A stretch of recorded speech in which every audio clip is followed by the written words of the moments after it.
I don't really want to talk about none of that Chappelle shit because I ain't seen it yet. I'm going home to watch it when I Okay, no get done doubt. with this shit. So I don't really want to talk about that because I don't even know what everybody upset about, but I can already see it's on some clown shit because I already seen some black coalition is against him and they trying to cancel him and everything. I'm like, you know what? It's always us coming for us when we talking for us. That's okay. That's okay. Right. I mean, yeah, so I don't even know what it's about. So I'm not going to form an opinion against him anyway. I already heard the other shit that he done said before, so he's been spot on every time he talks. So when I know there's some Negroes out here that's talking about canceling him, I know they must be up in some other shit. So I'm not fucking with that until I see it and I can form a Brother Shannon opinion to it. You know what I'm saying? If I give them my opinion without knowledge, you know everybody gonna cook me because they always want to cook me when they don't think that yeah. You know, I ain't got books and shit stacked up around me and shit, so they don't think I know shit until they hear some shit. Once they hear some shit, now they know I know some shit, then they shut the fuck up. Right. So let me go in and cue this a little bit. Prime Legend, Yo, Freeman on deck.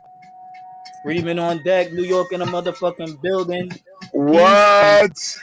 power. What? Power. Peace and black empowerment, family. What's good? Good to be here with So you on the phone basically, on Freeman Media on basically, deck. Freeman Media on deck. Freeman Media on basically, deck. basically, basically. See, this is what people have to understand. We can vibe like this and be in a certain spirit, and motherfuckers will be like, you know, they'll be like, oh, here come these niggas talking about reparations again. Well, bitch, we always talk about reparations, but we don't have to just be talking about reparations. We need to be talking about restorative justice as a whole. And where we come in, I believe we come from a different perspective from other people come in, but we are freedmen. We are descendants of freedmen. Peace to Granville Rowry, who I am a descendant of, born in 1874, Okay. born out of slavery. He is a descendant of an enslaved individual. I am a descendant of his. He is my great grandfather. Therefore, I am a freedman. If you are not a freedman, then eat a dick if you're trying to talk against freedmen. Facts. That's Facts. the way I see it. That's the way I see it. I don't even have any Word. patience anymore for motherfuckers that want to get in my face if they're not freedmen, but they want to talk about freedmen. If you came from Right. another territory and you washed up on the shores of this motherfucker with your soles out, with your shoes off, with your pants cut off, with your sleeves cut off, don't talk about me in this bitch. Don't talk about how I'm struggling in this motherfucker. You came over here and got benefits day one.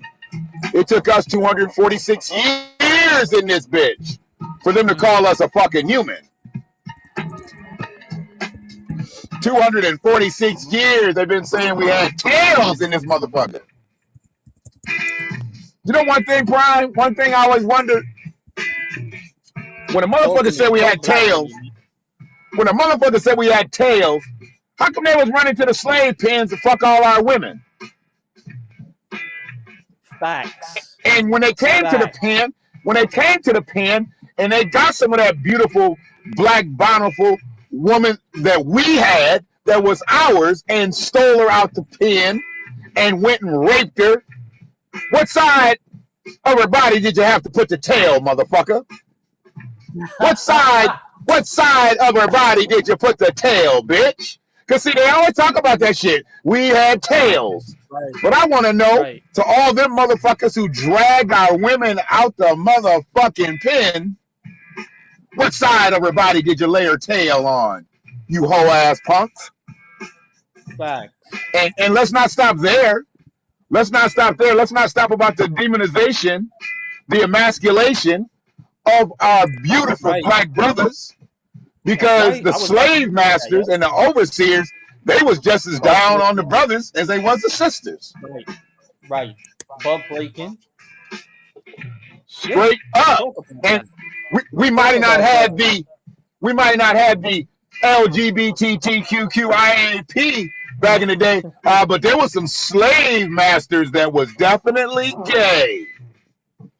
How come we don't hear about the That's a fact. LGBT of slavery? We That's never a hear about fact. that now, do we? We don't never hear about the LGBT of slavery. Right. We And don't me never hear about the personally, LGBT of Roman times.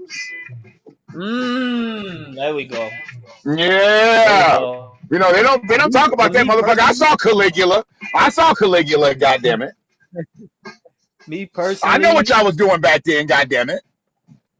me personally, I checked them on that because sometimes I've gotten into it how they try to change the narrative, and they would tell me after I clap that ass in like debates and stuff, they'll tell me, "Oh, well, your ancestors were LGBT," and I'm like, "Well, were my ancestors enslaved because they were LGBT?" So they could miss me with that bullshit. So Exactly. I honestly don't like them even bringing or even comparing the LGBT agenda with the black liberation and black economic empowerment and reparations and all that other stuff.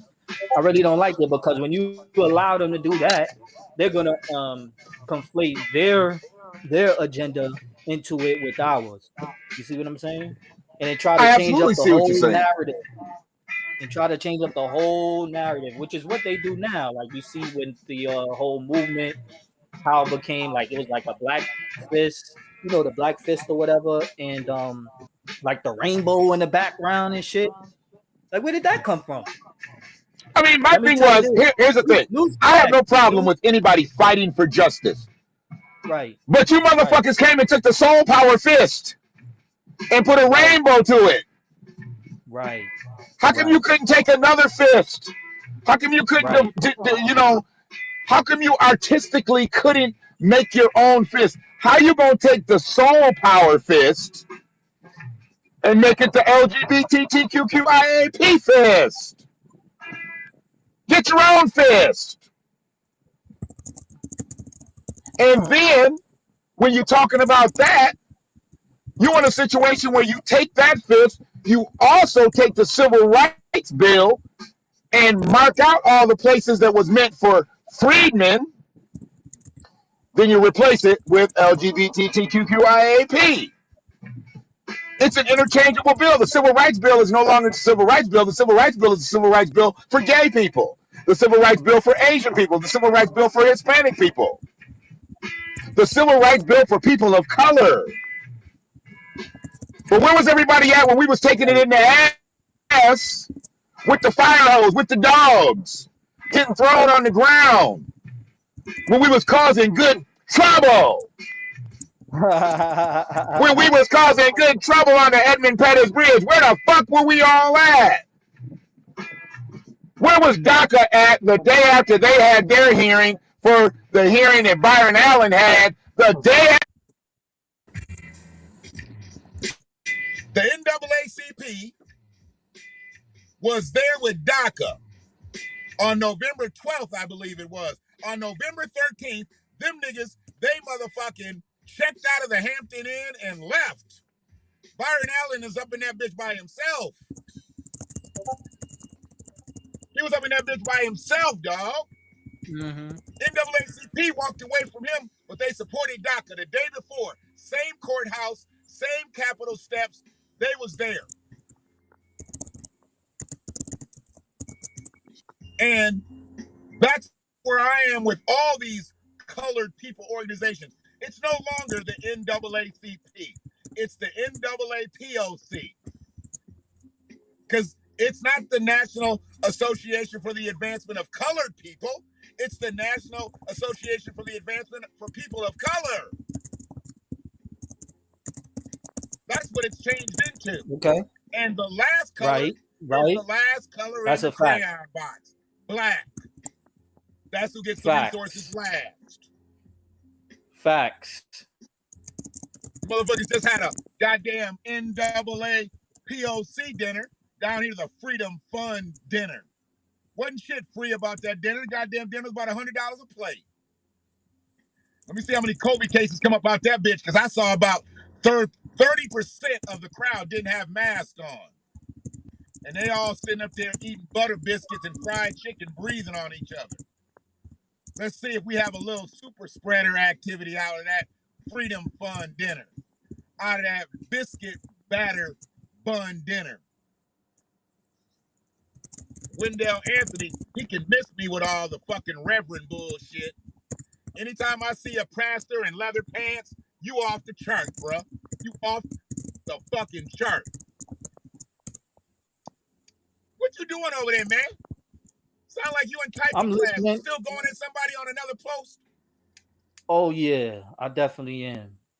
My bad, brother. I got I can hear the click, click, click, click, click, click, click. My bad. I'm getting into it with him. And I'm protecting our interests.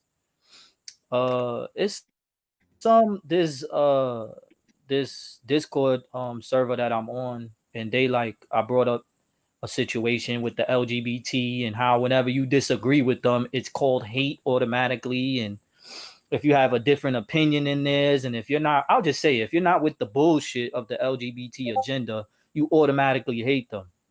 You know, it's very interesting. It's very, very interesting how you can kill black people with impunity, but you can't hurt an LGBT person's feelings. Okay, but here's the thing. So if you believe that I'm okay out here, and you don't believe that I need repair, and you don't believe that I need reparations, am I to say that you hate me? Facts. Good point. Because that's my agenda. My agenda is repair. My agenda is we can say that. Yep, we can say that by that logic, by their own logic. We can say that. Yeah. Especially when you hear their reasoning. You'll hear reasoning like, slavery was legal, or whoa. They said slavery was legal. Oh, you dealing with them kind of folks. See. You ain't being honest with me, brother. You ain't being honest with me. I thought you was dealing with. I never even got to tell you the whole story. Kind of folks. We was mainly talking about something else. It wasn't really about reparations, but that's like some of the responses when I get at people and when I advocate for reparations. You know what I mean? The topic in the Discord was about the Dave Chappelle situation. Marrying at 12 and 13 with parental consent is legal at 12 and is legal in Massachusetts and New Hampshire. So does that make it right? Wow, really? So that's actually like a law. You can be 12 and your mama can write you a permission slip to get married. In New Hampshire, you can be 13 and your mama can give you permission to go to the courthouse and get you a husband or a wife at 13. Right. Hopefully it's not buffering too much. Right. Y'all. I done moved locations and everything. Let me say hello to a couple people. I've been very, very negligent in the chat. I got a couple people I got to speak to. I done dug her up. She done fell in love, and she don't come on the streams no more, but she back tonight. Miss Lady K Love TV sipping chat. Can we sip and blaze? Because we gonna chat, but can we chat and blaze? Hey, okay. And then I was gonna say hi to Tony D. But he done went and started his whole stream. I guess he gonna fragment the listeners tonight. I see you, Tony D. I see you. There we go. Okay. He was in the chat room, but he only came in to get on to get out. Yeah. I see you, Miss Frida. What's shaking, Miss Frida? Friedman on deck. Angie Johnson, don't call me Beauregard. Yo, ladies, for the sip and blaze, Shannon's number, I'm putting you out there. 555 Friedman. Give him a call. We're gonna have a Lou Rawls Friedman telethon in this bit. Let's get it. Let's do it. So Let's get to it. we got a couple of situations we really got to talk about, bro. I had a scenario.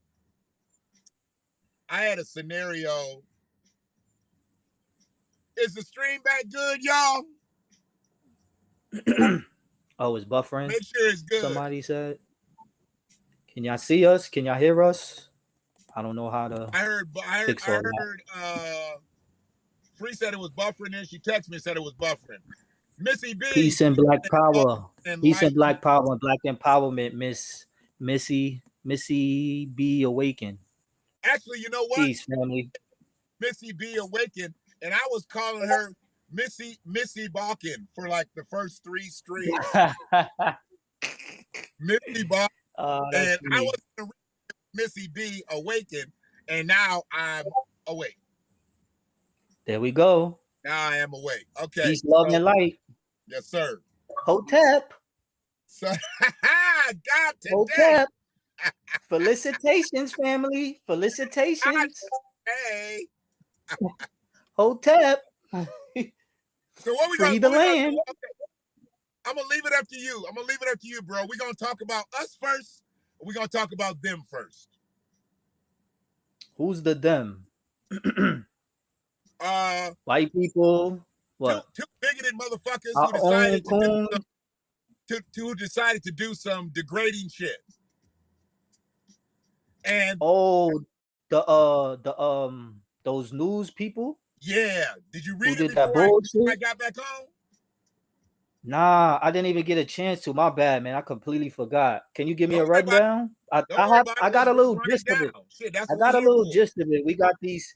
Is it true? Is it something like we got these 2 white people who putting on afros and shit? Something like that? That's damn near the first paragraph of the motherfucking article. Let me read this shit. Okay. It says it's still buffering. And I haven't gotten clarification from anybody else that it's not. So I don't think we're clear, bro. So we're going to take a stab at this. You know what? I'm literally by. Hold on. I got to decline that. Area. Go ahead. So I'm going to move up. I'm going to move up and see if I can get more out in the open. Maybe it'll give me the buffering. Nobody else has said anything. Damn.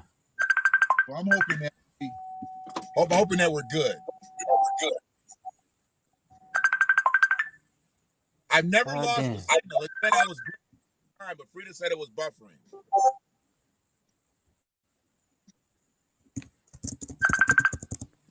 Somebody calling you on Facebook phone. I know. I'm trying to tell them I'm doing a show. I don't want to be disrespectful to your audience or your platform. You feel me? You got to mute your mic. Just mute your mic. Okay, cool. I can do that. Hold on. Let me see. All right, I'm gonna wait till you come back so you can hear the reading of the story.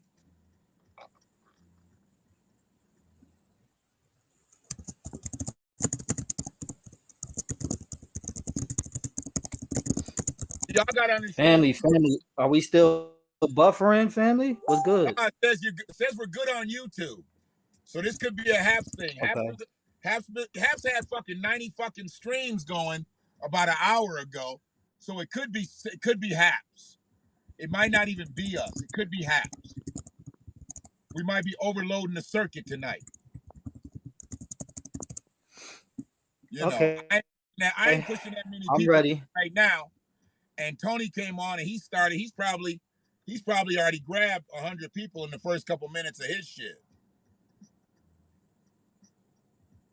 So, like I said, people will come. People will go on Hap.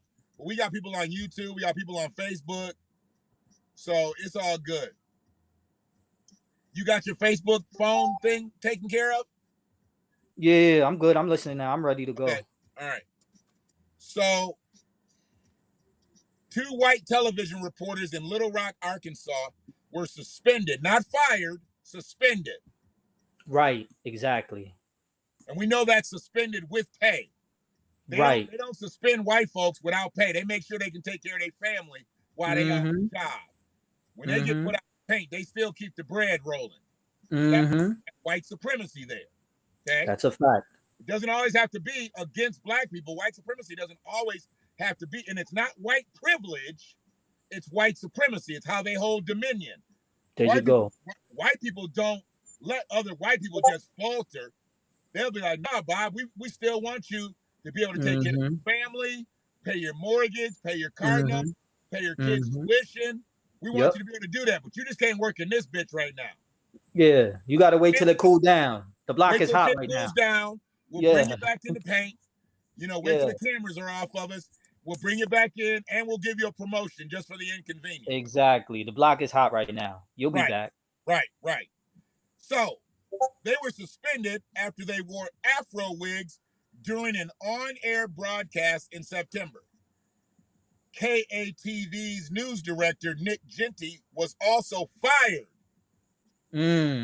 Now, they fired the news director, but they only suspended the reporters. The reporters are a lower-level employee than the news director, but news directors are a dime a dozen. The reporters, that's actual talent. Okay, right. So let me bring you into my realm. Let me bring you into the broadcast realm.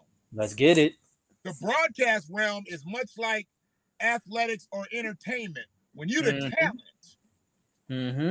you actually hold more dominion than the people who are the manager. Right. Or the coaches or the directors, because they can go get another director. They can go get another coach. They can go get another manager. But I'll be goddamn if they get another once-in-a-lifetime talent like yourself. Like Michael Jordan. Is it safe to say that they hold more influence over the masses? Let me answer it this way. I bet you can name 10 news reporters out of your lifetime. Name 10 news directors. Good point. We on the same page, man. Estamos en la misma página. And no, I'm not Spanish. I'm Freeman, y'all. See, you get out here talking that shit, they're gonna think you're from Dominican Republic. Keep fucking around, Sammy Sosa. Keep fucking around, Sammy Sosa. I know black. I know black. Nigga blacker than me. He blacker than me. That motherfucker Sammy did a job, didn't he? Blacker than my uncle. And my uncle is, you put him in the oven on Negro. Wait a minute. You ain't seen Sammy? Of course I seen Sammy. And the white people saying, Sammy, we know you're still black, right? Sammy looks like a nightclub singer in Reno. I know black. Sammy looked like he's singing show tunes in Reno, Nevada. Yo, them white people saying, they like, yo, Sammy, we know you're still black. You know that, right?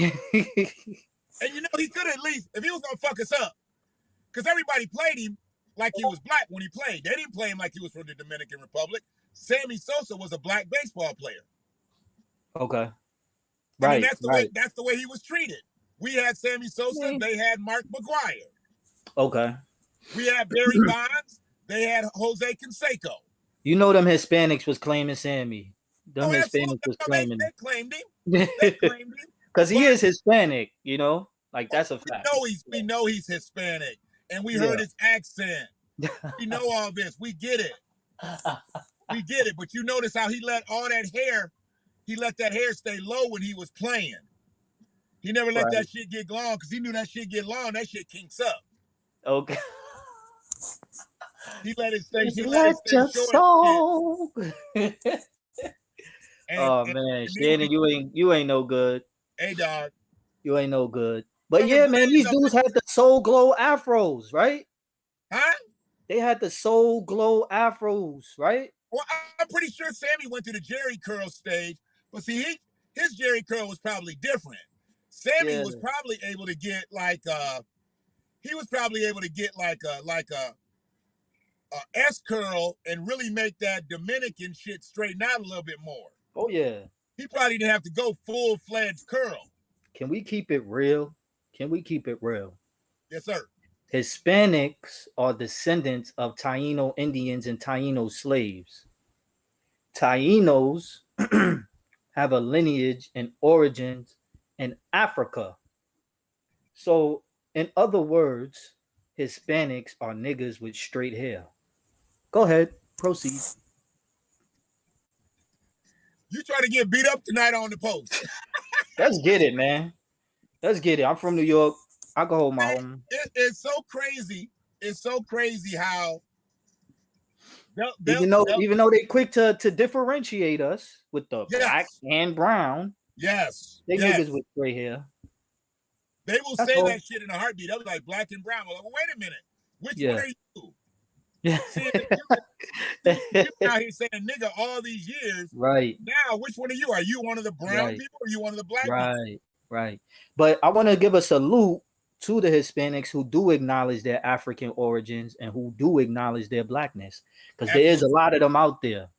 I've seen a video where one guy, he got at his own talking about like, what do you mean? Obviously, you could see that I'm black. What do you mean I'm not, black? I'm Dominican, but you can obviously see my skin color and my complexion that I'm a black man. Right. So yeah, salute to those brothers and sisters who acknowledge their quote unquote blackness in their African origins. That's why a lot of people talking the Afro Latino and Afro Latina stuff. So I could respect that. We gotta show both sides, because there are the Hispanics who are down with us. They acknowledge the anti-blackness within their community and their families. They see it directly. They see it personally, and they even see the colorism. So, yeah. Was Gordo Jose ever really with us? Who's that? Who's Gordo Jose? Gordo Jose. That's Spanish for Fat Joe. Oh, Fat Joe. Oh, come on, man. Hell no. Hell no. And you can see that now. Did y'all? That's why I'm bringing it up. But he swears that he's been down with black people, and he was loves talking the a black lot queens, and he loves. He was talking a lot of shit about Spike Lee, him and Rosie Perez. He was talking a lot of shit about Spike Lee. Well, I don't have any sympathy for Spike, because Spike done went over to the other side too with his pig toe ass. You're right. You're right. I don't have. Yeah, he ain't Mars Blackman no more. Okay. He ain't Mars Blackman. I can understand that position. Spike done went over. That position. Dog.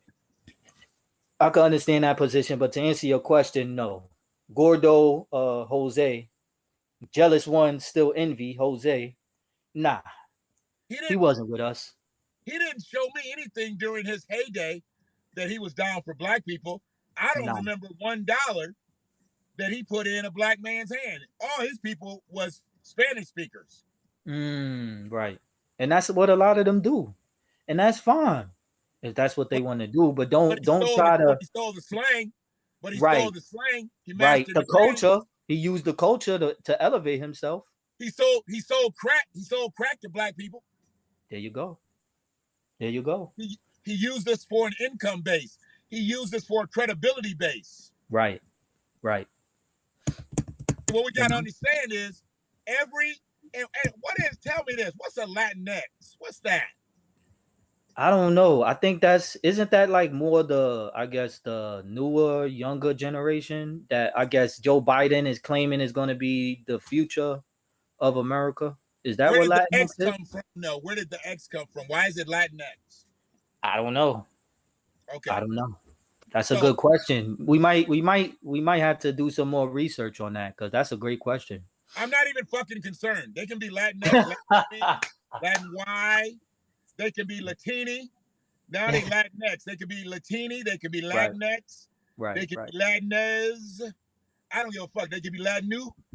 They can be with all them motherfucking last letters of the alphabet. We don't use them motherfuckers anyway. So they can be all that shit. The only letter that is prominent at the end of the alphabet is X. We see that a lot. Okay? So whatever they are, maybe they're just the new school Latinos, whatever. So when you say Afro-Latino, Afro-Latina, that means you're talking about somebody who identifies as black, right? Yeah, they identify and acknowledge like both. They acknowledge their African origins, and they also acknowledge them being Hispanic. Got it. And when you say white Latino, you're talking about people who identify with Right. With Carl and Kelly, whiteness. right? With whiteness, yeah. And when you say, that's why I want to know, because I only started to hear this term recently, Latinx seems like it's more younger people. I haven't Yeah. heard an older Spanish speaking person identify Right. themselves as a Latinx. Right. Right. Exactly. It seems to be, The old yeah, school Hispanics, they ain't talking that. They not, they not saying that Latinx stuff. now. But So, they are very proud of their heritage and culture, and that's absolutely. fine. And it's fine. I'm good with Yeah. that. I I want love them to that. be I proud of love that themselves. about the Hispanic community. That's fine. Yeah. But don't try to undermine us with Puerto Rican reparations, you Right. bitch. You fucking bitch, Alexandria Ocasio-Cortez. This bitch. Don't try to play stupid as if you don't know what we mean by black, because you got you a white husband. She So talks all you talk talk that that black black shit. shit, around black people and black women. But when you go home, you getting colonized in the sheets by a white man. Okay? And if you like that, that's your business. But you a code switcher. You are underminer of the Friedman agenda. You are anti-reparations for black people because you want reparations for Hispanics. And that's not what's going to happen, because Hispanics didn't fight in every war in America. Hispanics didn't create the wealth, the foundational wealth of America. Okay? So get That's the right. fuck out of here with that bullshit. And don't try to latch on to our reparations claim and our justice claim as if we're all the same, because we're not.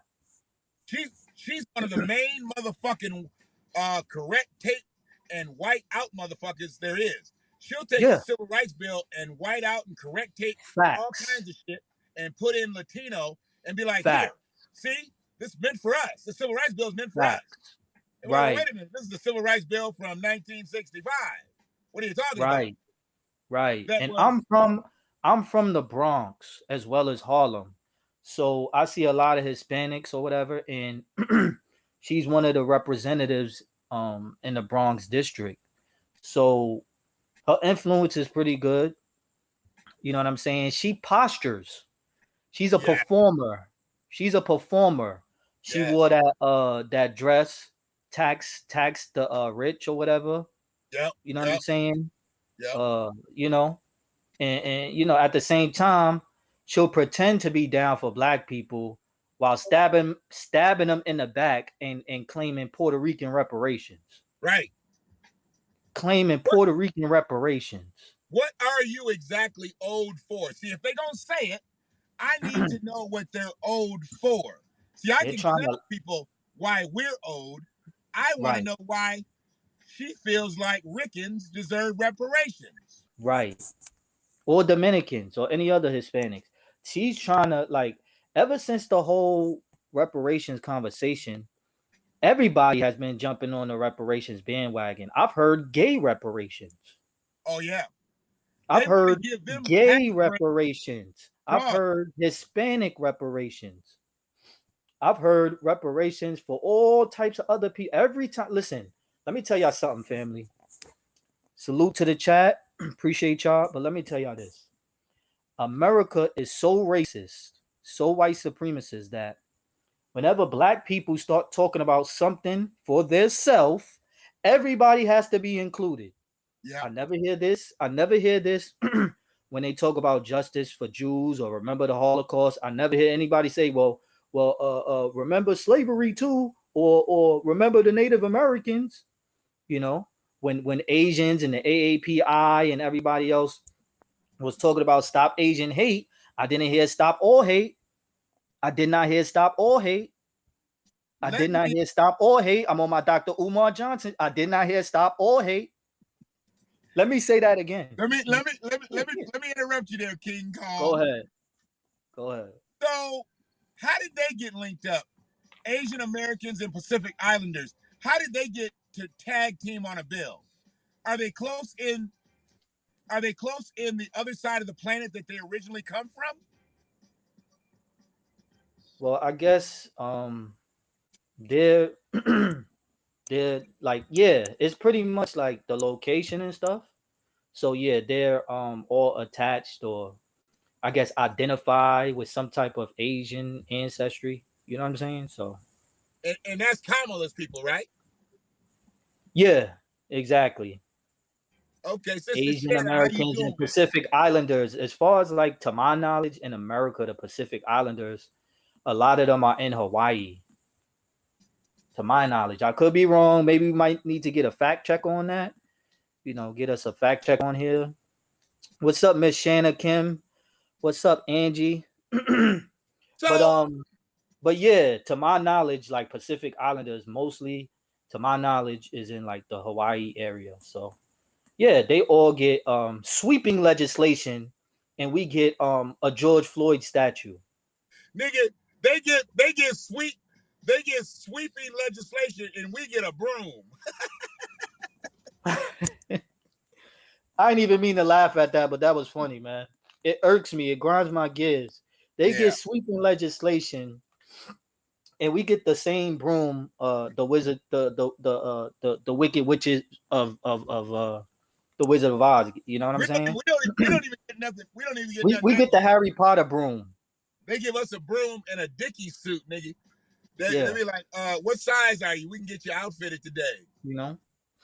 But it's all good though, because our numbers are increasing. We are starting to further push the political freedmen agenda.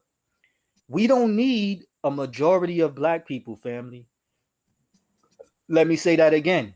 We don't need a majority of black people. We need a critical mass. And I think we have that critical mass there. And those numbers are increasing. And we also have our non-black allies too. And I'm talking about the John Brown, Thaddeus Stevens non-black allies. Because that's a real ally. An Right. ally is someone who is informed, an ally is someone who is literally there with you in the trenches. And if need be, just like John Brown did, willing to put their motherfucking life on the line for your agenda. Because And they are people of integrity. They want justice for us, and they are true allies. And they also, whenever white people ask, I tell them, how can we help? How can we help? I tell them, the religion and the code is white supremacy. The religion and the code of conduct is white supremacy. So your job is to have those quote unquote tough conversations with your family, your right, friends, your immediate people, and you get them off the fucking code. right. You call yourself an ally, you get them off the code. You have those tough conversations and you call them out and you expose them for their bullshit. That's what an ally does. An ally equals action. Right. I try to tell people you can be my friend or you can be my ally. Okay, exactly. I don't really need any more friends in life. Right. I've gone through enough friendships where I've had friendships dissolve. Facts. So I don't need friendships. I need Mhm. allegiances. There we go. And if you can't help me move the needle and I Mhm. can't help you move the needle, There we and go. that needle be in unison. I'm not helping white supremacy move the needle for shit. Right. Exactly. So if you are a non-black individual, we're gonna say black just to be concise with it. But if Okay. you are a non-black individual and you are not into helping me move the needle, but you want to have a Black Lives Matter sign up in your window, you want to have a Black Lives Matter bumper sticker, you want to be in Black Lives Matter marches, and then go home to your White Lives Right. Matter house. And put on a white hood.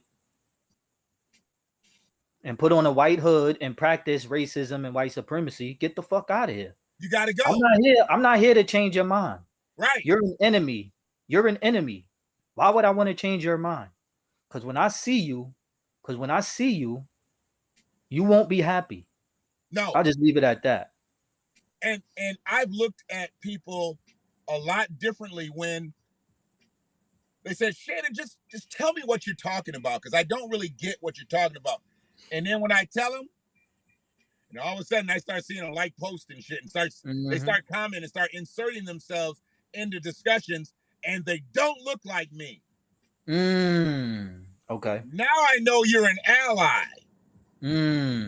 I've Okay. had motherfuckers donate to black fraternities and sororities just because they hear me talking. They're like, well, I can donate to Delta, Delta, Delta, whatever, all the time. But HBCUs always seem to be compromised. So I'd like to donate to a HBCU or a black fraternity or sorority. I've found them before for people, and I say, here you go. That's Send beautiful. what you're going to send. I'm not here to delegate the nominal fee that you're going to send. What I like is the fact that you are an ally enough to know that you and your contribution will help them push their need a little bit further. That's what I need. Beautiful. That's what we need.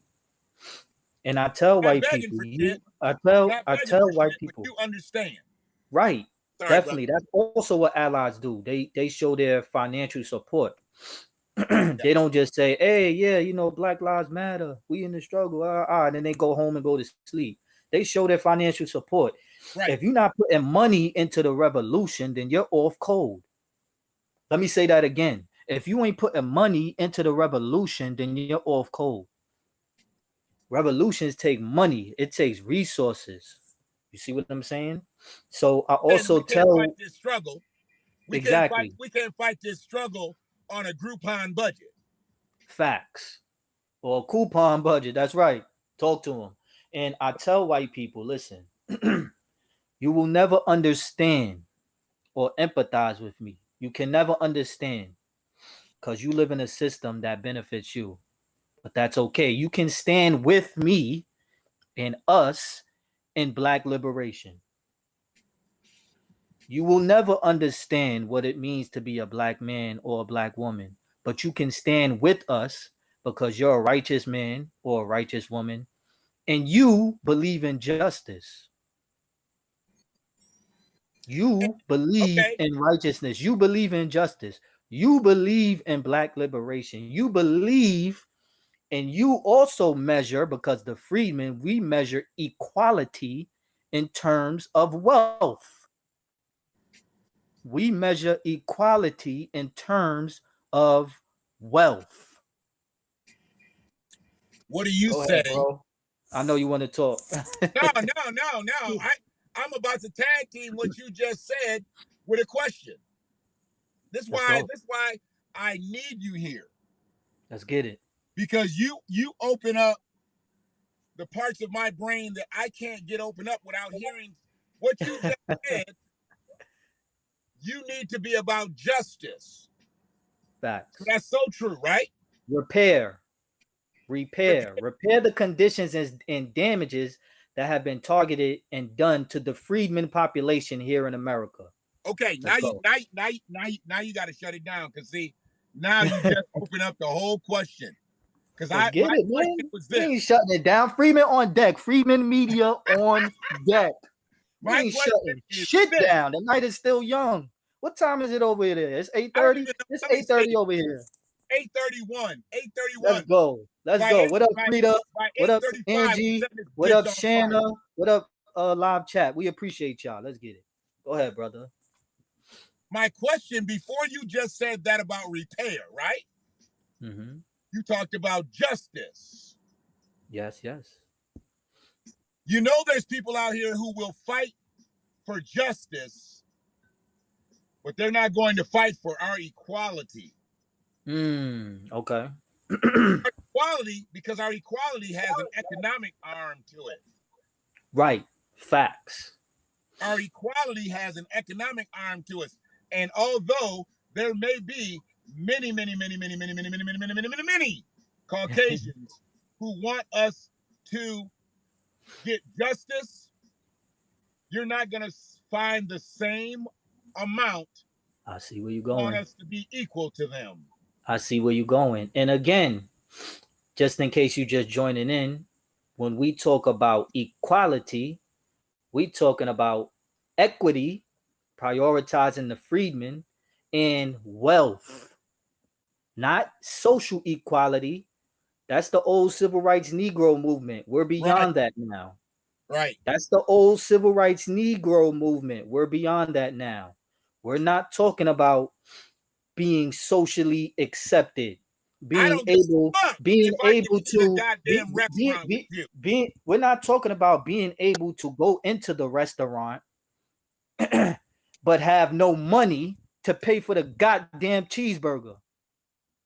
Have no No, money no, no, no, to no. own How about this? the restaurant. So we can give services to our people or Oh, you other don't want the groups of people. entrepreneurship. There you go. You don't want the Yeah. entrepreneurship. We see, you see, that is the difference between being socially accepted and social acceptance and wealth. And wealth. I like to I guess use the Jews as an example. Okay. The Jews financially empower themselves. They create their own communities, their own institutions to further their agenda and empower their tribe.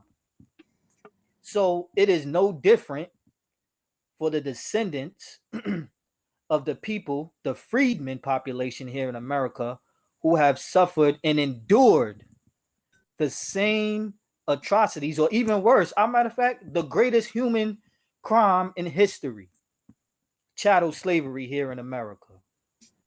The greatest human crime in history, chattel slavery here in America. The world's oldest profession. Okay, let's do it. I'm with you. See, I want to talk about prostitution as being the oldest profession, but no, this is the oldest profession. Everybody say pimping ain't easy. Buying and selling motherfuckers, enslaving them is older than prostitution. Okay. So, what I'm That's what looking we mean by equality. That's what we mean by equality. By see, a lot of people don't see that as equality. A lot of people don't see being able to move the same as the dominant race, right, as the leaders of the free world, just based on pigmentation. See, here's the thing. What you got to understand, if we equal to white people, we ahead of white people. Facts. We and outdo they them know every that. time. They know that. Them every time, yeah. If we are equal to you, we are going to beat you. Mm-hmm. So if we equal you, we beat you. They know this. Tie does not go to the runner. Tie goes to the freedman, motherfucker. Mm-hmm. When there's a level playing field, the freedmen, the sons and daughters of freedmen, thrive. Period. We thrive when there's a level playing field. What happens is, even when we even historically, there has never been a level playing field, and we have still endured. We have still been innovative. Our intellectual property has been stolen. Our culture has been stolen. Our history has been colonized. And we are still here, family. And we still do the goddamn thing. Now, sometimes we may use our influence in not the most positive, constructive way, but other times we do. And we make shit happen, as we always do. That is our culture. That is our history. That is our talent. That is our strength. We always have made something out of nothing. We've always made something legendary out of nothing. We are creators. We are innovators. We are the original people. So y'all better act like it, and act like you motherfucking know. Because the Freedman Media is on deck. Freedman Media is on deck. Is this thing on? I think so. Is it on, family? I hope we haven't been talking and nobody. Nah, I'm fucking with you. I'm fucking with you. You said Freedom Media on day. I was like, is this thing on? I'm just fucking with you. Oh, okay, got you. That was just a little broadcasting bad joke. Let's go. Bad joke. If I had a microphone, Freedman Media is here to capture the hearts and the minds of the masses. We here for that. Or you know what? Or just the 21 motherfuckers that's listening in Haps. Okay. You know what? We can take these 21. We can take these 21 in Haps, them 5 or 6 over on YouTube, them 3 or 4 on Facebook, and them 7 or 8 on Twitter, and we can put a motherfucking army together, because everybody right. that's listening to this bitch is supposed to be listening to this bitch, and they learning in this bitch, and we can fucking lead in this bitch. Let's go. I don't need no dummies listening to me. That's right. What I'll take 3 or 4 ignorant folks so I can enlighten them. Right. Don't send me no Right. stupid motherfucker. Send me some ignorant folks so I can enlighten them. Can we keep it real? Can we keep it real? Because All day. we All talking, the people that we really talking to is the intelligent black society and the true allies and non-black people. But it starts with us, intelligent black society. So that's about maybe 15%. Yeah. You know, what they call like the 85%ers, the sheep. That's the sheep. You And said 15%, right? right, and we 15%. talking to the 15% of the population, family. So it's not gonna be 8 billion people, you know. But listen, we got numbers. 15% is a lot, and that's more than enough of a critical mass, and that's more than enough than the people we need. But we'll take more, and we'll create more, and Can we we'll do a little enlighten math more. here? We'll elevate the consciousness of others more. You see what I'm saying? So I'd rather have 200 lions than 1,000 sheep. So let me get at it.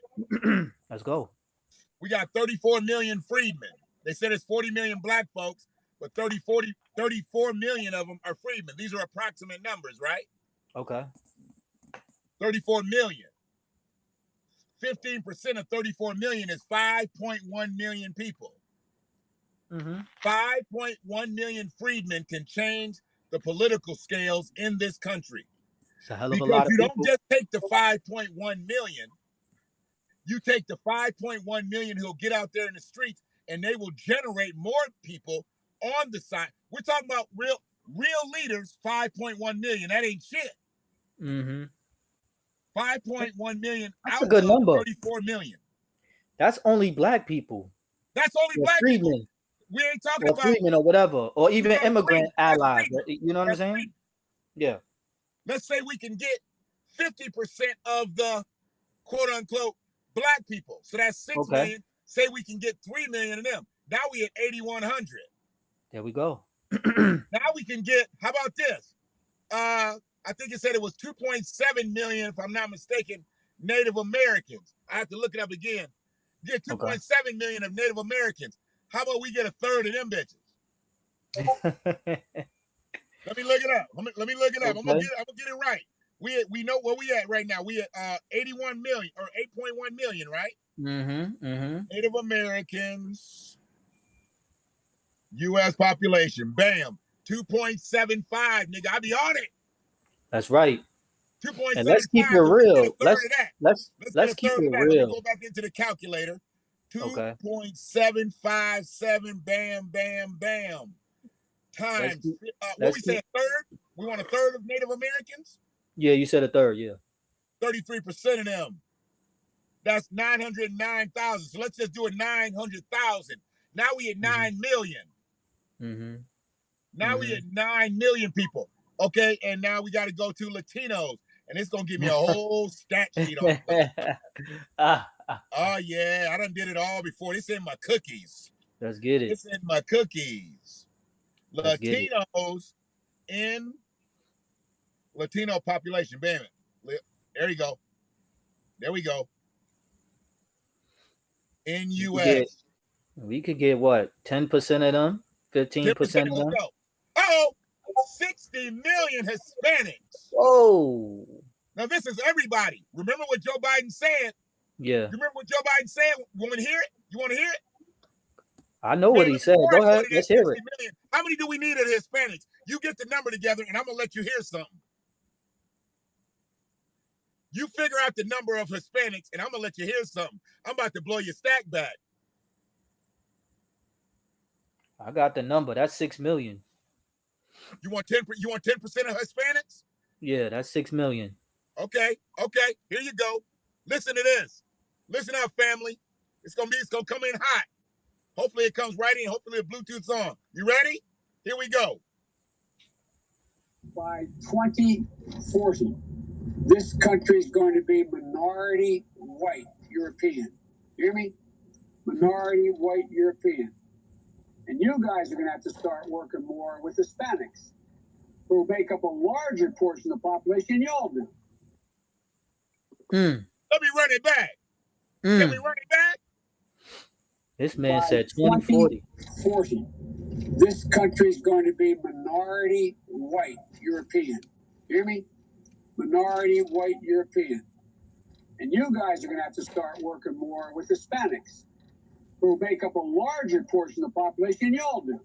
That's what he was berating. That's what he was berating them clown ass butter biscuit eating ass motherfuckers in that Zoom chat. And no pushback on that. None. Everybody's pushback. mic was muted. Everybody's mic was muted. And these are the quote unquote black leaders. These are the quote unquote people who are supposed to. These are the congressional black caucuses. When that motherfucker said this, the congressional bootlickers. The congressional bootlickers. When he said that, I knew he was fucked up. Prime, when he said this. Hear me? When he said, you hear me? He was mad, right? He was mad, tell. dog. He was mad. Do you know why he was mad? Did you hear about it? No, I didn't. Tell me. They came in there with them same raggedy ass agendas. Prison reform, defunding the police and all that other bullshit. They didn't come in there with no real new solid agendas. Right, They voting about reparations. They was talking about voting and stuff. Voting rights and shit like that. Yeah. I remember that. I remember that meeting. I saw the whole thing. I remember that bullshit. Yeah. That goddamn Mark Morial and Al Sharpton and Cedric Raymond and all them motherfuckers, Richmond. All coons. Everybody in that bitch don't have no facial hair. Don't trust no nigga without a mustache. All coons. If you ain't got a mustache in politics, walk away. All congressional black talkers. Congressional bootlick Caucasians. Or congressional bootlick coons. Congressional black Caucasians. Yeah. That's who represents black people. Dude. Because they're all about minorities, underprivileged communities, disenfranchised people, people of color, Native Americans, Hispanics, brown people, everybody else except for black people, which is in the title of their name. It makes no sense. But when you go to the Congressional Hispanic Caucus's website and their agenda, all Hispanic stuff, exclusively and specifically. I wonder what happened to that Black and Brown Alliance. I don't see Black and Brown on the Congressional Hispanic Caucus's page. I don't see we're for people of color. I don't think we're for minorities. Exactly.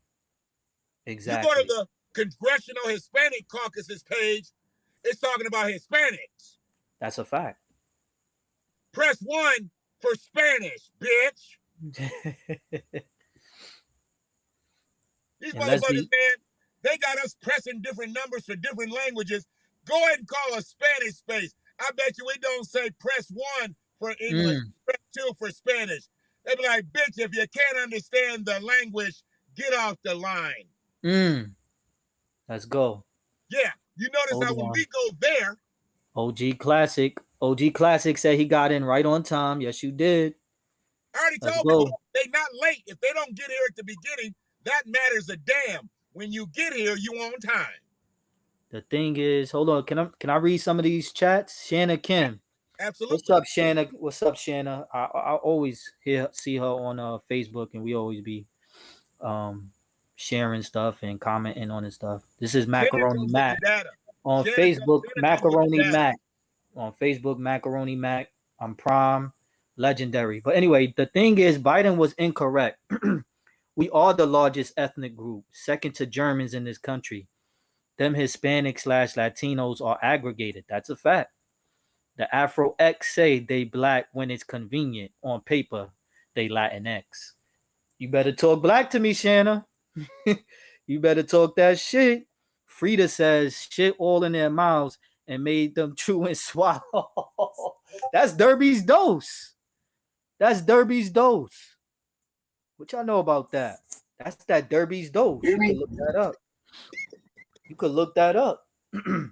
That's what they did in Jamaica, in the West Indies. They would have a slave shit in another slave's mouth for torture because one of the slaves tried to run away. What? That was their punishment. Yeah. Derby's dose. Look it up. That's a fact. That's a fact. Derby's dose. Shit all in their mouths and made them chew and swallow. They would have another black person shit in another black person's slave's mouth. Two slaves, one slave, I guess, maybe the house Negro or whatever, was shit in another black person's mouth and made them eat it. That was their torture. That was one of the many tortures, out there in Jamaica, to my knowledge. They all need to go, Shanna. I see you. Frida, she says, them, Shanna, and you won't. Many of them on the Hispanic caucus are white identifying. So wait a minute. Whoa. We're not going to go by that. We're not going to just go by that. White identifying. All so right. They come in this bitch. They check the black box to get the resources. Facts. They check the immigrant box to get the empathy. Then they moonwalk over to the white side. Right. For the free giveaways and goodies and the privilege and everything else that comes with white supremacy. Wow. It's a dirty game, family. It's a dirty game. Let's get back in this math. We got much work to do, family.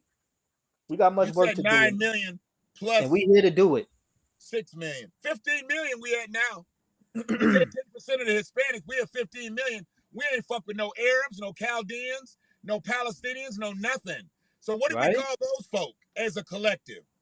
They say Middle Eastern is not a Middle Eastern. Yeah, I guess Middle Eastern. I guess Middle Eastern we will call them. But they say Middle Eastern was a made up name. It say Middle Eastern population in the U.S. Let's use it. Fuck it. Middle Eastern population in the U.S. at least 10. It says at least 10 million. Okay. So yeah, we'll take 10% of that. We'll take 10%. Hold on a second. I'm getting a breakdown. If that. I'm getting a breakdown like a motherfucker here. Hold on a second. I got you. I can add fast too, so I'm about to add it up. 2000. Hold on a second. So let me read Shanna's Do you think? The original CBC members that created the caucus, like Ron Dellums, Shirley Chisholm, etc., was all about black folks. This new bunch ain't shit. And that's so true. And Shirley Chisholm, to my knowledge, she was of immigrant background, but she was about black people. Right. You see what I'm saying? Right. Yeah, she was about black people. You see what I'm saying? Right. She wasn't a freedman, but she was down for the freedman agenda. Right. She was down for the black agenda. You see what I'm saying? She Absolutely. was down with the black agenda. You never heard her speak on her heritage. Her heritage, she claimed here. There you go. She claimed here. She's a real one. Salute to Shirley Chisholm, Ron Dellums. Salute to them. 3.5 million. It says Arab American, so I don't know if they're missing anybody, or it says the largest concentration. Okay, so hold on a second. Let me see who they include. Here we go. I got it. The largest block of Arab Americans in most states is of Lebanese descent. My geography is horrible, family, so I'm not the one to be talking about this. Wow, they say there's Egyptians. They even throwing Egyptians over there in the Arabs. See how they do when you ain't looking? Yeah. Yep. So that's also in the census. Million. What do we want? What do we want at 3.5 million? We at 15 million right now.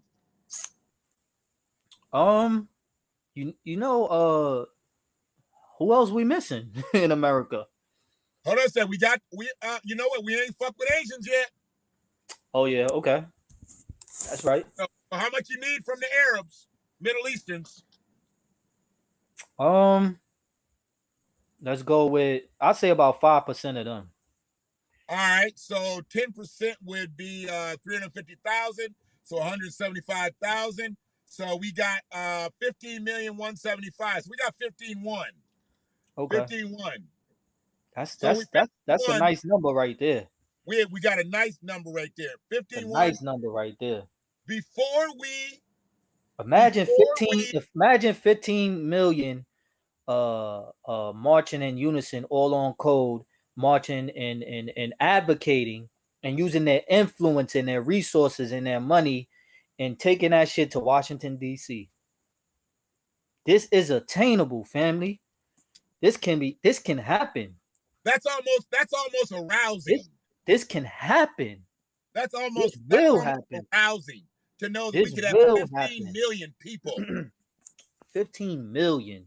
And that number is increasing. 15 million storming the Capitol and for Black liberation. Reparations. Let me go here though. That's just 15 million soldiers. Right. Remember, we started this conversation. This is not just for the masses. We're not trying to turn the electoral. We're talking about 15 million people in lockstep. Now, we ain't got to Asians yet, goddammit. So let's go to Asians. Asian population in U.S. 18.64 million. Woo! That's what we got on that number. Well, you the mathematician, so let's say I give them 5%. I live in New York, so I know how a lot of Asians don't. Yeah, I know how a lot of Asians do not fuck with Black people. Okay, so 1.8 million. 1.8 million and 5% is 900,000. So we're gonna go less than 1 million Asians. That's all we need as soldiers. Less than 1 million. Remember, the motherfucker who gave the Panthers guns was Asians. Let's go. Let's talk about that. Hell yeah. So we got 15,175. So we got some Asian allies. Now we got 900. Now we at 16. Now we at 16,075. Oh yeah. So we at 16,075. That's a fact, Angie. Who else? That's a fact, Angie. Shirley ran for president. That's a fact. That's a fact. That's a fact. That's a Snapple fact. That's a whole fact. That's a fact, though. So, do we go to Caucasians, or do we break them down too? Do we say what's the Jewish population in the U.S.? What's the Irish population in the U.S.? What's the Italian population in the U.S.? Or do we just say Caucasians? Let's just put them all together. Let's just put them all together. We gonna clump them all together? Yeah, let's just clump them all together. That's what they do to Black people. So we're gonna do it to them. People of Caucasians? Yeah. Okay. Europeans. Let's put it in here. People of Caucasians. Because there's so many disaggregations you could do with that too. You know, you could talk about the white Anglo-Saxon Protestant, you know. That's what I'm trying to say. You see what I'm saying? That's what I'm trying to say. But I would just do it with, you know, because I would just do it let's just for the sake of time, you know, so we can get into them together. I already got your number. Okay. I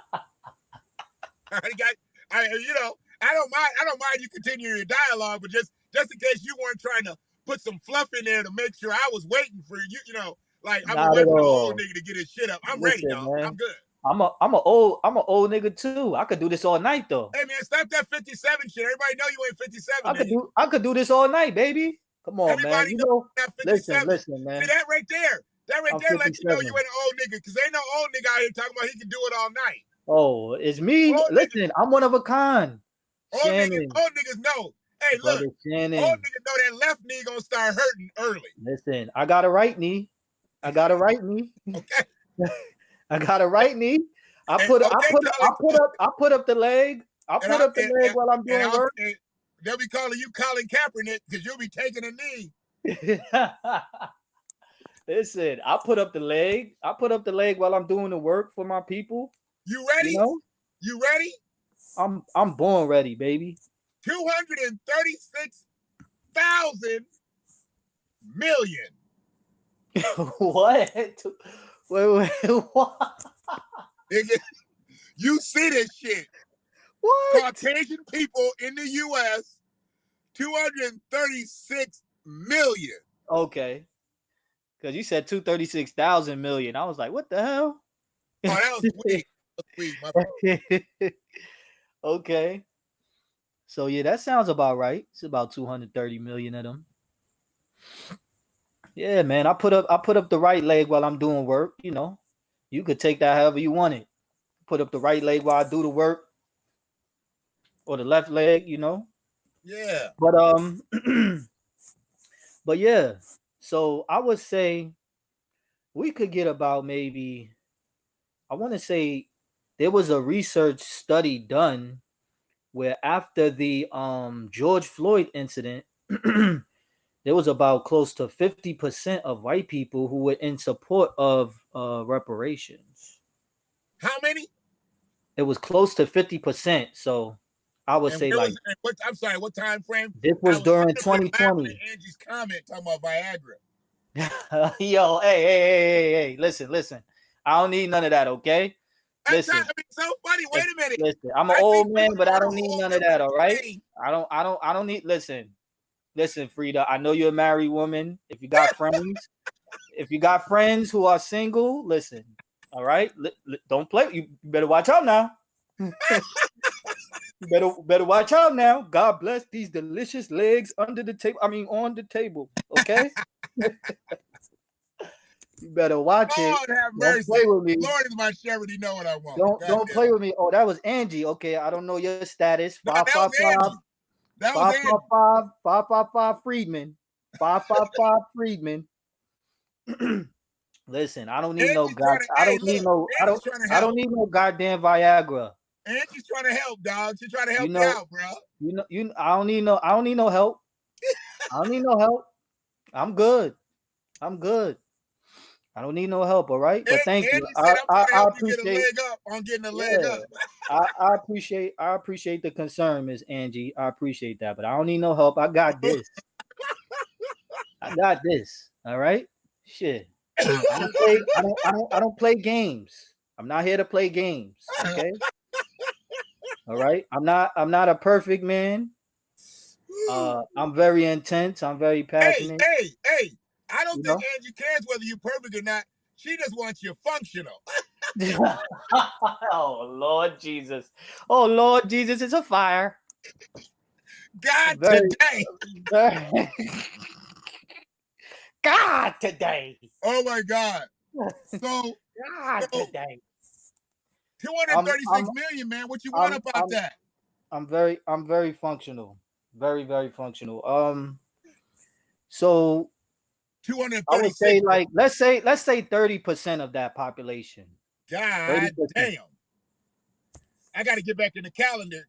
The calculator. 30% of what? 236 million. Bam. And what you say you want? 30? Yeah, 30%. Can we do 33 because it's a third at that point? When we leave that 70 on the line, you get 30, 30, 30. That 10% is always there. Let's do 33%. Let's just make it an even cut, you know? Okay. It's fine with me. Why not 40? I hate all that hate. 40? We don't need all that change. Yeah, why not 40? Okay. No, we don't want 40. You know 40 ain't coming. That's too close to 50. We asking a lot at 33. I'm a realistic optimist. Oh my God! I think we can make that because whenever black people do something, you know, white people want to get involved, so we can make that happen. But let's go with 33. We could go with 33. Yes, I am 57. Yes, I am. I have 30? Unlocked the algorithm for eternal life. Thank you. Melanin don't crack. Black don't crack. This segment of Friedman Media is brought to you by Viagra. Shannon, why you gonna do me like that? Listen, I know Hey, you even jealous. hey, Jealous. even Listen, even Shannon, I know you yeah, jealous, Shannon. I know you jealous. I know you hey, jealous. look, hey, look. Let me tell you something. Let me tell you something. I used to be 500 pounds. Okay, wow, really? Wow. Yeah.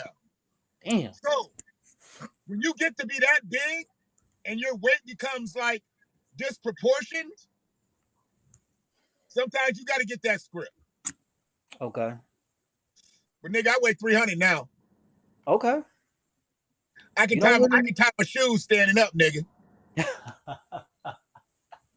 I'm not gonna be any more graphic than that because I'm not trying to put Okay. nobody in my business. I feel you. I respect that. Your girl is in Me, my business. She's in my nigga like business. me, I don't give a fuck. I don't give a fuck. You know what I'm YOLO. saying? Motherfuckers need to understand why they say it's big nigga season. There's a reason. I know Yo, a lot if of she I want to know be a lot of warm, she women. get her a They blanket. like the bigger guys. They call them teddy bears and all that, you know? Yeah, but a teddy bear with no dick ain't staying around all Christmas. Listen, man. That ain't my business. I ain't into all that. It ain't I ain't mine either. But I'm just saying, into you can't just be ladies, fat. that's for y'all to decide, you You know? can't just be fat. You got to be fat with some skills in this bitch. Okay. I know a Take lot it of from fat I know a motherfucker. lot of guys, a lot of bigger guys, they can cook, and women love a man who could cook. Yeah, what happens when you fill her stomach up? You feel that stomach up, she's gonna be asking you to fill something else up. Mm-hmm. Mm-hmm. That's true. That's true. Fill her up. So Angie said, back to the real talk. You started it, Angie. I know, How you gonna right? get us off? How you gonna get us off You over here key? talking about I need Viagra. I don't need no goddamn Viagra. I'm good. Boy, you done got his ire up. Hell yeah. Shit. Shit. Angie, don't play. Don't play, Angie. But And you better remember you gotta pull 14 tomorrow. so Okay. what is 33% of 236 million? 77,880,000. So we're going 16,075 million plus 77 8 8 bam bam bam bam. Nigga, 93 million. There we go. I got that same calculator too. That's that iPhone shit.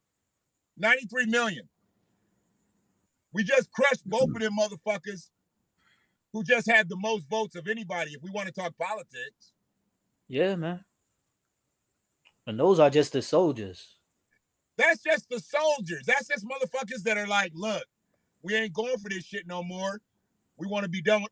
They don't understand. All the bullshit goes away with repair for Freedmen. That's a fact. All the bullshit goes away because it's not just a check. See, everybody thinks it's just a check. Oh, you're just gonna get a bunch of money and you're gonna buy cars and how? No. Along with the money is gonna be the honey, and the honey is the legislation. That's right. That's right. We can get the money, but the honey is the legislation. And the That's why they call it enforcement, the and the land. enforcement, and the enforcement. And let's talk about we could have the legislation because there's legislation on the books right now. We need the enforcement of that legislation. So when somebody pulls up on a freedman and they attack us or harm us, they are going to get that work. Legislation wise, judicial wise, executive wise, with the enforcement. You know what I mean? Qualified immunity ish. Mm-hmm. Right. See, right. Now you talking, and not that is police justice, law enforcement, right, civil rights. That's that. I get that part. But how about this? We also want to talk about employment. I need to see more black police chiefs who advocate for black people. Facts. I don't need to see a police chief like that motherfucker from Milwaukee. Mm-hmm. Mm-hmm. If you're Yeah. black, if your police chief is black and he wears a cowboy hat, run for the hills. Very likely, yeah. You're right. Run for the hills. Watch them rhinestone cowboy police. Black police. Yeah. If it's a black police chief and he wants to be in front of the cameras all the time, all up in the videos, Mm-hmm. dancing,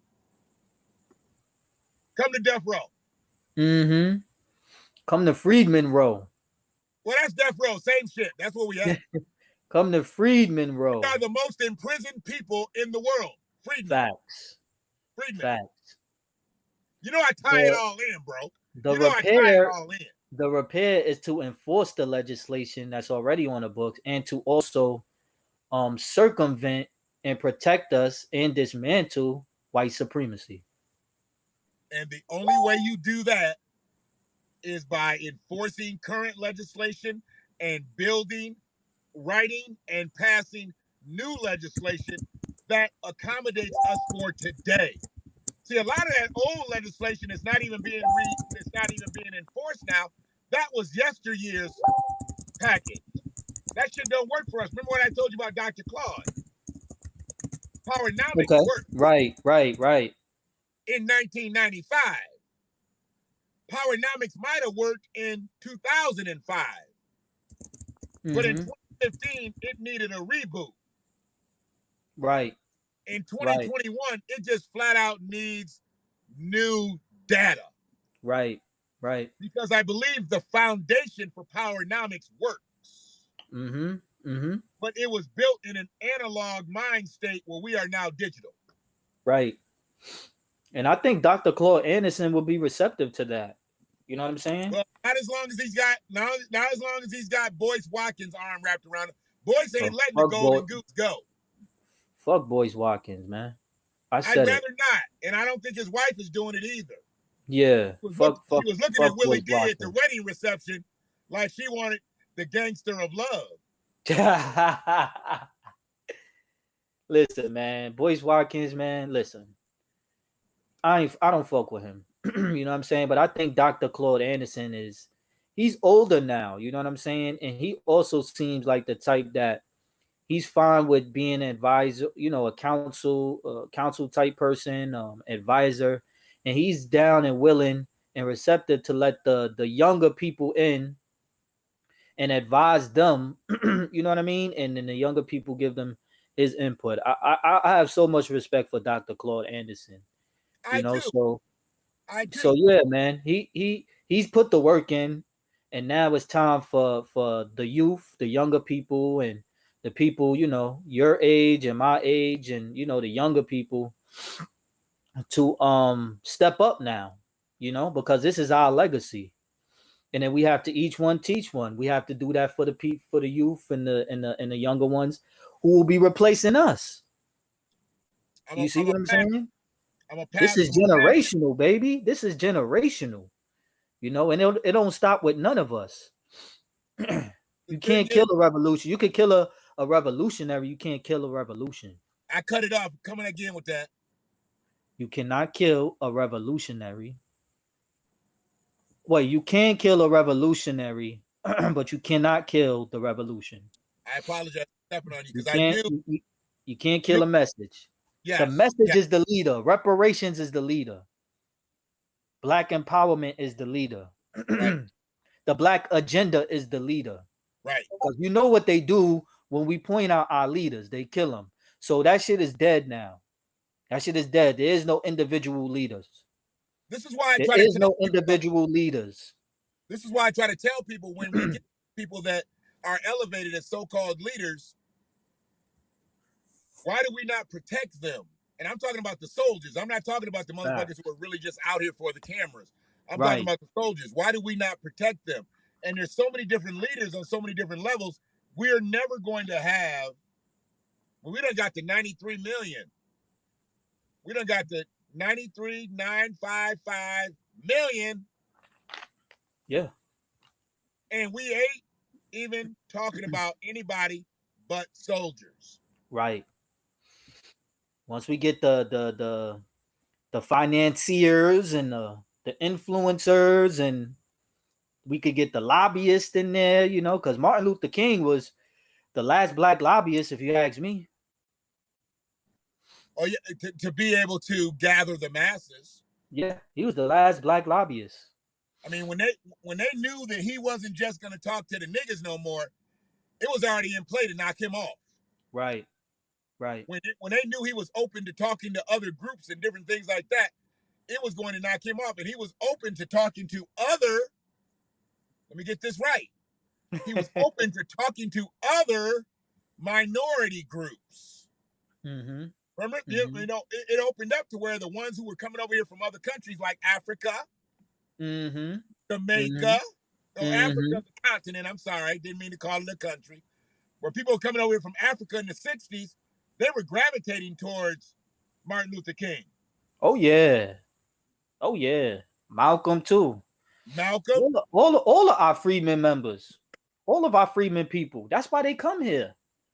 Not only due to our influence and us creating America, but also because of our accomplishments, our work that we've been putting in. We've been fighting for our humanity since day one, and everybody's been benefiting from it. Now it's time for us to benefit. And just what Angie just said, to tag team off of your comment and her chat That's room right. post, Yep. Go ahead, Angie. They will benefit solely off of the playing surface evening by us being repaired because they already own it. Mm-hmm. Mm-hmm. On a generational level, they already own it. So if they want to go by their limerick, their lyric, rising tides raises all boats. Mm-hmm. Well, if we get some real boats and we do raise with the rising tides, they're still going to be that much higher. That's a fact.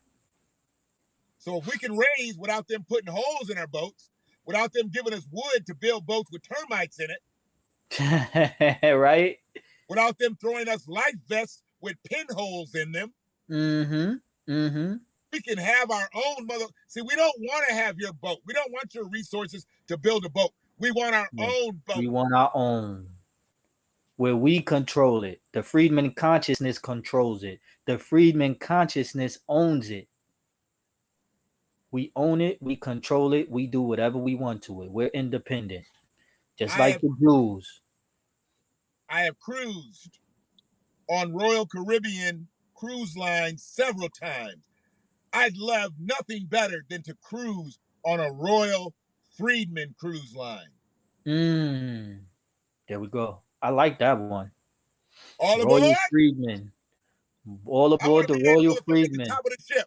All aboard? All aboard the Royal Freedman. I am captain now. I am captain now. I am captain now. Give us free. Give us free.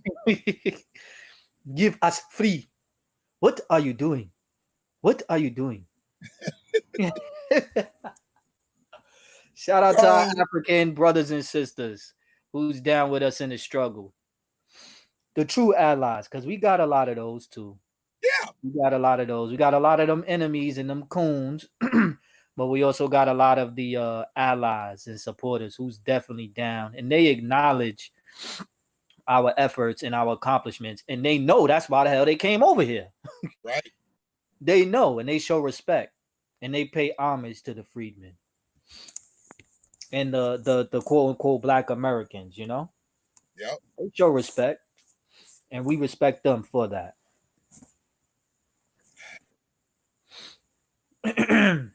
So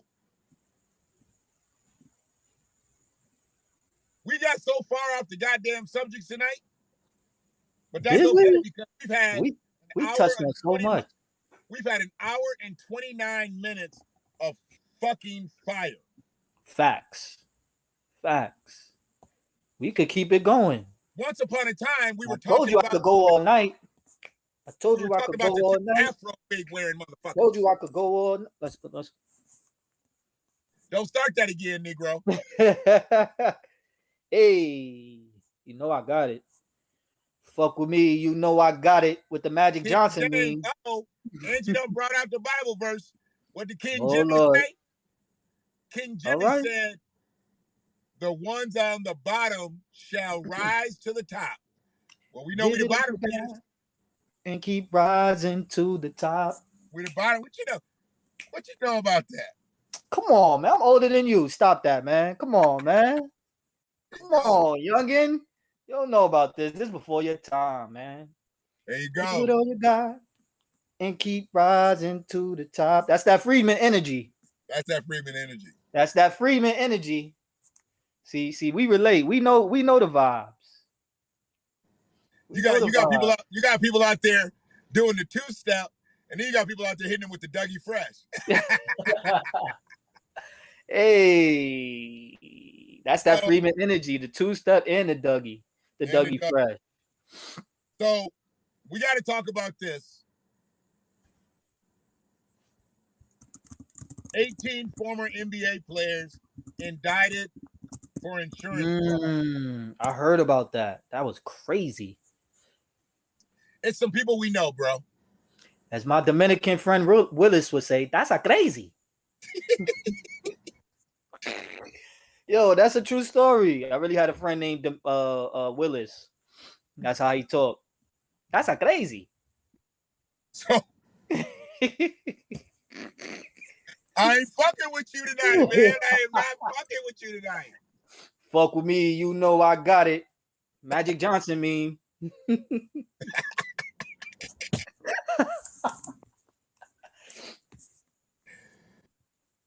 Terrence Williams was the first.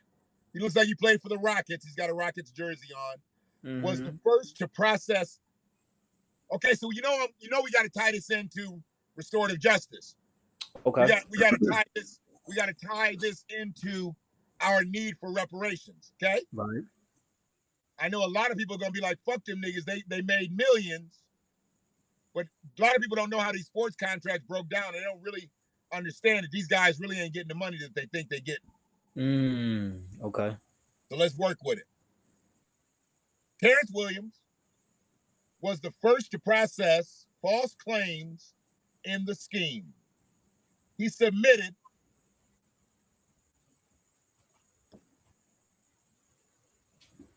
$19,000 in fraudulent claims in November of 2017 for chiropractic care. He received a payout of $7,672. Wow. He's about to go to prison for $7,600. Wow. You hear me?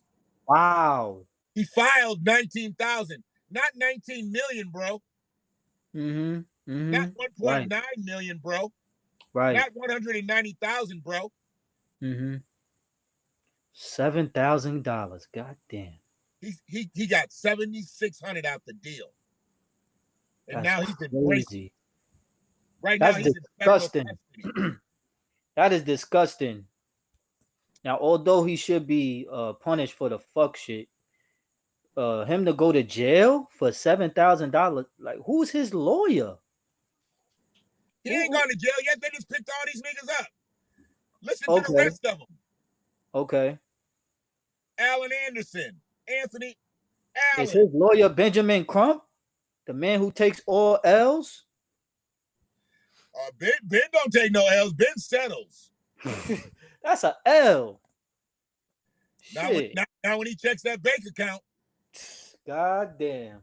You figure if Breonna Taylor's mama got 12 million, Ben walked away with 4 million.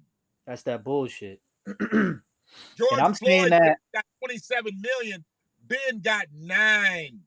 See, I'm calling it a L because if you going after the money, which we should be compensated for our lost loved ones, you also got to go after the people who got wanton endangerment for shooting at Breonna Taylor.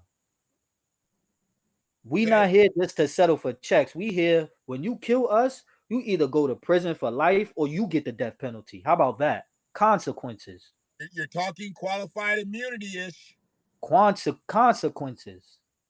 Yes, I'm definitely talking about destroying qualified immunity because that's that bullshit.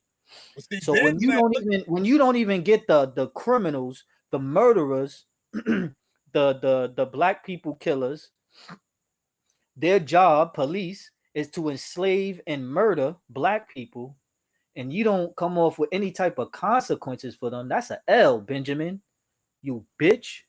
That's a fucking L. I don't give a goddamn what your bank account say. I don't give a goddamn what your bank account say. You don't come for us and our people, and then you go ambulance chasing and chasing checks. Get the fuck out of here, man. Hey, man. Angie's heading out because she got to work 14 hours tomorrow. So she said goodbye and she said, take your medicine. Okay, Miss Angie. I'm about to give you some medicine. I got the remedy. How about that? How about that? You wanna talk shit? Listen. I got the clap back. I'm about to give you some medicine, Angie. I see you around. Angie. She said, I got the remedy. You want to? You gotta make listen, the donuts. Listen. I got the remedy. All right. You want to talk about give me some? Take my medicine. All right now. She Better said she watch gotta it. make the donuts. You better watch it. Sometimes I'm better than I was back then. Shit. Don't play around now. Shit. Ask your friends about me, Angie. Ask them. Goddamn. Dog, listen. Listen to these next guys. I know you know who this next person is. Shannon Brown. Oh yeah, I know him. He married to Monica. God damn. Oh, he married to Monica? Get out of here. You didn't know Shannon? That's her baby daddy. What? They married though? He got her after C Murder went up. Sheesh. He played C Murder. He played C Murder like Kane played old boy in Menace to Society. I see. He went and saw C Murder. He was like, he went right into Jada, right? He went right into the yeah. Jada, she was on his nuts though. She was on his nutsacks in that movie. Yeah, because the nigga was on triple life without parole. I mean, you know, a woman has needs, right, Angie? A woman has needs. I'm not mad. I'm not mad at Jada. Angie got to bed. Okay, good night, Angie. Sweet dreams. Dream about me. William Bynum. Remember him? William Bynum. That name sounds so familiar. Big rope buck nigga. Looked like a field hand. Played for the Lakers. Oh, Andrew Bynum. Well, it says William here. Let me see. What? Let me see who William Bynum is. Because you know what? Andrew Bynum. I got the. That's what I was saying. Like the only Bynum I know that was good was Andrew Bynum. Hold on a second, because I got the official shit, and it's got their government names in this bitch. Yeah, the only Bynum that was good is Andrew Bynum. He was a beast. He did some nutty shit, but you know, later on in his career. Okay, so this is a different dude. Okay. Frida says that that's you know what? They got his full name. We know him as Will Bynum. I remember him now. Okay. Will Bynum. Frida says Shannon Brown was or Tony Braxton and Shannon Brown's ex. He got with Tony Braxton too? Oh, well, sorry, Monica. Excuse me. I'm bugging. Monica. I don't know why I got them mixed up. Yeah, Monica. Yeah, she's saying that's her ex. Yeah, Tony Braxton, she a little long in the tooth for Shannon. Yeah. Okay, so Will. We don't talk about his siblings. So Andrew Bynum is probably not his brother. Nah, I doubt that. Yeah, he don't even look like I remember he's real short. He's a short cat. See what college he went to. Oh, Arizona, yep. Arizona and Georgia Tech. Yeah, he cooked us in a game. I remember he played Michigan, played against Michigan, or I saw him in the tournament, but he cooked a team that he's a little kid. Oh, you know why I know the nigga? He played for the Pistons. Okay. Yeah, he Okay. played for the Pistons. Yeah, he was. Yeah, I know that name sound familiar too. Will Bynum. he was fast Sounds as familiar. fuck. So okay, so that's why I knew. Yeah, okay, so that makes Okay. sense. Okay. Yeah, he was with our kind of in our down years. He played with the Pistons up 8 through the 14th. That was when yeah, that was after the championships, after the runs. Yeah. Okay, so That was still during like the LeBron era too, so y'all was still relevant. yeah. Y'all was still giving LeBron that work, and then eventually he overcame. Yeah, he came. I think a little bit before that, because he got us right at the end of our Chauncey Billups run. Mm-hmm. That's when I he hit. like 20, Chauncey. that's when he hit 25 fourth. That was the day I never liked him again. Me and my I son like was Chauncey. and we saw I that fucks nigga hit with 25 Chauncey. in the fourth, and it was over. Yeah, I fucks with Chauncey. Chauncey Billups is a G. Yeah. So that's Will Bynum. Okay, let me get back to the other motherfuckers that I know you know too. Melvin Ely. Another name that sounds familiar. Melvin Very Ely. familiar. He was around for a minute. Christopher Douglas Roberts. I don't know him. Yeah, I don't know him either. Anthony Roten. Is Big Baby in there? Because I saw a picture with his face. Glenn Davis. His name is Glenn Davis. Stealing my thunder here. You're stealing my thunder. Oh, my bad. Sorry, my bad. Milton Palacio. Bad. Milton Palacio. Oh, I remember him. Damn, Milt Palacio. What? You remember him? You remember him? You about to really remember this motherfucker? God damn, Milt Palacio, really? Sebastian Telfair. Hey, BK in the building. Yeah, the federal BK building. in the building. Federal building. Yo, Shannon, chill, man. You gotta chill. Antoine Wright. I remember him. Yeah, Antoine. Darius Miles. Of course. Wow, Darius Miles caught up in this too. Wow. Ruben Patterson. Yup, I remember him. The so-called Kobe stopper who Kobe dropped like 50 on him every game. Right. Eddie Robinson. Okay. Gregory I remember Smith. Eddie Robinson. I know Eddie. Gregory Smith. Ronald Glenn Davis. Yeah, that's Glenn. Yep, that's Big Baby. You just picked him out of the lineup. This nigga's cooked. No, I saw a picture of him. I said Ronald Glenn Davis. He was like, yep, that's the nigga right there. That's him. That's it. And Jamario Moon. Jamario Moon. I don't Never heard of him. Yeah, I don't remember him. 18 basketball players going to prison for insurance scams, and the one they chose to highlight was a $19,000 case, which means that everybody else was less than that. Right. That's got to be the most. You don't put the lowest case on the headline. Right. You put the big case on the headline. That's got to be the most since they chose to highlight that. Yeah. That's got to be the most. And he was not the second most or something, you know? He was the first. That's some, yeah.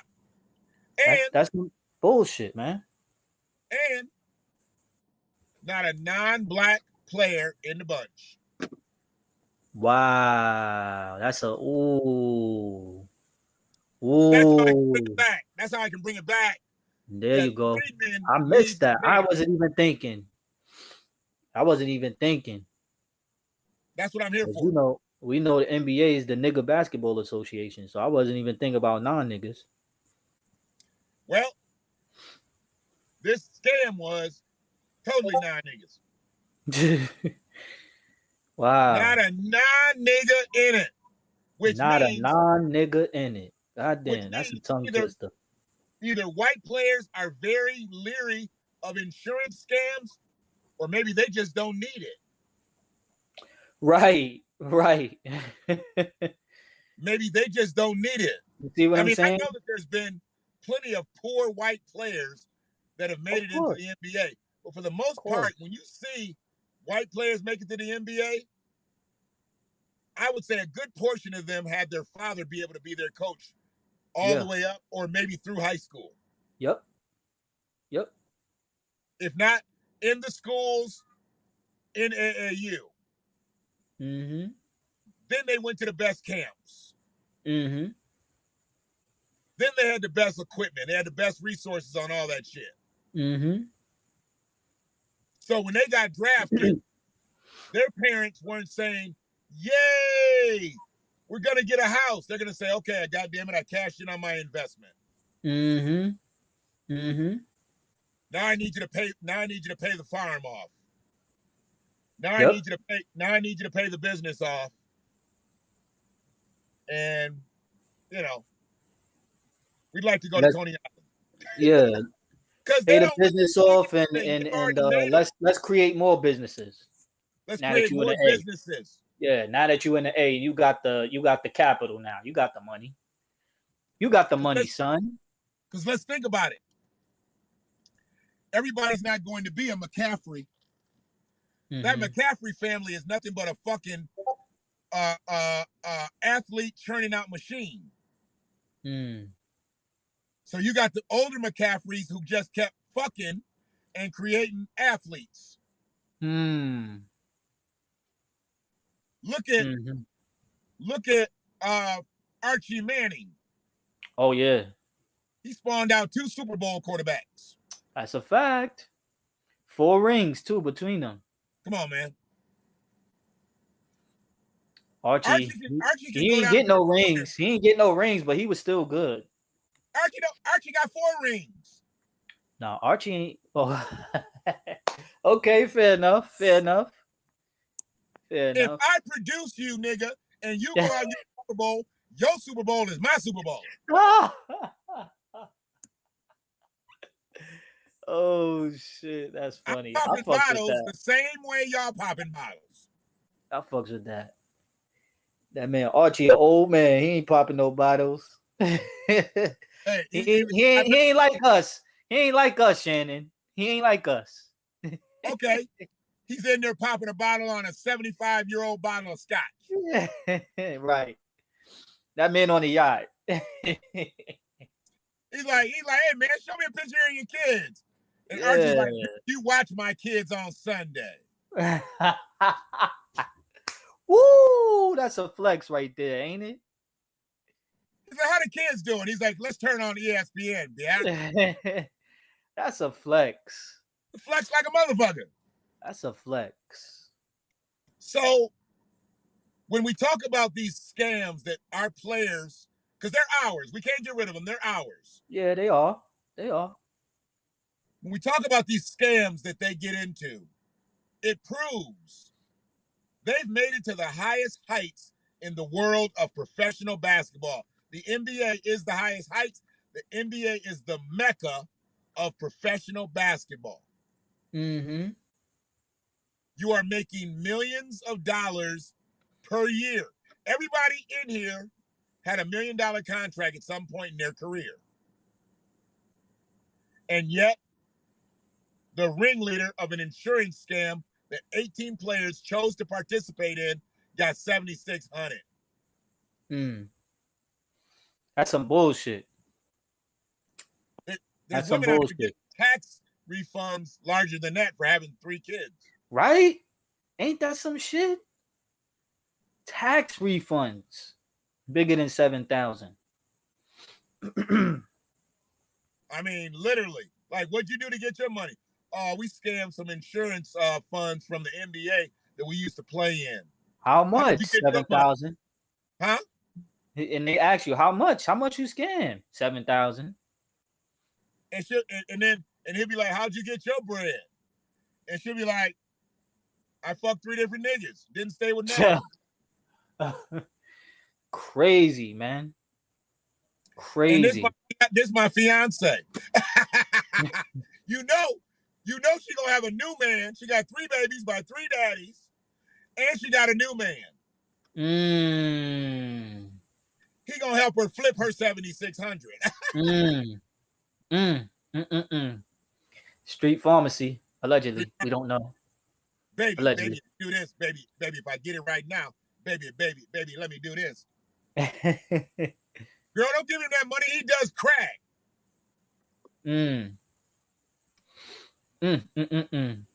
So seeing this type of behavior, because it's not the collective, Right. 18 players, 18 black professional 18. basketball Yep. players. Infinitesimal number. That lets me know we are nowhere near. These are people that have made it to the highest heights of their profession. Yep. And yet they're It's going the to do best. federal prison time for stealing money from the insurance fund from the league that they played in. $7,000. You doing prison time for $7,000. You know what? Let me just do some. I like to break it down just a little bit more. What's that motherfucker's name? Terrence Williams. Watch this. I'm about to break his shit down. And then we're going to go on and get up out of here. We almost 2 hours in this bitch. Terrence Williams. Listen, I could go all night. Bam. I It could started go to all rain. night. I had the sunroof open and shit. I could go all night. Salute to cargo420.com. Appreciate you, Again, brother. that's cargo420.com. Appreciate you. Appreciate you, man. And we appreciate the chat, the live chat, the supporters, and everybody here with us today, man. Thank you. Thank you for listening. Thank you for watching. We coming to bring that Freedman heat. Let's keep doing it.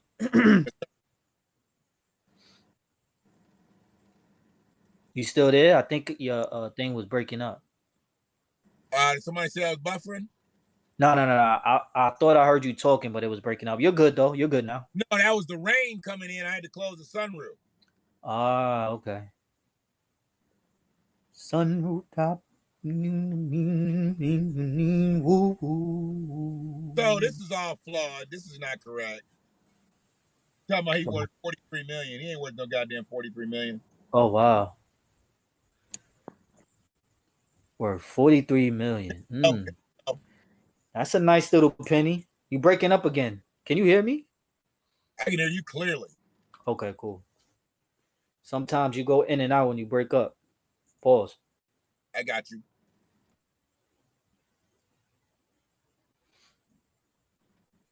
Williams net worth basketball. Okay. Terrence Williams. Okay, so he earned, his top salary was $2 million. Wow. That was in 2012. 2012, he made $2 million. So I'm going to go to my calculator, my trusty calculator, and put a $2 million in. And we're going to divide that by 365 days, even though they don't get paid that way. 365 days is $5,400 a day. So 7,600 was just a little bit more than what he made in a day. Yeah. That is ridiculous. I mean, I'm not going to put any Okay, here's the thing. Let's go to somebody we know. Big Baby. Big Baby had a career. This is what's real. Oh, you know what? Shannon Brown had a career too. I can go to either one. Go to Big Baby first. Okay.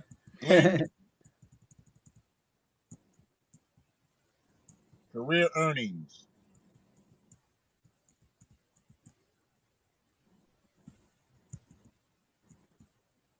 Shit, in 12, it said he had a salary.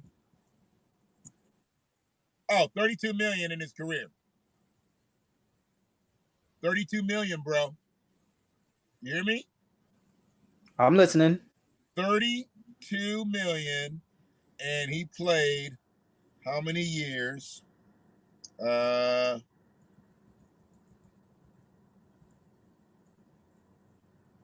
Obviously, we know all that's before taxes, right?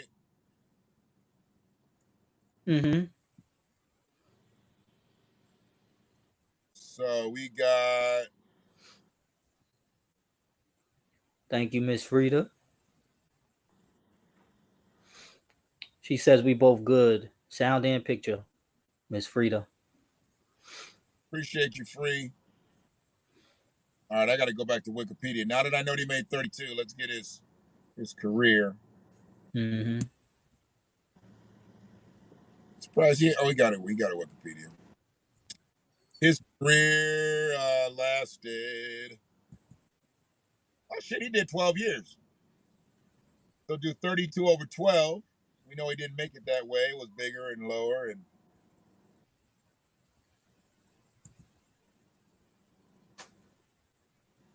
that's 2.666 million a year. And let's divide that by 365 days. He's going to be right there, right near it. 7305. I knew he was close. So the money that the top motherfucker got, he didn't even get, but he used to make that every day. He averaged that every day of his career, 12 years. He made $7,300. The top insurance scammer got 76. Nigga, you do the math. I'm not a mathematician like you. I'm an idiot. I'm slow. Well, I ain't that bright. I'm slow. What? You was doing all those math numbers like it was nothing, all in your head. Well, that was some of the numbers, but I did have to go to the calculator for some of this other, but I did know it was close. So, say somebody like Big Baby got just a little less than the money that the top insurance. There was some of these guys probably got $1,000, dude. But it doesn't matter because they're going to go in as a RICO case. Okay. Everybody will probably turn on Terrence Williams because he was the ringleader. Wow. Okay. They want him because he got him all involved. Then they'll have their attorneys try to plead their case down based on the amount of money they got. Because if the top dog got $7,600, somebody got Shoney's money. If the top dog got $7,600, I bet you somebody got an auto detail. Oh wow. Yo, Shannon be having jokes. Yeah, this is not going to be a good thing for these guys. They're going to make an example. It's the Players Association Insurance. They tried to scam the league. So hold on, this is the NBA? The NBA is associated with this? This is the NBA's insurance fund. What? And they're not being I guess audited or attacked or no consequences for them, but the players? No, wow. No. The insurance fund was just there for the players. These motherfuckers decided to scam it. So you don't know how this happened, right? Nah, I'm not too familiar. Okay, so you know these guys have independent physicians and whatnot. Mm-hmm. You see how they be getting hurt and then they say, I'm going to fly home and talk to my own, right? They don't really fuck with the team doctor. Right. They be like, nah, I don't trust them. You know, the team doctor got their own agenda. Fuck them. I'm out. I'm going somewhere else. They go to their own. So what they were doing was they were putting claims that they had been going to the chiropractor. Oh, shit. The dentist. No. They were talking about going to the dentist and the chiropractor, filing claims and not actually going to the chiropractor and dentist. And they go to prison for that now. Now, before, later, yeah. For $7,000? He submitted $19,000 in fraudulent claims in 2017 for chiropractic care. I'm sorry, man. It was some bullshit what he did. But when we got black people being murdered with no consequences, we got these white collar crime, millions, Wall Street. Like, what is this what we really about? Is this what we doing? 7,600.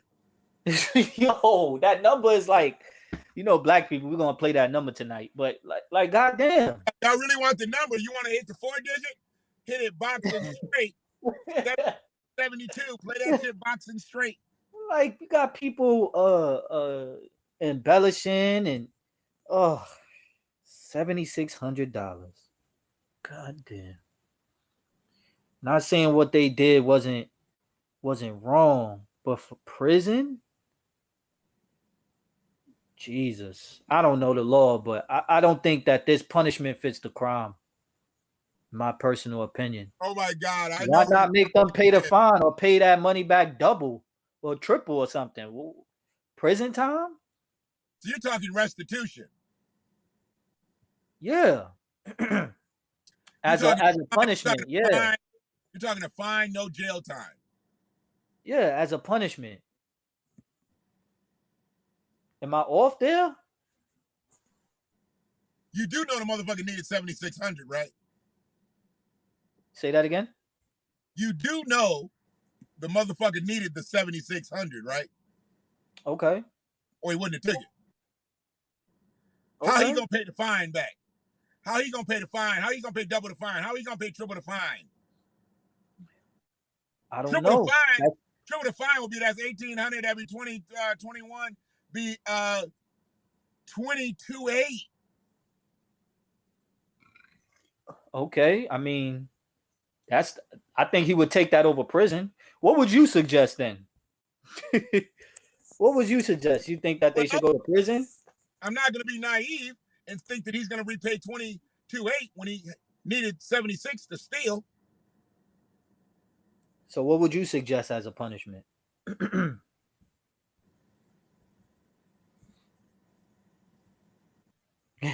You thinking? I am. Uh-oh. I literally Shannon just pulled the Joe from Medea. Shannon just fell asleep. I fell asleep on a motherfucking shit a couple nights ago. Yeah. They kept cutting me off and shit. Yeah. And I was like, I'm gonna lean back in my chair, nigga. I died up. Yeah.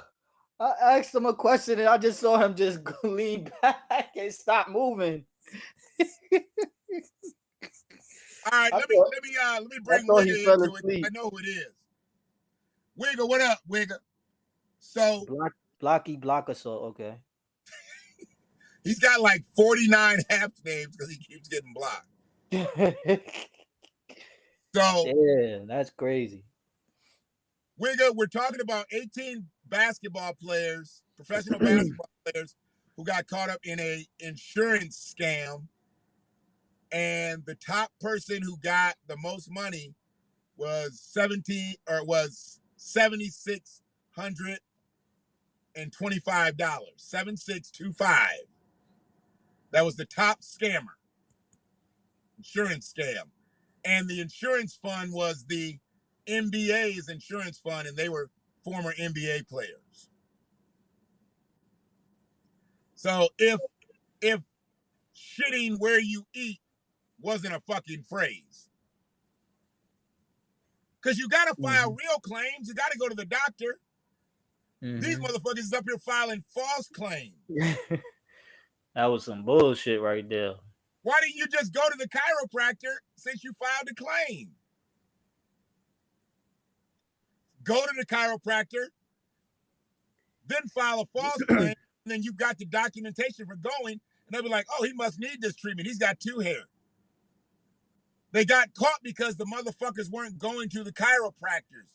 So guess who wasn't in their pocket?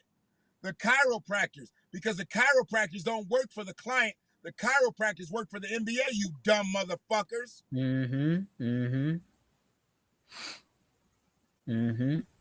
They thinking they got the chiropractors on the hook when the chiropractors turned them goddamn slips in and was like, hey, man, isn't this Glenn Davis? Robert Glenn Davis? Isn't this Big Baby? I haven't seen him since he played. Yeah. Well, I've got all these insurance. I ain't seen him in 2 years. I haven't seen him in 2 years.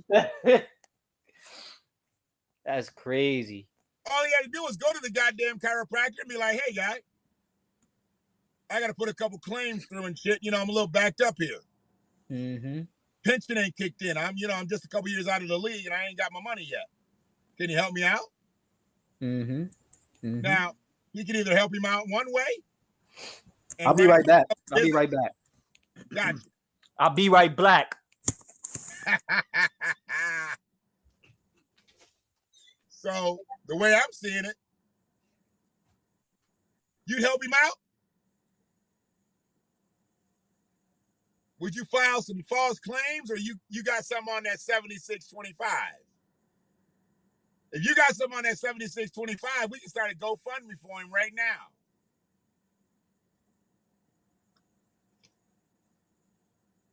I'm sure he could need it. Yeah. I'm sure he need it.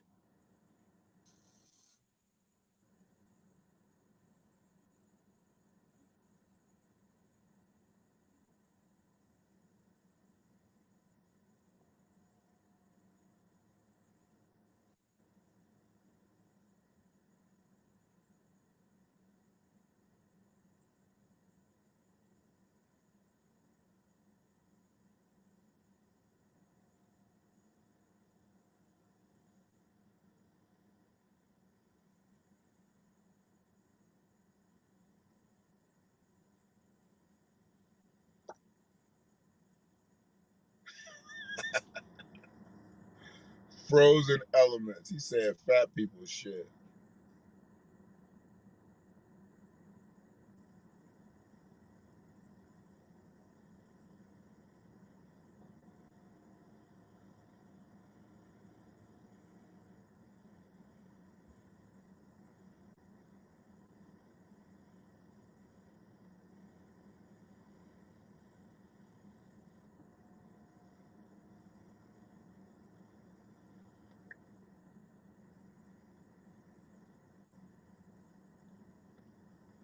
You trying to post shit now, nigga?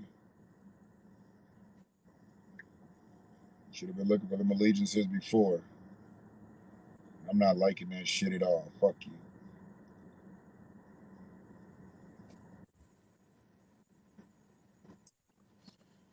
Yeah, they come back. They come back.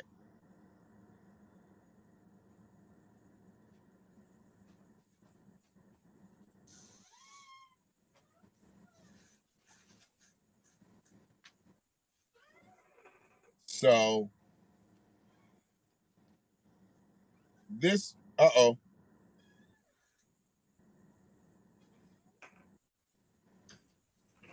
Playing football tonight? Football tonight. Nah, what's tonight? What is today? Oh, today is Friday. Oh no, Thursday right now. Oh, do they got a Thursday night football game? It might be.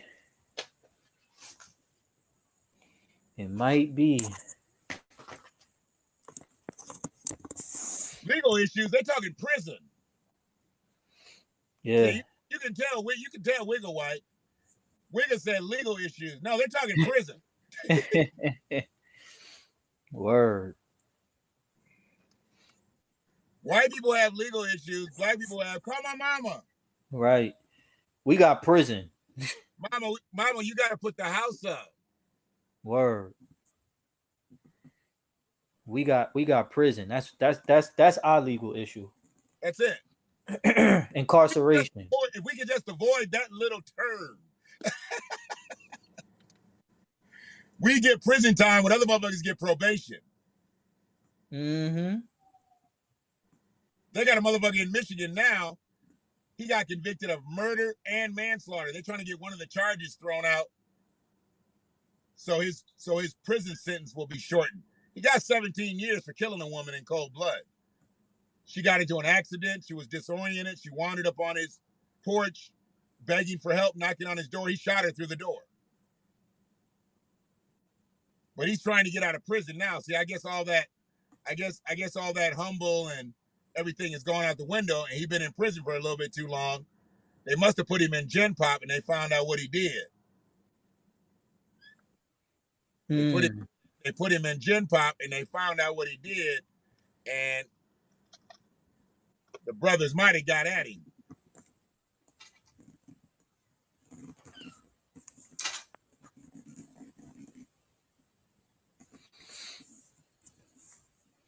Yeah, they're gonna get some jail time. There'll be some jail time here. Here's the thing, dude. It wasn't even worth it. It's gonna be jail time because they're gonna have to put together financial receipts. And if they prove unworthy to be able to pay the restitution, they're just gonna give them jail time. Or they even just give them jail time regardless?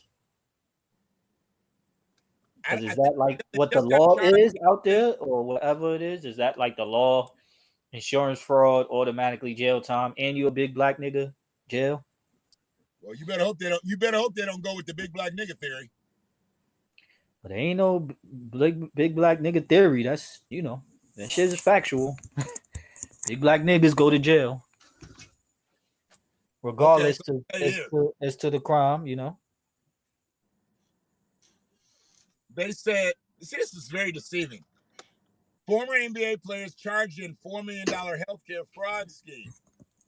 18 former NBA players were charged Thursday for pocketing about $2.5 million illegally by defrauding the league's health and welfare benefit plan in a scam that authorities said involved fictitious medical and dental expenses.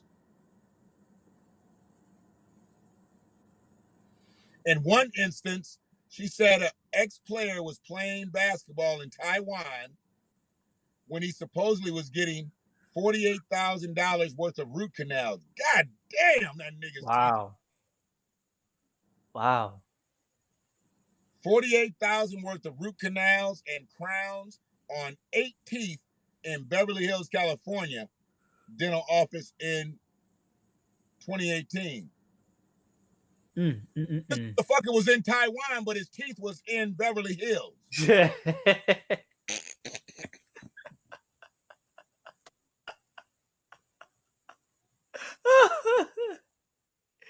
motherfucker filed an insurance claim, and his teeth and him weren't in the same continent.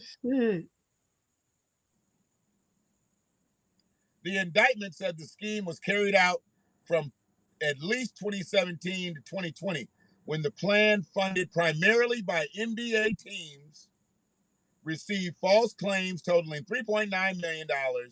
Of that, the defendants received about $2.5 in fraudulent proceeds.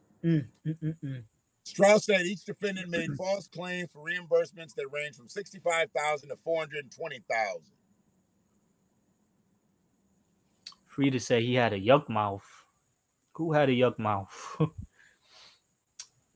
At bad mouth. Okay, she talk about the people going in there for the grill. Okay.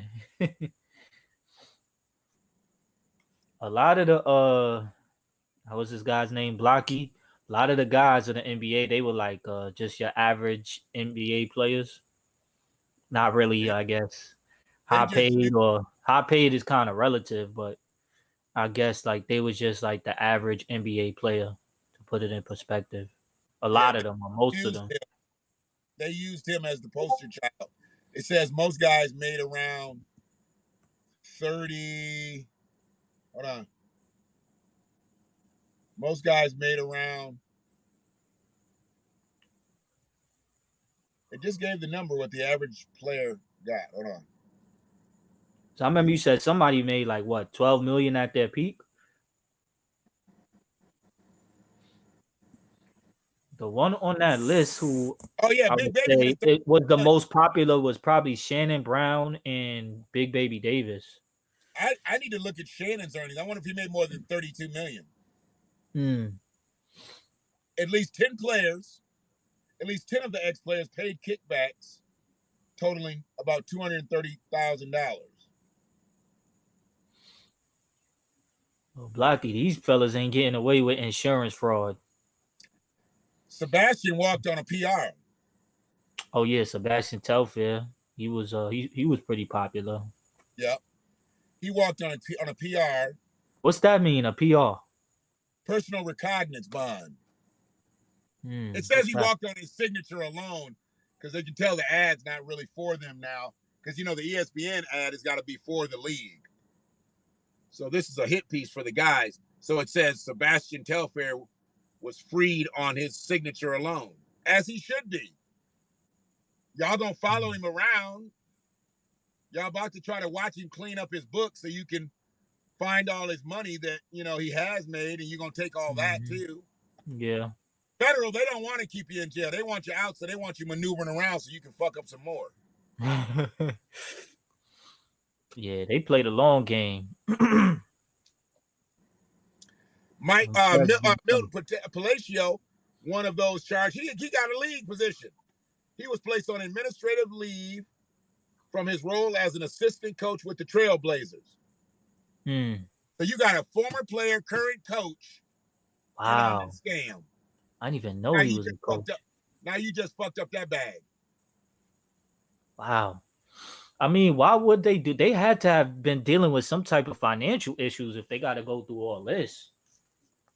You think? And then the highest claim was what, $8,000? Like what? No.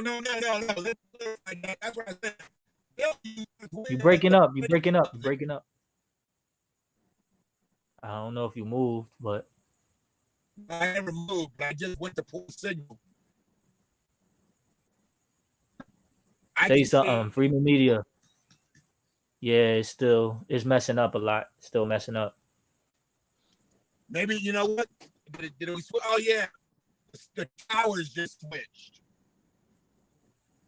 At 10 o'clock, the towers switch. They switch directions. Oh shit! Let me see if this helps. If this helps, I just switched direction.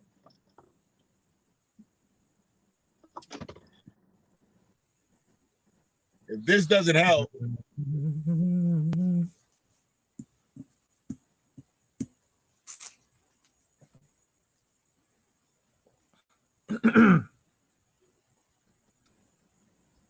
You there? To finish it out.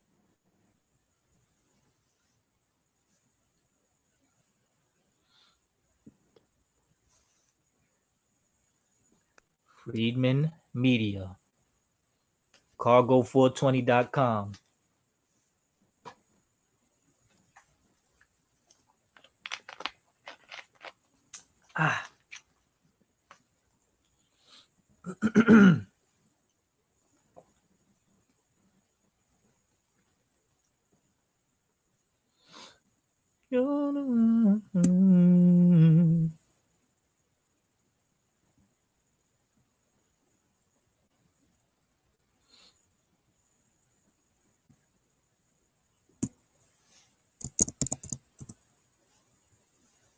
What is Wigger talking about?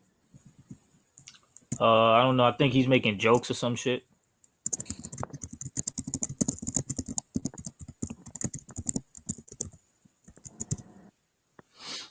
How about now?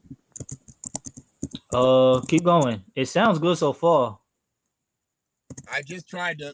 All right, I'm gonna close it out soon, but I tried to go to the hotspot. Sometimes it doesn't pick up in this lot. So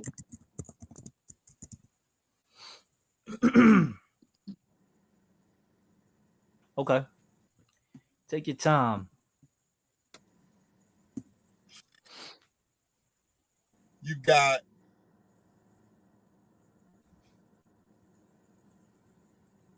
you seem all right now.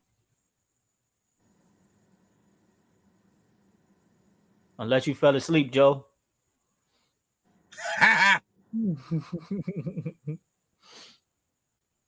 So no, I'm just looking at something. I want to make sure I get this right.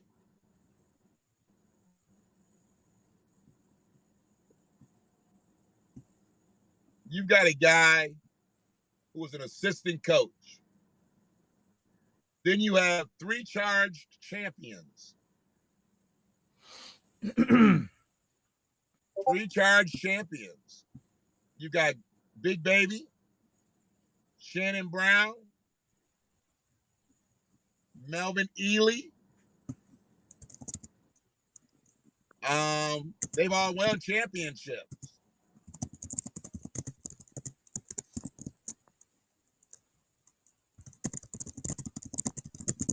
Among other players who were charged, Anthony Roten, Ruben Patterson, and Darius Miles were the only players who averaged double figures in their NBA career. That is a feat.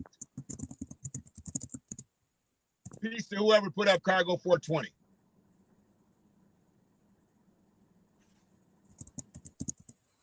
That It is says a feat. anonymous Facebook person. Yeah. So, to average double figures your whole career in the NBA, that's a feat. It's a feat to make the league, but to be a double-digit scorer, you got to be pretty decent. That's just 10 points a game, but you got to average that your whole career. Arrest occurred in Washington State, California, New York, Alabama, Illinois, Florida, Nevada, Georgia, and Tennessee. All were charged with conspiracy to commit health care fraud and wire fraud, which carries a potential penalty up to 20 years in prison. Williams was also charged with aggravated identity theft, which carries a potential penalty of for up to 2 years in prison.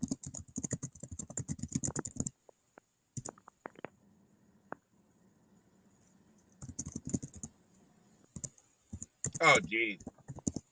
Strauss said the charge was lodged because Williams tried to frighten a co-defendant into paying a kickback by impersonating an employee from the health plan administrative manager, claiming there was an issue with an invoice and that might require the co-defendant to pay back money he'd received. This nigga tried to blackmail on a scam. That's just gonna about do it here. You gonna do something illegal, then strong arm a motherfucker you doing the illegal shit with. You see why we ain't gonna make it?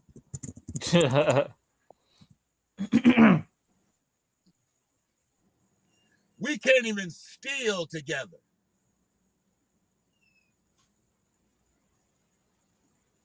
We can't steal together, bro.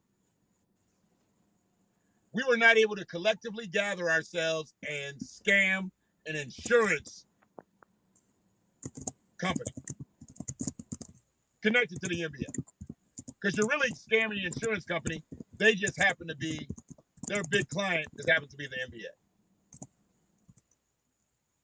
Okay. Couldn't even do that. Right. Had to try to boss up on one of the other wrongdoers and say, look,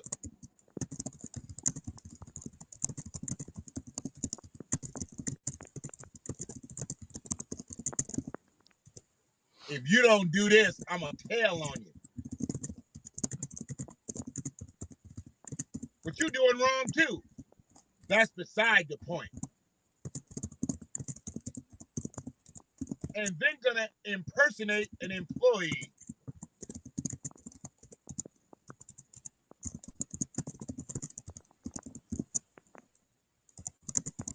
If shut up and dribble was the situation. Okay. You're not equipped for this game. Your game was a basketball. And when your basketball playing days were over and you didn't bubble that into a post career, you should have went to Indeed and got online. You could have got a job. All you had to do is say you played in the NBA for 12 years. Everybody wants to hire a former athlete. Just on the old stories alone. There's been motherfuckers out here who have made it becoming $1 million car salesmen just because they were former athletes. Right. People love sitting at the desk of somebody who had a heyday that they cheered for at one time. Now you just the nigga that gets them a coffee when they come by their new Tahoe. I'll take cream in that. Pause.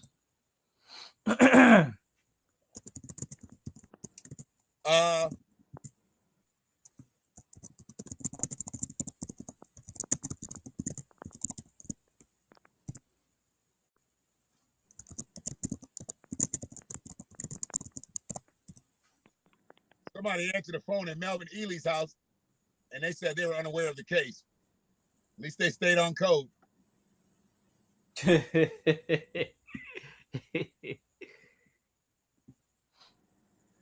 And this came just weeks after former NFL players, God damn, Clinton Portis, Tamarick Vanover.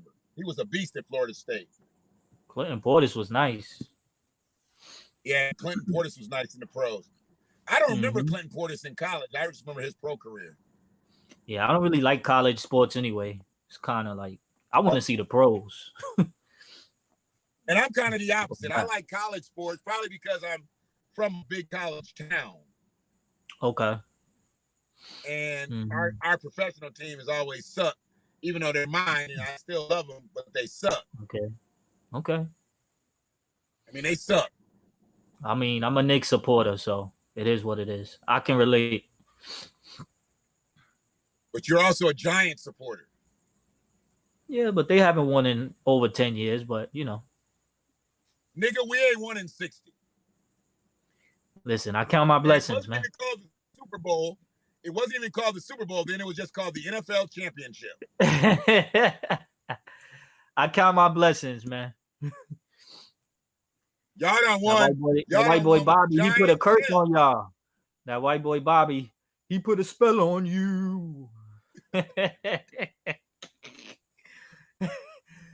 Now you're taking L's. You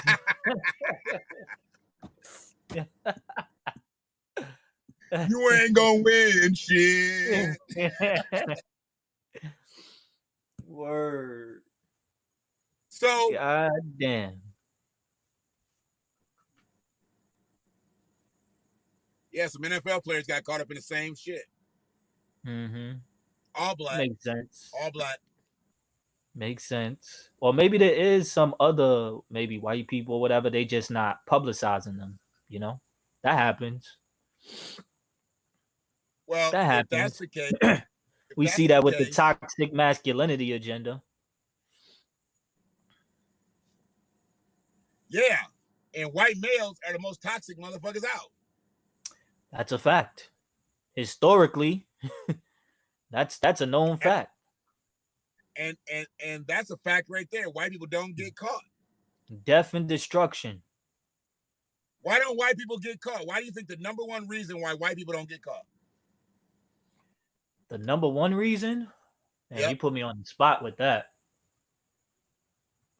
Well, they have control. You mean like today? I would say my answer is they have control of a system that was made for them. So that's why.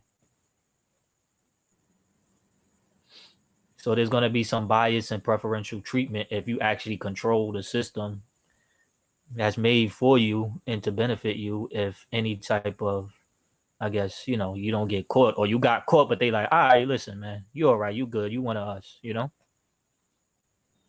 Or you have power. They have the power. I appreciate your scarlet and gray answer. I appreciate your that ain't no great answer. Limerick. That ain't no great answer. I'm saying that they got the power on some He-Man shit. The number one reason that they don't get caught is because white supremacy is always going to hold up white supremacy. Yeah, that's what I'm saying. I just didn't say those words. I know you gave us a very, very powerful and impactful message, and you sounded good doing it, but it all breaks down to them motherfuckers don't tell on each other. Okay. Because if they all win, they're good with it.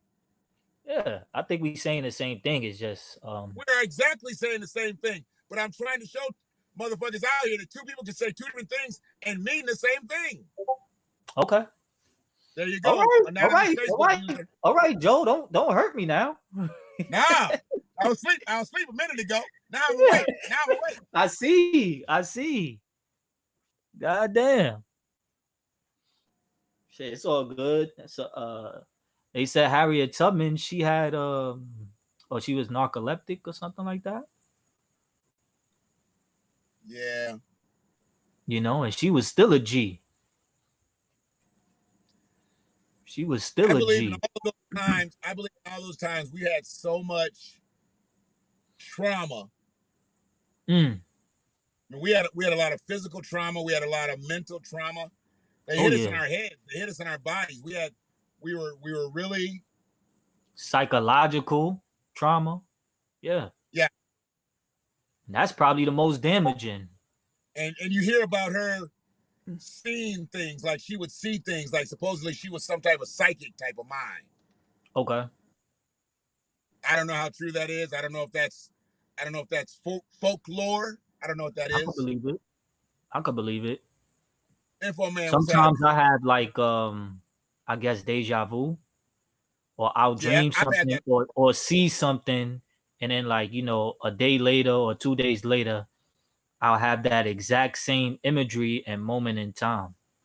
I've been there. I've been there a Yeah. couple times in my life. Yep. Yep. And I believe that what happens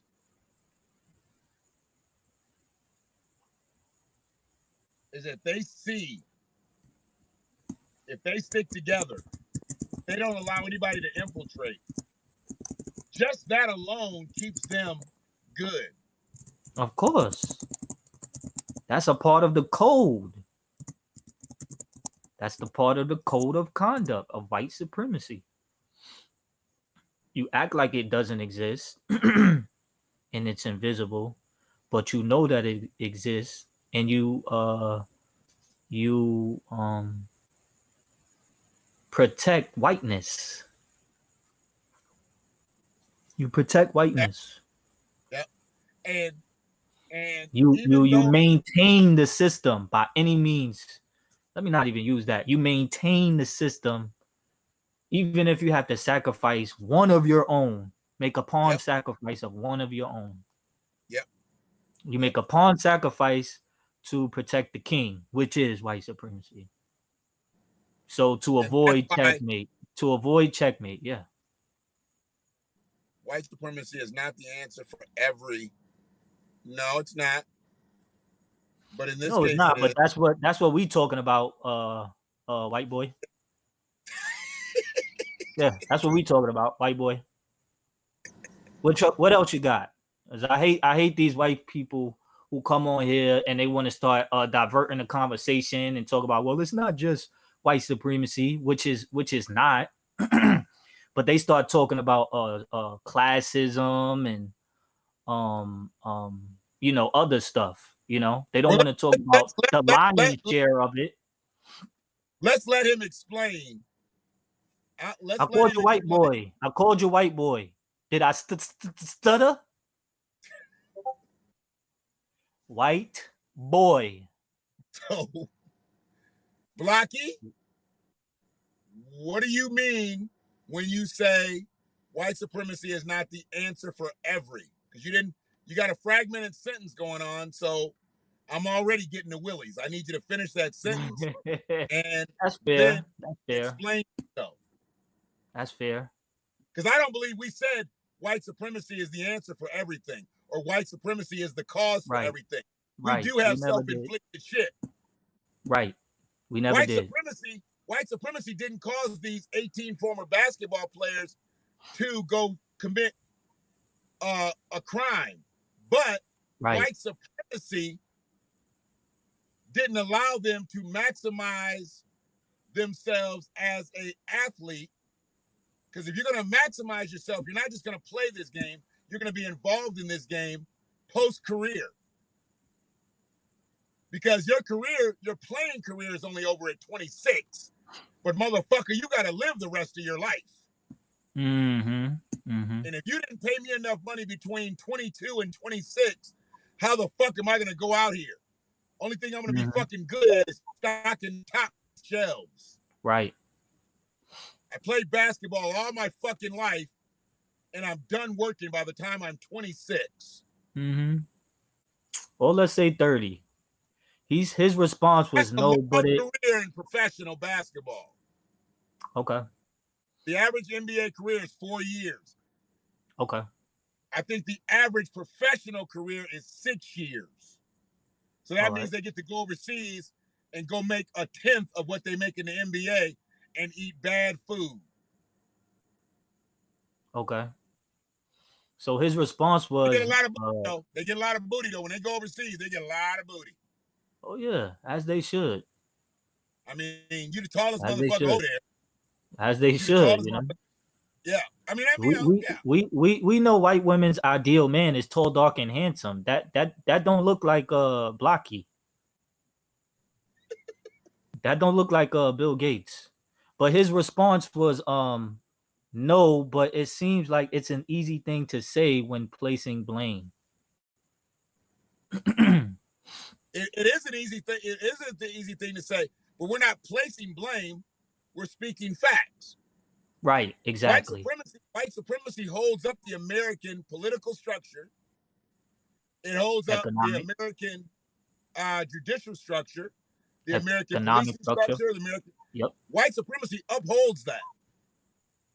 And let me just so we let got you to know, start there. Yeah, we got to start there. Even when we had a black president, he upheld white supremacy. There you go. Perfect. So we're not blaming y'all just to blame y'all. Yeah, we had a melanated motherfucker in there. And he still didn't do shit. Tool. Yeah, he was a tool of white supremacy. You might as well have had Trump in there. It's no different. 4 years early. Yeah, it's no different. And if America was such a different time, how do you go from a quote unquote black president to Trump? If things got better. Well, let me explain something to you. You niggas gonna pay for what you did. You niggas gonna pay for that. Trump was that. Trump wasn't the best candidate running. Trump was. You niggas are gonna pay for what you did. Yeah. And that's what happened. He was a result of hell no. We just had a black president. Okay, back to regular scheduled program. Mama, you gotta vote this time. I haven't voted in 30 years. Yeah, but they voted a nigger in. Yeah, we get my sweater. Get my sweater. Let him go here. Let's go. We can't have those optics. Obama was a coon, but we can't have those optics. Obama they voted a nigger in. Obama was helping pass laws for LGBT and white women and the police officers and the blue alert bill and all that, but we can't have that now. We can't have a black man being the face of that. Let's put Trump in there now. All right, niggers, y'all had your moment. All right, y'all had your moment. Now we're going back to regular scheduled anti-black programming. Good night. Obama went to Harvard and said, "The world is your oyster. You can do anything." And then he went to Morehouse and be like, "The world don't know you shit, niggas. Take this diploma, get the fuck up out of here." Right. My meter's running. Right. I bet you Obama didn't even eat at Gladys Knight's Chicken and Wobbles. He dropped in at Morehouse and he was up out that bitch. Yeah. He said, as soon as I start talking, Obama probably said, as soon as I start talking, crank up Air Force One. We out this bitch. Right. When black people was dying, Obama started singing Al Green. Flat. That nigga got it there and sung when people in your state was getting polluted water, he had the audacity, the temerity, the unmitigated gall to act like he was drinking some water from Michigan and then walk off. God damn. Tastes fine to me. If I had a freedman hand that was so big, I would have slapped the melanin or the black face off that coon, because that's what Obama was. He was a white man wearing blackface. I would have slapped the fucking melanin off of him for doing that shit, and I'm not even from Michigan. I mean, the disrespect was so real from Obama towards black people. they looked at Obama as Messiah. They thought he Yeah. was going to change something. They thought he was going to change something just because he had the face. The They melanin, didn't look, right? The they didn't look complexion, at the building of Obama. right? They didn't look at his consciousness, his legislation, and his actions. They just saw a black face. And then when he couldn't do nothing for black people, according to him, well, oh, it's not his fault. You know, then what the hell are you celebrating for? You got a goddamn black president who did nothing for black people, but you celebrating. The first black president, and what did he do for you? Not a goddamn thing. What's the point? What's the point of having a black president if you don't get no soul glow legislation? He gave us symbolism on so many levels. I mean, I respect him for having a beautiful black wife and beautiful black children, and I think they only had one dog, but they might have had two by the end. I think they had two. Yeah, two daughters. No, not two daughters, two dogs. Oh, they had two daughters. But I know brought up the dogs. They had a model black family. They had a model black family, and there was no scandals. You know, their daughters weren't scaling the White House to get out and go drink and do cocaine. They had a very, very productive White House life as a family. But that's it. That's all he gave us was optics. First off, Blocky, Obama's daughters are not ugly. We got that. So you gonna chill with that. Obama's daughters are not ugly.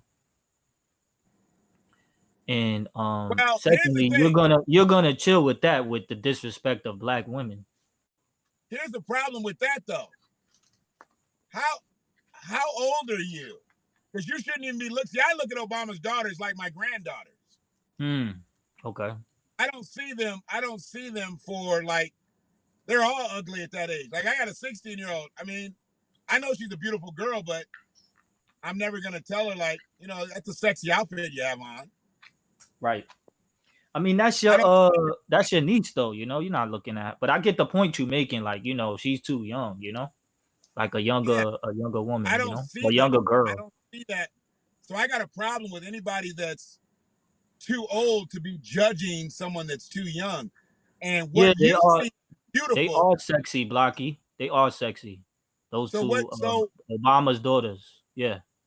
They look good. He was indeed groomed. Thanks for keeping us on cast there, Shannon. He was indeed groomed. Not gonna come on here and disrespect black women not while we here. Yeah, I mean that gates up. I mean, I'm a little disenchanted that you would actually feel comfortable doing that, knowing that all the black women that are on this post. Okay, well, I get your jokes more than other people do, but when you come for the disrespect, the joke was trash. Yeah, you know, the joke was trash and corny, and you probably wasn't really joking. You just got called out on your bullshit, and now you want to say you joking, white boy.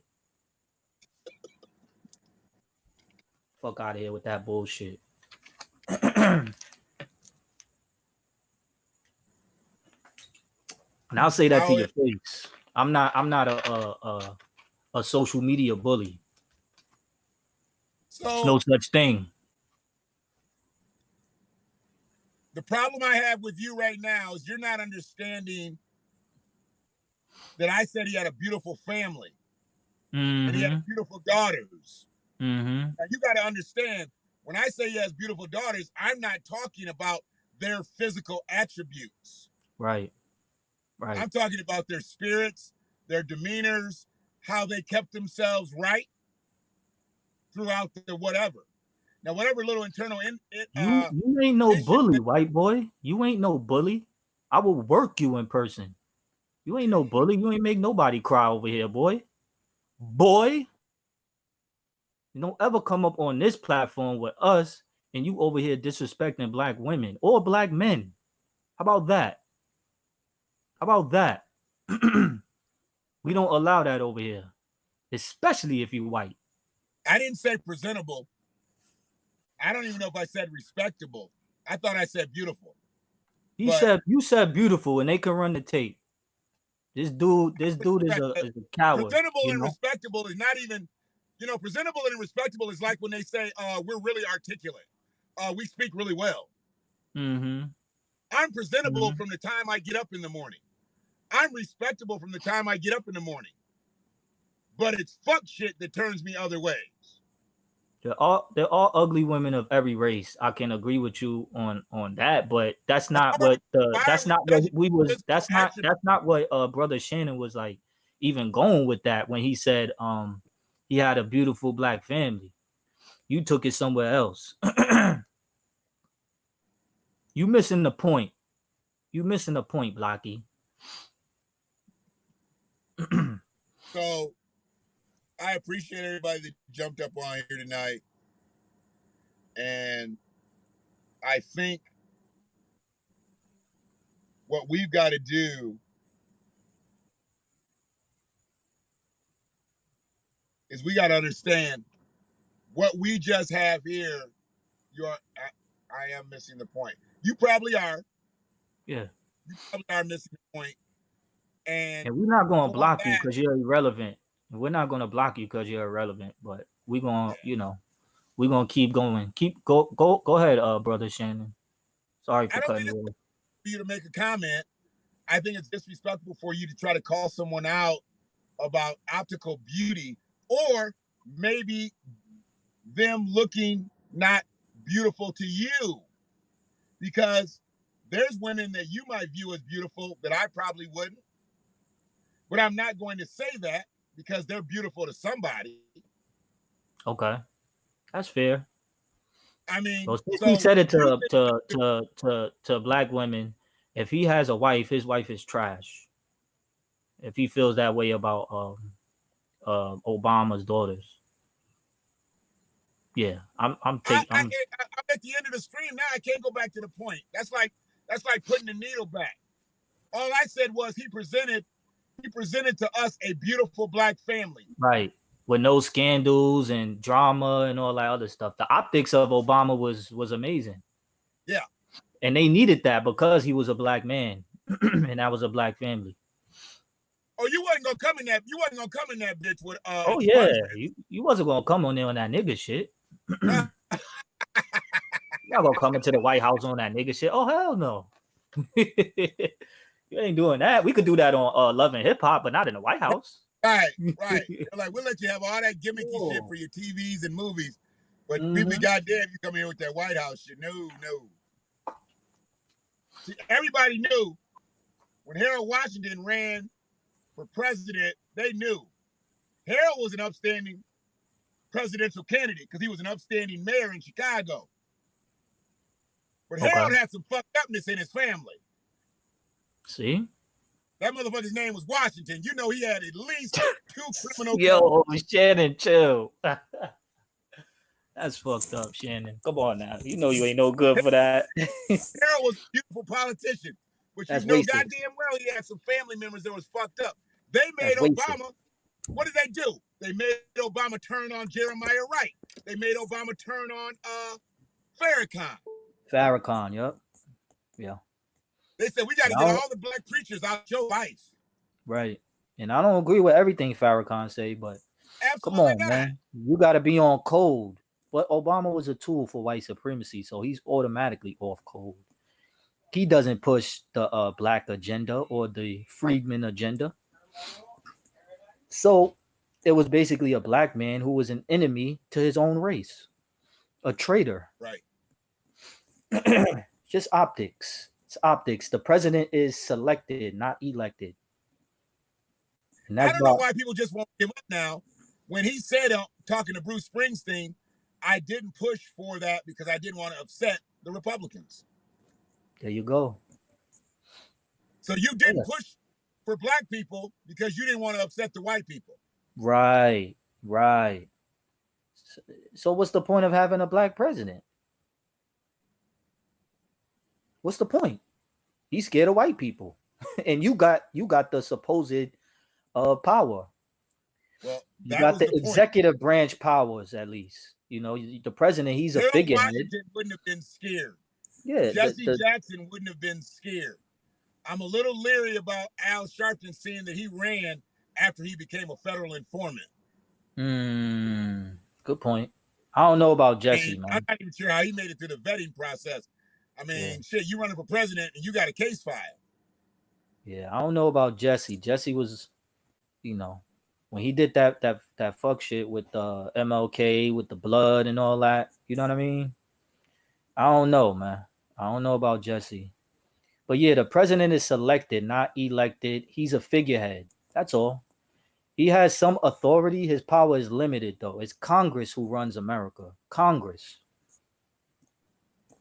Those are the people who control and run America.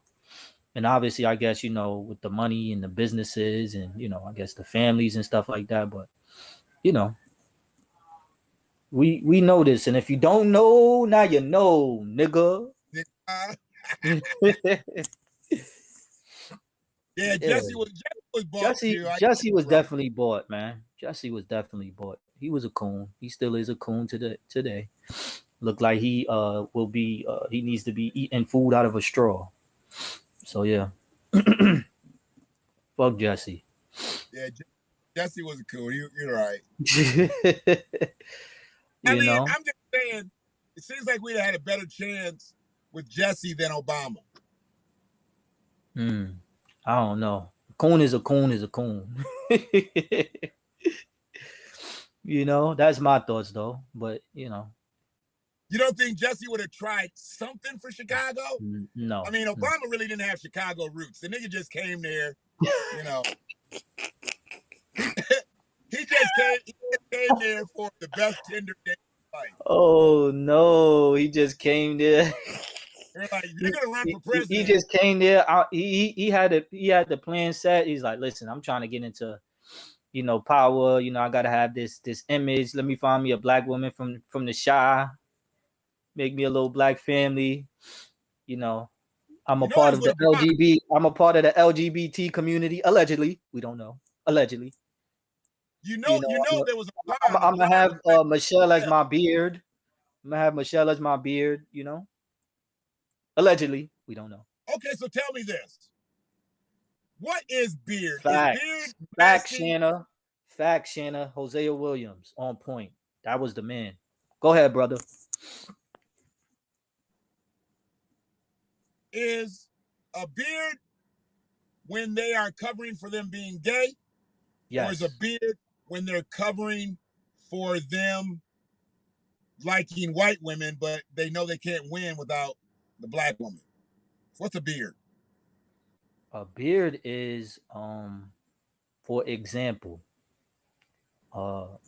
Michelle Obama is, some would say, is his beard. John Legend and what's her name? Chrissy Teigen, supposedly, her beard or his beard. Corey, what's this guy's name from New Jersey? Corey, forgot his name, but Rosario Dawson is his wife. A lot of people would say Cory that Booker? is his. Yeah, Cory Booker, Cory Booker. And Rosario Dawson is his wife.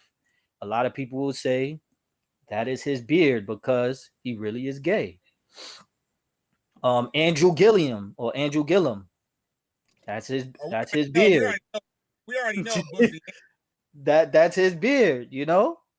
I guess that's probably like a better example, you know? So yeah, when they talk about beards and stuff, talk about someone who's really gay, but they'll get married for the optics and to pretend as if they're really not gay because they have a wife. To my understanding. Granddaddy, who? Beard is covering you being happy. Oh, Shanna got some shit today. She got some jokes. Beard is covering you being happy. Y'all want to hear it? I'm gonna put something on here. This is about to upset a couple people. Uh-oh. we were discussing the Washington movement, for people to in Washington. Let's go. And that afternoon,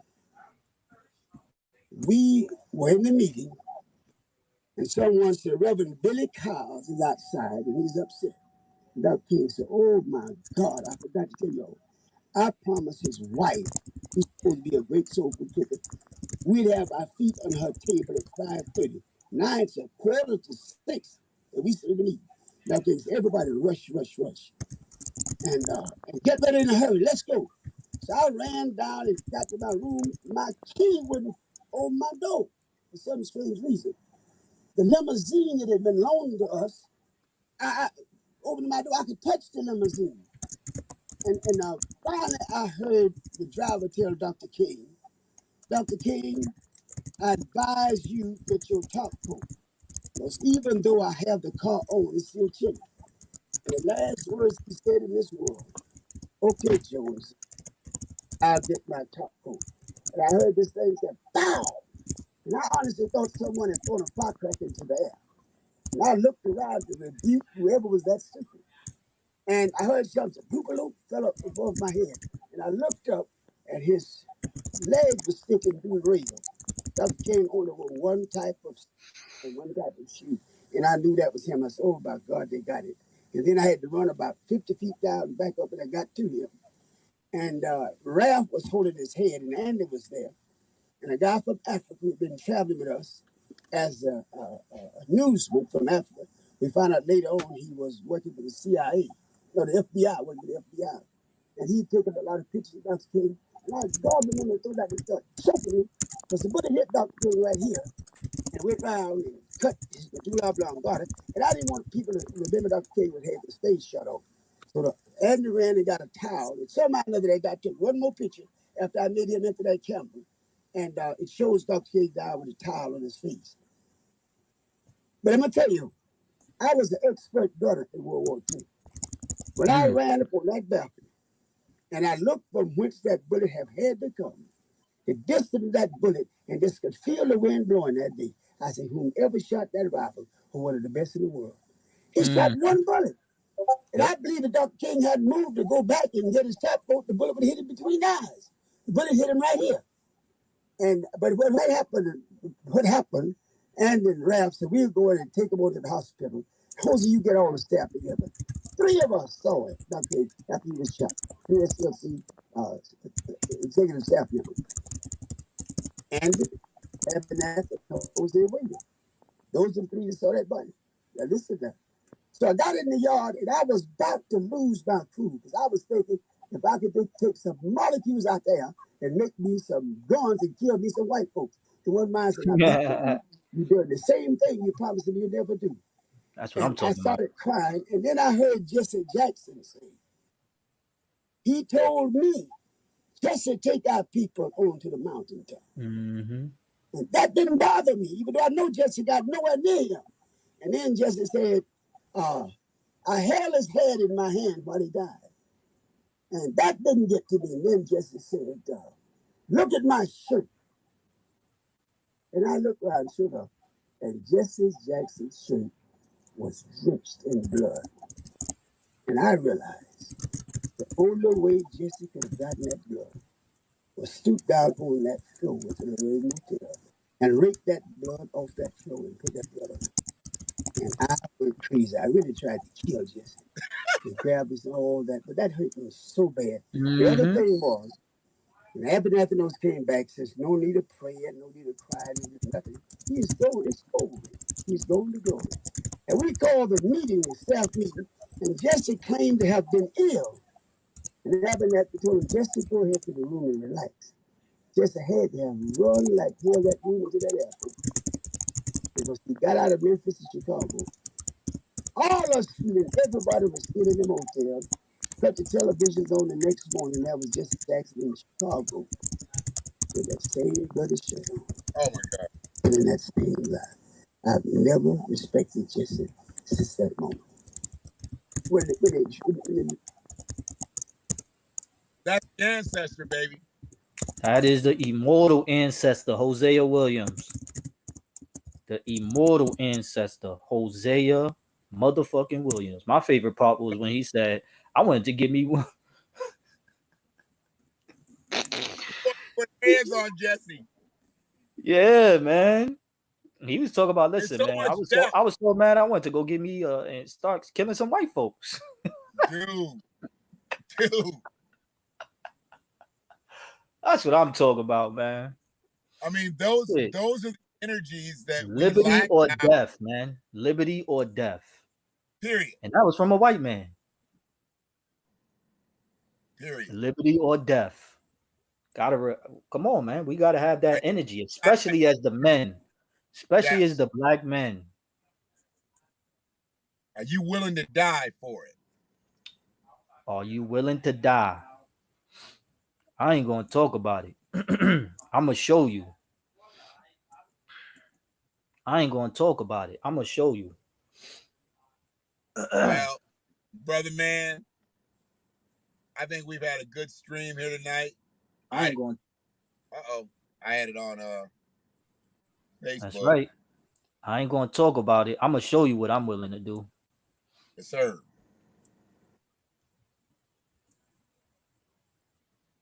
What's tomorrow? Friday? Yes, yes. Thank God it's Friday. That's an oldie. Y'all don't know about that. Y'all youngins in the chat. Y'all don't know about that. He keeps talking that stuff. We know Shannon too young for that too. Even though he got the grays. B12. That's what I use. Keeps the grays away. B12? B12. You gotta inject it in the bloodstream too. Oh, here you go. You know? Don't put no lights on there. Oh my God, Shannon. I fucks with you. You the man. You know we got jokes. All day, dog. We got jokes. Just like Beyonce says, I know you can't. That was random.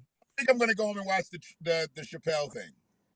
Yeah, man, watch that. Oh my God, man. I watched that today. That shit was so good, Gotta man. get the conversation. Everybody else knows about it, and I don't know about it. Yo, watch that. It was so good. It was fucking amazing.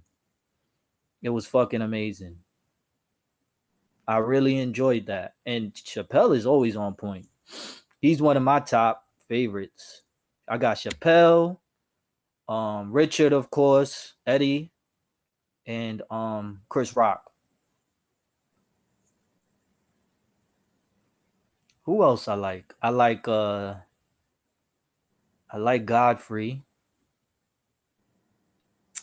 I do like Godfrey. Godfrey's good.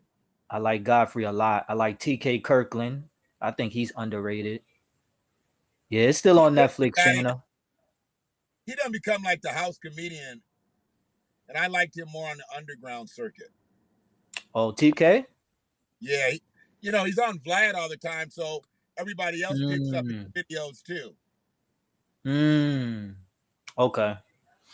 But yeah, I like TK. Somebody told me it's on Netflix, Shanna. It is on Netflix, Shanna. It is. Yeah, I got into the menu. Bernie Mac was alright. To figure out, not my cup of tea. He was alright. He was funny though. Yeah, he was funny. He was funny. I like Robin Harris better than Bernie Mac. But I guess you could say Robin Harris created Bernie Mac. Say what? I think Robin Harris created Bernie Mac. I think Bernie Mac got a little bit of his. Yeah, I see. Yeah, right. I see that. Yeah. I like Robin. I like him a little. I like him better than Bernie Mac, but Bernie Mac is still a legend. I think with that, it's just a matter of preferences because comedy can still be subjective because it's humor. So. Yeah. Well, that whole thing about Robin. So you got to put Robin. He came in. Yeah. I like Cat. Cat Williams is good. Cat is okay. So we all like that kind of comedian that don't take no shit. Right. So all those styles came from Richard Pryor. Of course. Richard He's Pryor number had one. that edge. He's number one, He had hands that, down. you know, and even though he was very versatile in his delivery, Richard always commanded his audience. Oh yeah. Talk shit to them and all kinds of. Complete control. Damn, I got to get back on fan base. Okay. He had complete control. Yeah, he had complete control. Richard Pryor could control an audience of so many different ethnicities because he spoke from that perspective of I ain't got shit. Right. Right before I just walked out here, I just snorted some really high grade cocaine. He had that type of attitude, like, you know, I don't fuck give a these fuck. jokes. I'm gonna tell you some stories. I'm gonna tell you some real shit that happened to me, and you're gonna laugh at it. A lot of people can relate to that, man. Yep. On all spectrums, you know. A lot of people can relate to that. When you speak to the common man and woman, you're always going to get a lot of love. That's the majority of the people on the planet, you know? Right. That's why I appreciated them. That's very relatable, you know? You could relate to that type of audience and those type of people. And those are people who will immortalize you and you'll forever be beloved, you know? As you should, you know? And we love them. Right. I'm a common black man, you know what I'm saying? So I definitely when I speak, I speak to them. The black man and the common black man and common black woman, you know? Black child, you know? That's what we about. We about the black family over here. Freeman Media. Cargo420.com. Get it? Got it? Oh, Get this it is good. funny.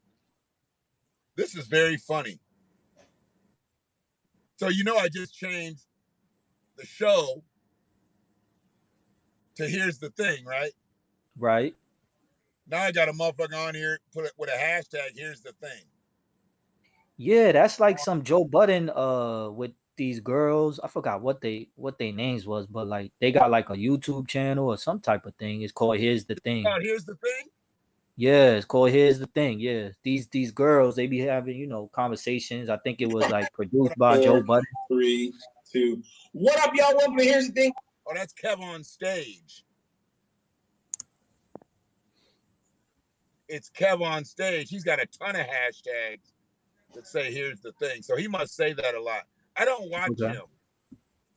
I'm not familiar with him. I even spell it differently, but I'm changing it just nonetheless. I don't want nobody saying I'm fucking biting off his shit. Right. Well, they gonna say you biting off of that show with the ladies. What show with the ladies? I ain't biting it's off. Called Here's the Thing. It's called Here's the Thing. Fuck them. I'll change this bitch by morning. Or is it? I could be wrong. I think it also maybe I'm getting confused with You See the Thing Is. You See the Thing Is. That's too goddamn anyway. The reason I said Here's the Thing, because I always say that. Here's the thing. But then I changed it to HEARS, which technically is not a real word. Okay. Here's right. That's smart. Here's is not a real word. But the way I hashtag it, it's HEAR. So it's going to catch somebody's eye because they're going to be like, that's not a real word if they're grammatically correct. A dumb motherfucker is going to think it's a real word. Here is a word. Here is a real, but here's is not a real word. Right. So the grammatically correct and the people from London will be flooding this platform. Right. Oh yeah. But yeah, so, man, Hosea Williams. Does that say 3 hours? I'm not sure. I don't know how this stuff works. I'm terrible. I'm an idiot. I'm not really good with technology either. So I'm just don't mind me. I'm stupid. Clarified you. Okay, you see the thing is okay. Yeah, right. You see the thing is. My apologies. So I was wrong then. It wasn't Here's the Thing. So you good. No, I think that's the second thing you said, brother, wasn't it? It was. It was. I Still get initially credit. said, "Here's the thing," and then I said, "I could be wrong. I think it is. You see, the thing is." Right. Yeah. So that you Mm-hmm. correct yourself. No, I was just being random and throwing shit out there. I'm still an idiot. Oh, absolutely. There you go. Thank you. Red Fox had more appeal than they wanted to give him too. Right, Red Fox. How could I forget? Red Fox had a lot of power in the 60s, and they didn't want to talk about that shit. I like Paul Mooney. Paul Mooney was funny. Oh my god. Yeah. Well, Paul Mooney Mooney, wrote jokes. Paul Mooney wrote jokes for all these motherfuckers. Yeah, man. Especially Richard. Richard all the way up to Chappelle. Yeah. Paul Mooney was so funny. Oh my god. He wrote for When Red. I saw Paul Mooney on the Chappelle show with that skit or that segment, Negro Damas. Everybody want to be a nigga. Everybody be a nigga. Yeah, that's a fact. Everybody want to be a nigga till the police come. Right. Everybody want to be black till the cops come. So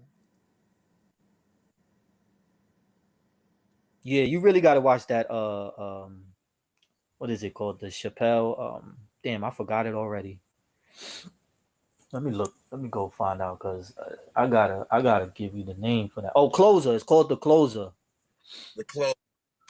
Yeah, look that up, y'all. The Closer. That shit is so good. I was laughing the whole time, and that's one of the reasons why I like Dave Chappelle. He's able to include the political consciousness inside and still be funny as hell.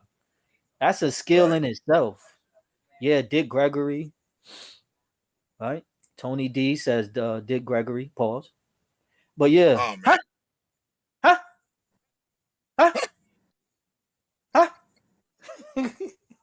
Where he grabbed the arm of his chair and lean up. Huh? You might as well shut it down. Word. David Alec Grill, Tommy Davidson, even Jamie Foxx. I like Jamie Foxx. You know, that whole And Living Color cast. Damon Wayans. That what was that skit with the they was the two gay dudes and they was like giving reviews on movies. David Allen Greer and Damon Wayne for In Living Color. That shit was funny. Oh, the Men on Film? Yeah. I remember they was talking about a movie called Nuts and Honey. Pause. They was talking about Nuts and Honey. And then David was like, "What you said?" He said, "Nothing, honey."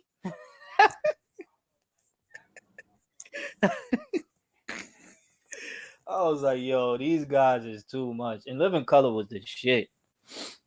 I don't even know if they can put half that show on anymore. Oh nah, they couldn't. They get flagged. But it would do great though. It would do great with ratings, so they probably could. If it was literally on like I think it would do great with ratings. I think they could do it because they wouldn't have all the fucking hated it.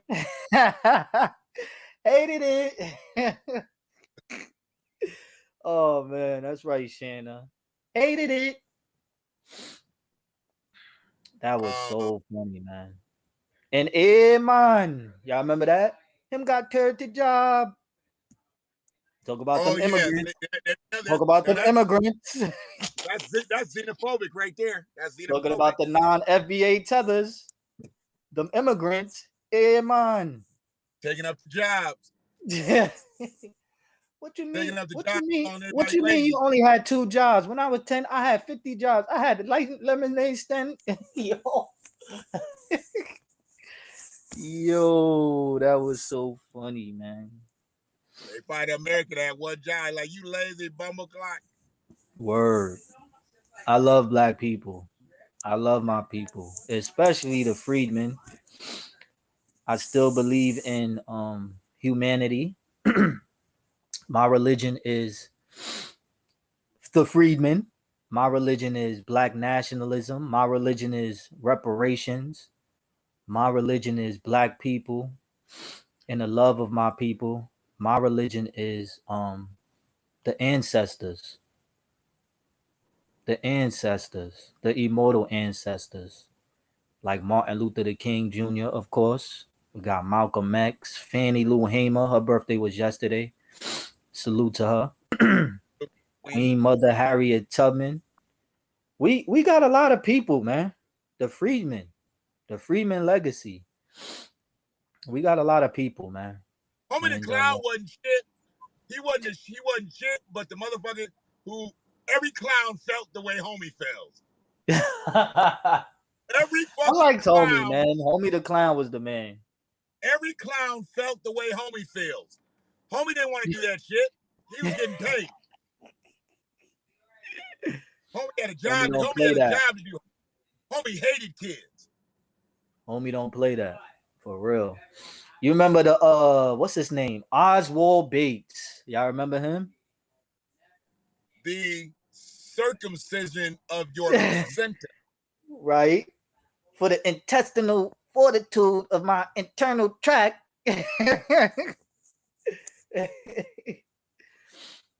That's how a lot of these I guess some Muslims be speaking, just talking a whole bunch of nothing.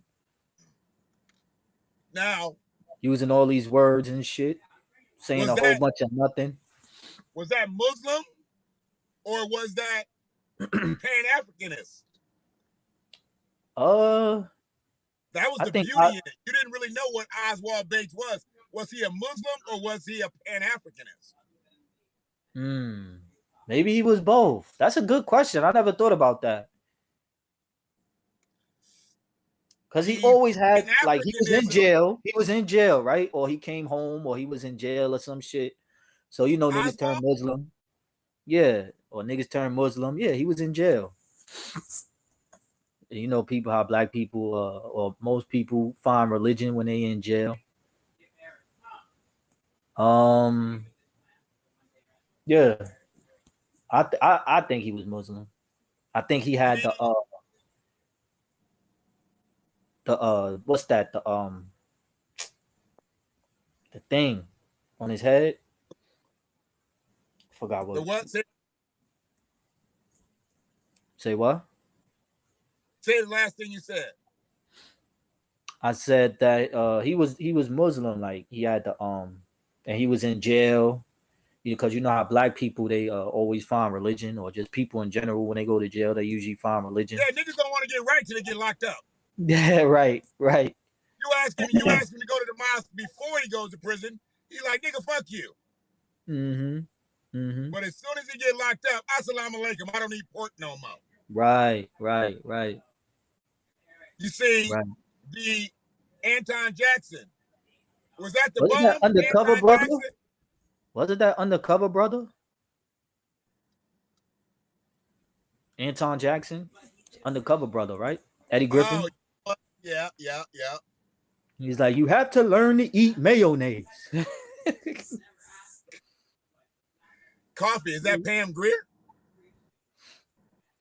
Oh, the kufi. I think she talked about the thing on his head, the kufi. Oh, okay. For the Muslims, you know? The tinfoil kufi? Yeah, the kufi. Thanks, Shanna. You the best. So then Muhammad came to Tuskegee. Tony, I'm surprised you eat bacon. Oh, yeah. See, that's another one of my favorites. I put him up there with Malcolm and MLK. Dr. Khalid Abdul Muhammad. Was Khalid Muhammad a crackhead? Not that I know of. Shannon got some data. She said crackhead. Not that I know of. Somebody was a crackhead. Hold on a second. She gonna pull it. Not that I know of. Not that I know of. And was a superhero. Oh yeah. Anton. I thought Anton was the crackhead. Yeah, he was the original Tyrone Biggums. Dave Chappelle ain't said shit. Anton was the original Tyrone Biggums. Okay. Anton used to carry around that damn bowl. That bowl looked like he had a turd in it. That jar.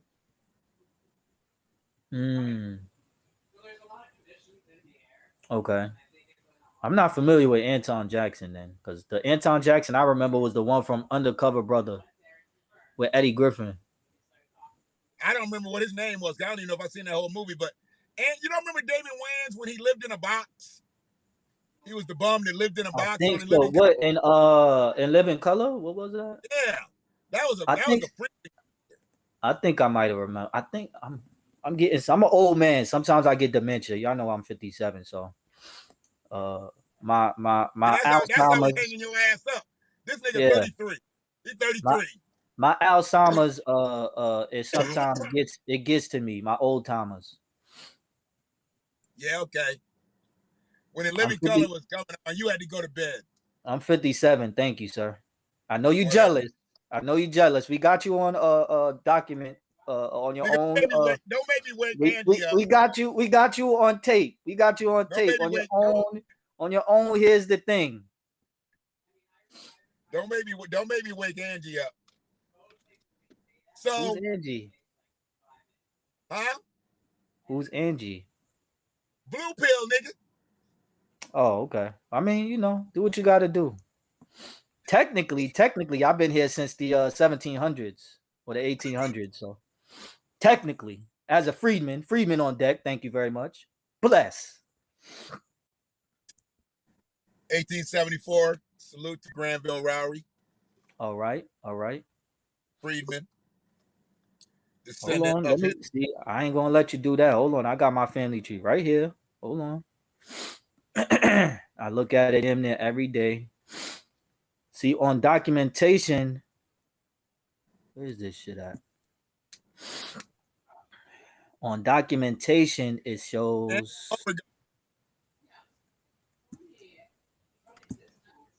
Let me see. On documentation, I gotta go food. I just realized that.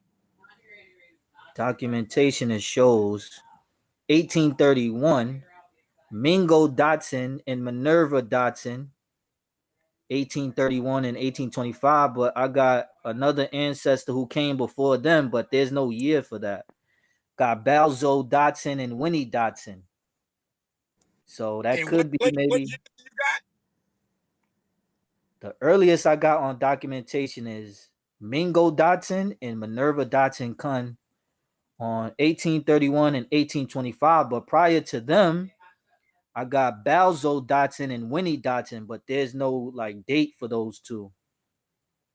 They So I just go with 1800s. They could have been in the 1700s. I don't know. They could have been 17. So you know people before the person was born. So their offspring,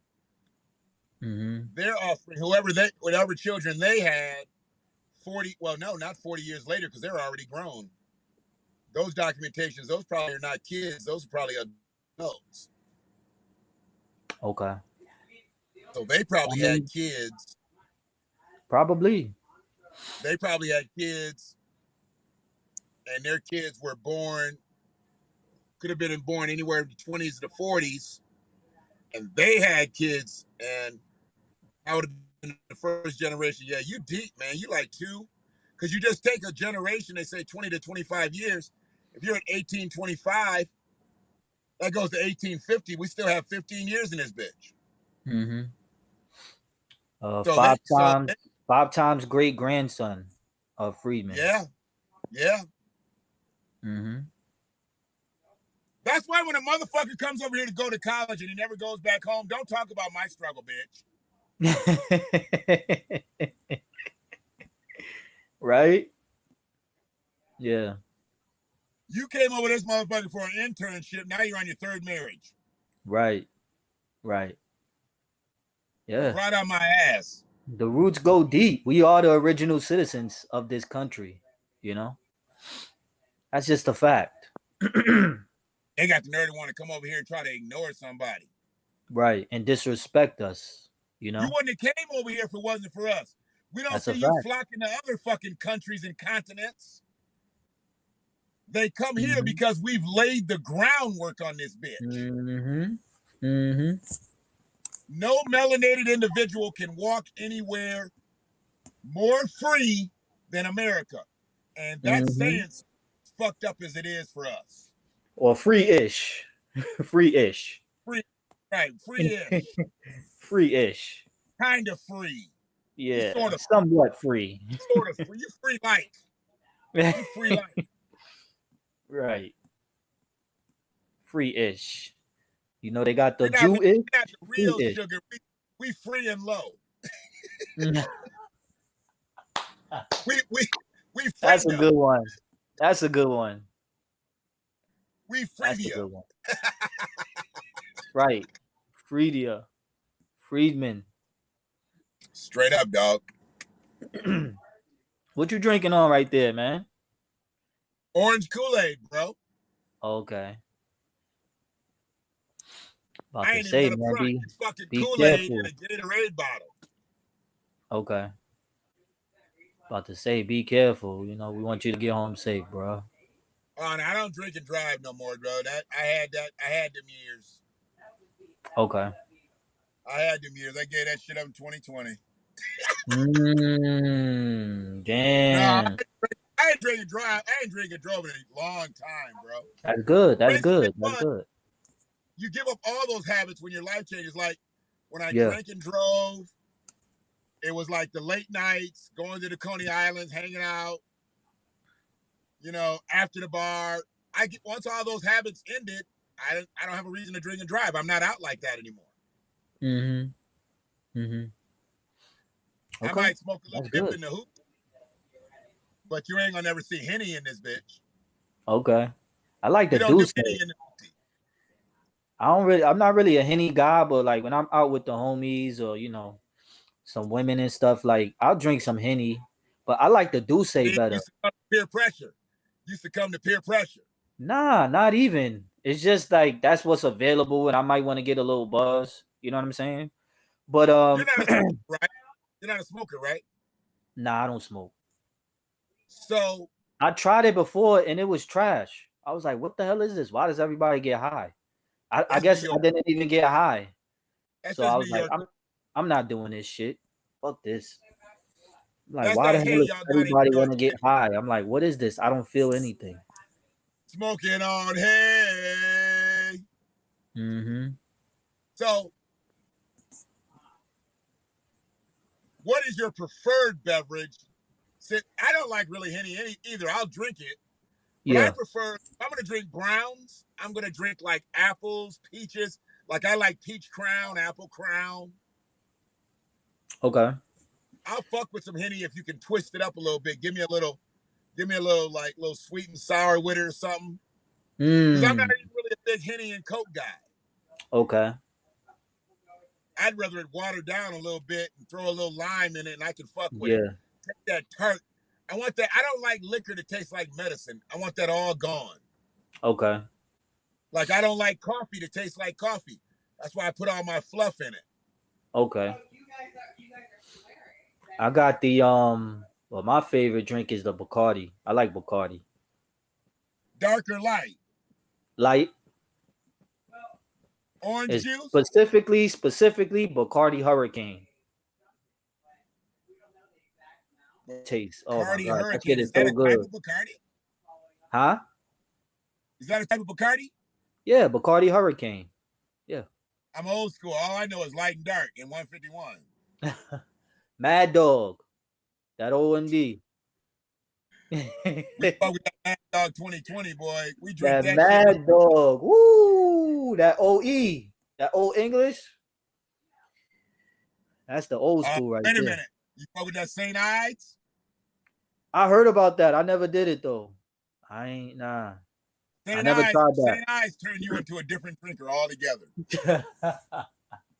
I never tried that. The strongest shit I ever tried was, and this was back in my early days, back in the 80s, was that Everclear. You're back in the 80s. You're like 6. See, man, thank you. I appreciate the compliment. Again, I know you're jealous. You know, the algorithm for eternal life in a fountain of youth. Black don't crack, baby. Are you telling me that you ever had moonshine? Nah, I never had that. Hell no. Fuck that. Mm-mm.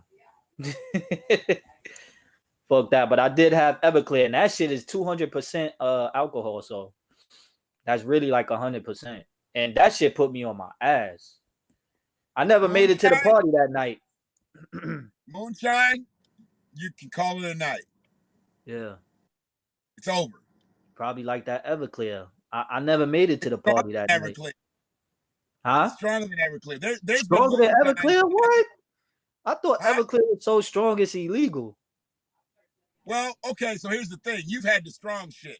You've had the 191 proof. I get the 153 proof all the time to extract with. But they've Correction. got a That was 191 200 proof. 200 proof, the Everclear I had. 200. Well, you know what? That's illegal. And I Yeah. really don't need all that on my thread. 'Cause they're gonna Oh, my they're bad. you. I didn't know. My bad. 'Cause if Allegedly, you I was got past the lying. 191, I was the 191 allegedly I was is lying. I didn't have that. No, I didn't have that. see, when they start talking that illegal shit, here come the ATF. My bad. I didn't know. And I was lying So anyway, so it's all they good. got some shit that's over 200 proof, but I don't believe it's above the Mason-Dixon line. Because the guy I know that 91 proof had to go to Kentucky to get that. Damn. It's Kentucky. illegal here. The shit Yeah. kills people. Well, I thought I died that night, but I'm still here. Yeah, that's alcohol poisoning waiting to happen. That's why when you can extract shit, like if you're trying to get the nutrients off of anything, you can use Everclear and get it to a certain temperature, and it'll pull that shit off of it. Oh, really? Wow. That's Everclear great. will. You can But you set a said penny. but didn't you say moonshine was stronger than that? Yep. Get the fuck out of here. Wow, I'm not. Yeah, I made the right choice by never trying that. Fuck that. My dad cleaned his golf shoe one day with some fucking moonshine. Wow. He said this shit is stronger than bleach, and he got a scuff on his shoe, on his I golf believe shoe, it. and it got all the dirt out from up under that in the gills of that shit. And then he put some polish on that motherfucker, and it looked brand new. Wow. He was Salute like, to Papa Shannon. Salute to Papa Shannon. Crazy thing was, he's the one that told me to put the pennies in the Everclear. And then you pull the pennies out and you just wipe them bitches and they come clean. Wow, that's crazy. Not the Everclear, I'm sorry, moonshine. I got the name. Moonshine. Okay. He had a jar of that shit. Fucking, it was a mason jar. I'm pretty sure it was a mason type jar. And he just sat on the bar with other liquor. Wow. Amazing. And moonshine, something else. I believe it. Moonshine's real close to kerosene. That shit is strong, man. That shit will light fires. I ain't even gonna find out, man. Nowadays, I just drink socially, you know, when I'm out, just drinking socially. I drink less than that. Mm-hmm. Yeah, I drink socially every now and then if I'm in the mood, and then I get a nice little buzz. You know, I'm responsible now. Responsible. Get a nice little buzz or tipsy or just nice. You know, I don't get like drunk anymore. Maybe one day I might go there again. They said he shouts out Ann Arbor. I'm definitely going to watch it now. Yeah, man. Ann Arbor. Yeah, he did. The closer. He had it in Michigan, actually. It's in Detroit. They said it's in Detroit. Filmed in Detroit. Yeah, he had it in Michigan. It was right in Michigan. Well, that pretty much cheers up my night. A great crowd, too. A hell of a crowd. A great crowd. I saw some white people in there not laughing, though. Concert. I saw some white people in the crowd not laughing, though. You know how that go. They was trying to get home. Yeah. I got kicked out of a Dave Chappelle concert at an outdoor venue. Wow. My ex-wife's brother kept Oh picking up shit. his phone. There was no pictures. Dave had a thing. He had a clause in his contract. He couldn't take pictures because there were so many people bootlegging their shit. Ah, okay. And Dave was the headliner, and that motherfucker got his shoulder tapped. And they were like, "Sir, right this way."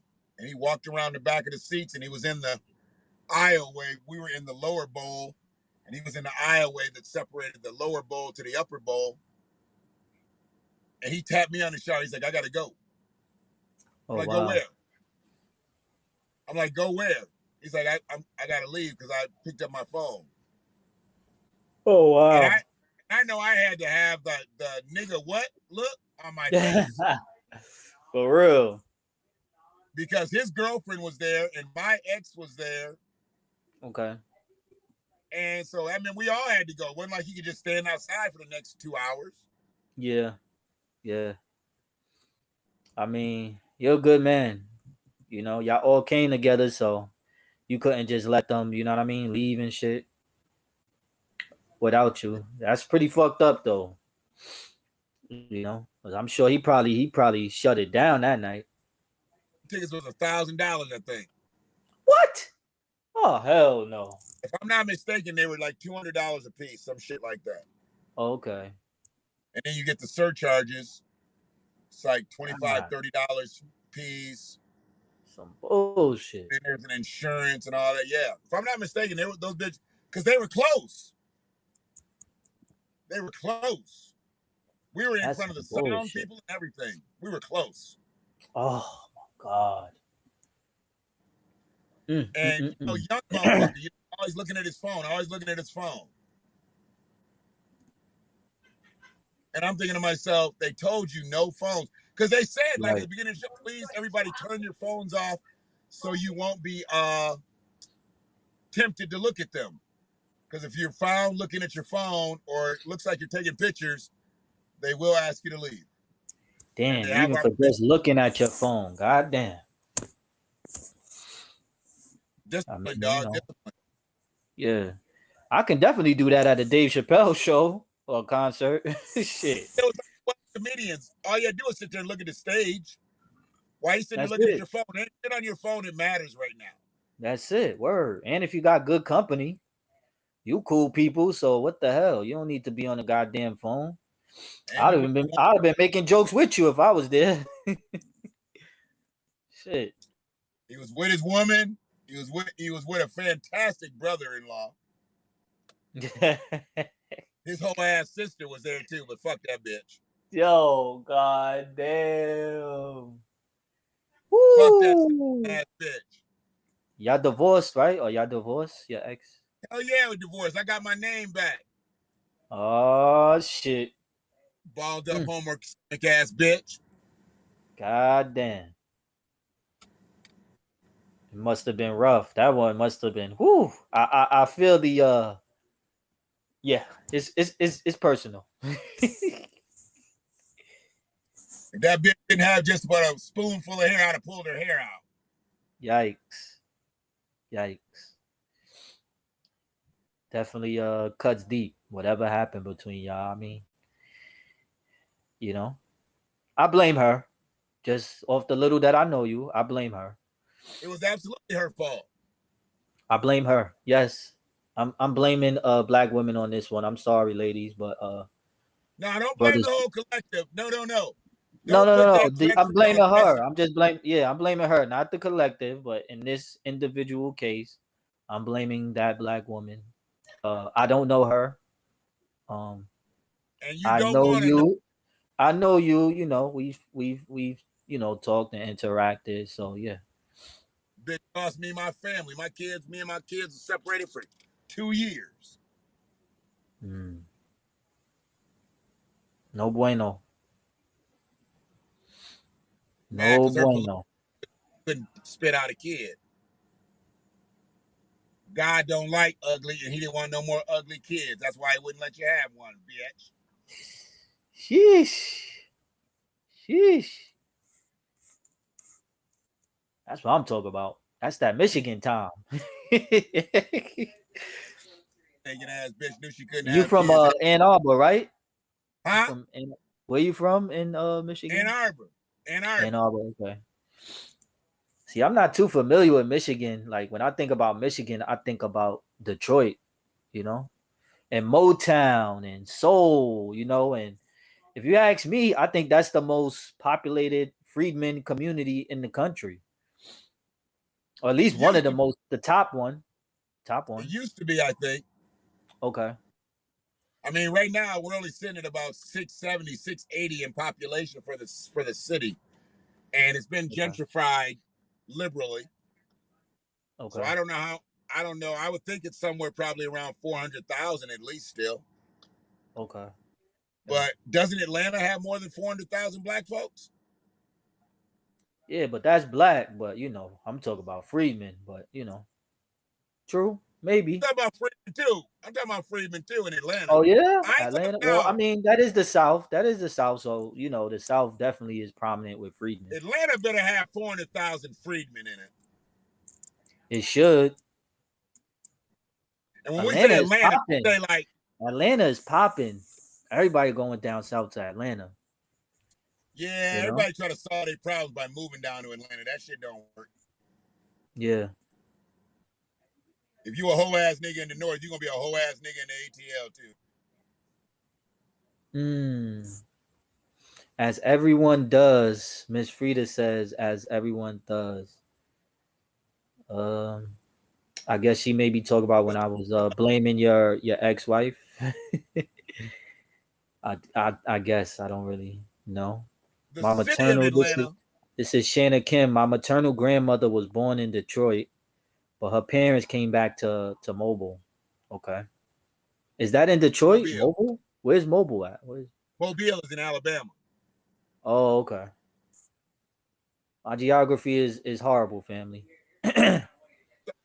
But that's good to know. So right here they got it listed a couple years ago, got 248,000 of us in Detroit. Damn. Okay. It's less than you thought. 782,000. 782 in Chicago. Okay. 534 in Houston. That's all 330 in aggregated too, Dallas. though. Yeah, is it? I'm sure that's all aggregated, or is It that says like, black population. It don't break them up into right? freedmen. Okay.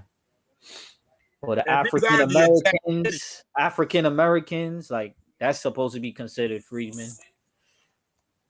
So Yeah, I bet you I could probably figure out who the natives are and who the immigrants are. oh yeah. But also Atlanta is like a lot of major cities where black people just don't all stay in Atlanta. They might stay in Decatur. They might stay in Okay. Doraville. They may stay in Right. Park. Yeah. Those are all outside cities. Yeah. I like Georgia too. I've been there a couple of times. Georgia is lit. Yeah. I'm a city boy, a city slicker, but what my grandmother, that family is from the South. My freedman lineage is from the South. But like whenever I would visit the South, I loved it. The women there are beautiful, nice and thick, just how I like them. The parties is lit. The culture, they really do have Southern hospitality. The food, the just the vibe, the energy is just, it's amazing. It's amazing. You know, I will always go there to visit, but not to live. But every time I visited, it was great. Oh, the accents from the women, whew, love it. I remember I went to where was it? I forgot. I think it was South Carolina somewhere, maybe Columbia. And this one chick said, "Happy Thanksgiving." I was like, "Whoo." We went down south for Thanksgiving. She's like, "Happy Thanksgiving." And they like the New York guys accent, so it was beautiful. It was beautiful. I lost a couple in Atlanta to you New York niggas. I came down there with my Midwest dialect. Oh God, no. And I remember this motherfucker, he came in there talking that New York shit. What's up, son? Yo, hey, easy now. Hey, son. Easy. I'm like, Easy. and once the next day, I saw him walking down the street with the bitch I was supposed to be talking to, and you know, he goes, "What up, God son? damn. I'm not your goddamn son. I don't know what the Yeah. fuck." That boy Shannon was hating. Dog, I was heated. I was heated like a motherfucker. Can't hate the player, hate the game. That Come motherfucker, on now. where he was from, but he was a tall nigga, and you know, so it's so funny because he was tall and he had a high top. The late '80s is when the high top started to kind of Oh yeah. push The you know, kid and play joint, the kid joint. the kid and play joint. But you know, everybody wasn't just staying with the box shit; they was letting it grow out a little bit. Yeah. Remember how like bugging out was and do the right thing? That was like really a Right, high top. right. I ain't got no brothers on the wall. I ain't got no brothers on the wall. He had that kind of high top. His shit was kind of wild and shit, and the nigga was already tall. Yeah. I ain't never chance my little struggle S curl high top Oh no. in the chair. The S curl high top. Oh no. I already That's had what did it to A's. you, I had man. It wasn't A's, because he was from New York. That's what did and that shit was it. popping. That shit was popping in the north. You just I wanted to got blame New York. down south. And I'm You like, wanted to all blame these New York. motherfuckers got curls. It was that S curl high top. That's what it was. Because I had already went through the Jerry curl stage. And when I Okay. got down there, them motherfuckers had high tops with Jerry curls. They had some straight full force action going. Mm-hmm. I'm like, you got a lot going on. You got a high top with a Jerry curl and bangs. Thinking You about got a all lot going these on there, Bal. facts. Think about all these Jerry curls and shit. Now I'm thinking about Force MDs. Tender love. They had the one brother who had that Count Dracula. Oh Lord Jesus. Go back and look at Mercury in the Tender Love. I don't even know all their names. That's his name, Mercury. Mercury was the big nigga. Oh His shit looked like Count Dracula. Oh Lord Jesus, it's a fire. Let me see. I got bronchitis. I got bronchitis. Force MDs. Tender love. Love so tender. Keeping me close to you. What y'all know about that? I know you got a young live chat in here. You see it? Yeah, I see it. There you go. Almost like what's them dudes? Full Force. And the dude with the nanny goat on the opposite end from the dude with the black coat, he was the Michael Jackson impersonator. Ah, okay. He used to dance like Michael Jackson in the videos. Okay. As he should. Yeah, he had that down. I'm trying to get to the spot. Remind me of Full Force MDs. Or Full Force, yeah. Them motherfuckers said love is a house. Key. 5 heartbeats, a house. Or a heart is a house of love. I love that movie. The lead singer died too. Oh yeah? Wow. I'm pretty sure he died like years ago. Damn. We can't hang on to our singers the way they do either. Our singers die, broke, unhealthy. Yeah. Yeah, they all had little nicknames. Let me see. Mercury. That was one name, Mercury. Oh yeah, TCD. He's deceased. Mercury is now deceased. DJ Dr. Rock now deceased. Trisco. Damn, they all dead. Damn, all of them? They all died. Dog. Only Wow. one What? guy is still living, and that's only one guy is living, and that's Sean. I think they called him Lil Sean. Wow. All of them. Damn. That's crazy. I'm gonna see if they got any deaths.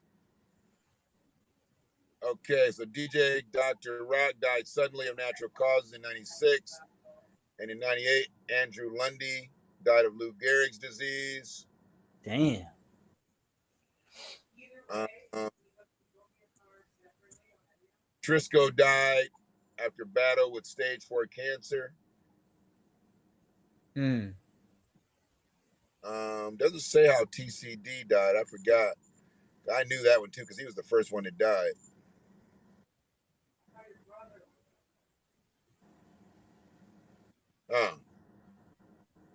Yeah, man. Damn near the whole group.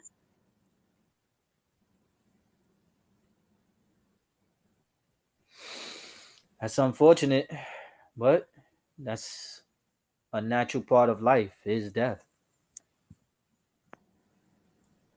Okay, so he died of Lou Gehrig's Salute. disease. Salute to them. Force MDs. Yeah, they did their thing, dog. They did. Here's another trivia fact. Salute to them. Probably They might have don't know. been some freedmen too, you know? Might have been some freedmen. Did you know Force MDs was originally a 6-member group? I did not know that. I didn't either until today. Oh wow, what the hell? God That was when damn. they first. It be like that too. There's always some type of backstory, you know? Yeah, somebody did cut.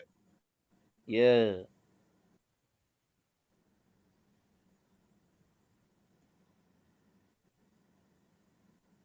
That's crazy. All right.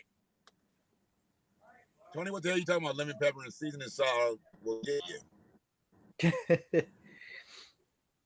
I don't know. Almost 4 hours. Is that bad? If we go over time or something? I thought we were literally at 2 hours a minute ago. I think I said something about 3 hours, but I didn't know we were at 4. You know, time flies when you're having that Friedman fun. Oh, Shannon just posted it. Okay. The closer. Oh, Ryan Davis gives his I can't watch his opinion of it before I watch it because he'll ruin it. Okay. That's his job. If he's gonna give a review on it, he's gonna talk about some actual shit. All right, let me get my ass on and watch this damn show. Yes, yes. I wonder if Chappelle is a freedman. Chappelle is indeed a freedman, originally from DC. Okay. Hell yeah, we still love Shanna. The night is young. This is what I do. I'm a night person, so. I'm nocturnal as well. Huh? I'm nocturnal as well. Yeah. I prefer that. I could be a morning person. I just prefer the night. I did so many years of corporate, and the morning shit just didn't work for me, but I made it work. Yeah. But I worked so many jobs that I stayed up all night and just went straight to work. Oh I used to wow. be a Damn. switchboard operator. I used to be a switchboard operator at a hotel. I would party all night, go to the Coney Island, literally go home and shower and put my work clothes on and wait for my alarm to go off, get up and go to work. Oh wow. God damn. Straight up, stretch out in the chair. And You I would just living the have best. You was living your best life, huh? Well, and then at 22, I owned my own restaurant. So I had to get up at like 7 in the morning to go fucking put ribs on a spindle. Wow, that's lit. And You bitches, had your own restaurant at needed- 22? Yeah. That's beautiful. I mean, Oh, that's it right. was, Shanna is I think she's in Cali. If I'm yeah, not mistaken. So it's she kind of just did early over there. 8:41. Yeah, it's early over there. I got a Just friend in made, Cali. She's from Oakland, but I forgot where she lives now. Damn, I forgot. I think it's something with an A. Can't remember. Good woman. Good woman. Good black woman. But yeah, you say Yeah. you had 30 jobs. You sure you're not a Jamaican?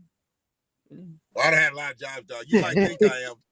I had Sure a you're not lot of, and I done in a lot of food. One of my best lines was when I was in, when I was employable. I used to tell motherfuckers I had sold everything from perfume to pet food. Oh And Jesus. if a guy wanted to learn about me and he thought I was interesting, he said, "Well, explain that." And I explained how I got from being a pet store supervisor to selling perfume on the street. Oh wow.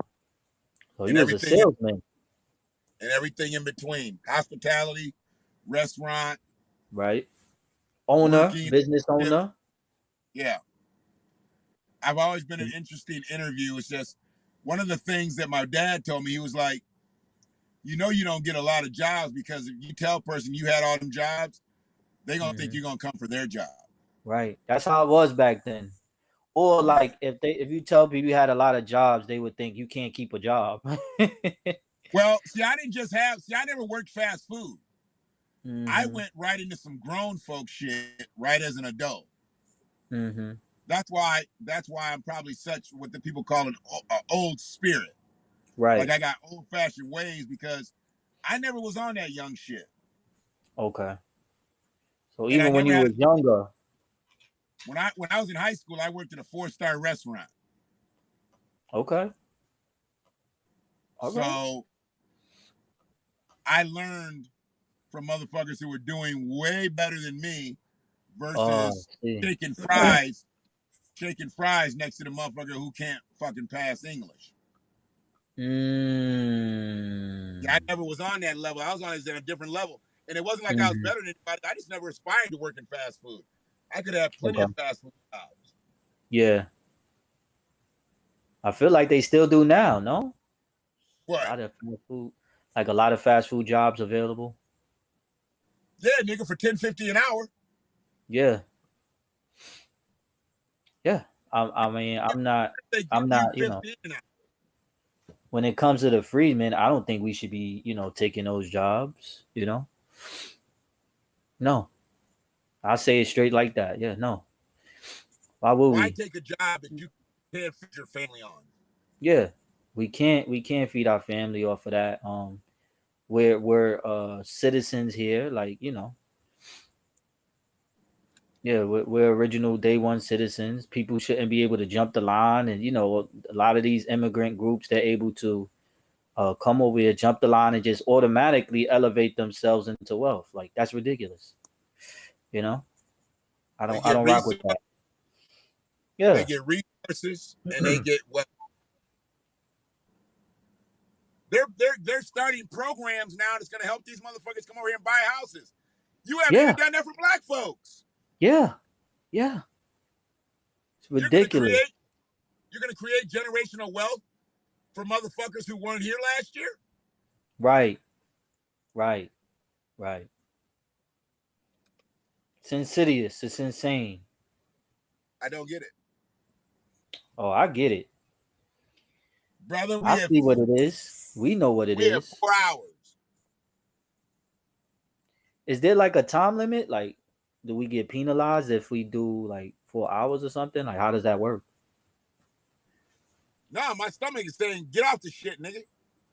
All right, get your food. You see me, We'll be- I'm sitting here looking at a semi truck, and he's probably laid up in the bitch because semi. This is the area where semis will pull over and sleep for the night. Okay. So this motherfucker's probably laid up in his shit. Like, why is this truck sitting right next to my truck running for 3 hours? Okay. I mean, if you want to get your food, I know that feeling. I We'll gotta go be home and black. cook it. We'll be black at it again. God, today. Hotep, free the land. Free the land, family. Hotep. Peace and blessings. Peace and blessings. Just like my Dominican friend Willis, would say, that's a crazy. Salute to the homie Yeah, Willis. you don't strike me as a fast food worker, Shannon. And you're an Aquarian, so you ain't really trying to deal with that shit. Oh no, he done We gave have you the that attitude rundown. like He done gave you the rundown. He done gave you a whole mathematics, Shanna. Goddamn. He done did the math on you like that. Goddamn. You pull up on an Aquarian, talk about your orders wrong. You be like, you forgot my fries. We just be like, and?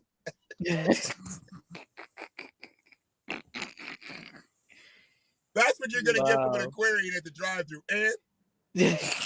That's fucked up. Pull ahead. Me personally, I don't believe in the horoscope, astrology stuff, but some of that stuff do be true. Some of it be real. Yeah. I had one. Hell no. So I did a horoscope. It was actually behind Frida today. You know, you do that thing, you press that thing, and then you give the birth date, and then it spits out your thing. Okay. Well, I had it, but it assumed that I was a female. What the hell? You know, because of my name. Oh wow. Okay. I thought the bio was appropriate, like a motherfucker, but the fact that it said, Shannon, you are an amazing woman, I'm like, I ain't no fucking woman. I didn't share it. I just screenshotted it. It was asking if you're a giver or a taker. Interesting. That's an interesting question. I'm a giver. And it answered it, I was a giver. Okay. But so you agree with wait, you said it asked you, so you couldn't like agree or disagree with their did you agree with their assessment? Oh, you want to hear the assessment? Yeah, did you agree with it or disagree? Well, I didn't agree with it once it said I was a bitch. Of course not that. But like, I'm trying to I guess gauge, because again, I don't really believe in the horoscope, astrology stuff, but I think sometimes that stuff do be true. So it says, Shannon, you are not a taker, in caps, not. You are a hardworking. It says you are a hardworking woman. See, I was done right there. Jesus Christ. They got me out here working hard for the money. Mm-hmm. You're a hardworking woman before finance. Of responsibilities and a schedule that never stops. One of your greatest weaknesses happens to be caring too much, because deep down you have a kind heart that cares for everyone. However, your anger is dangerous if they try to take advantage of your kindness. All they had to do is say I had a penis. Oh, Lord Jesus. But you say you're a giver, though, right? But you say you're a giver, right?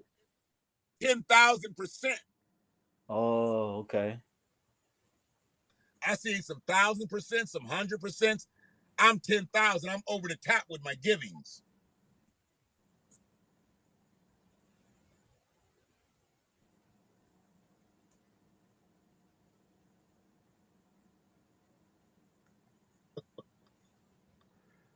Salute to your boy. Believe that.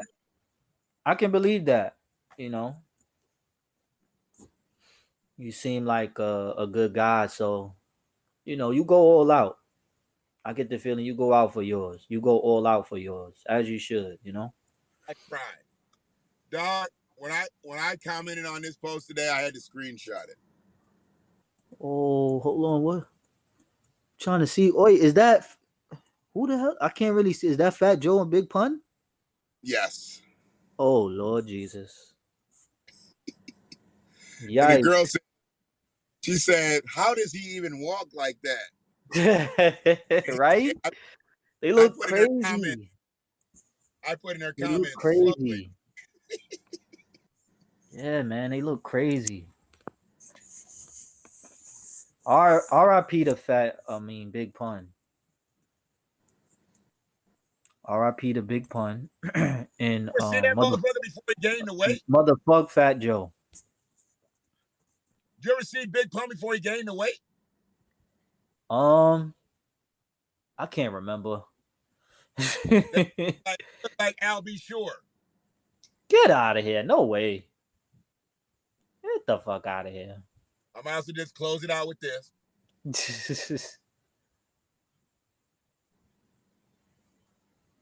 I'll be sure though. Get out of here.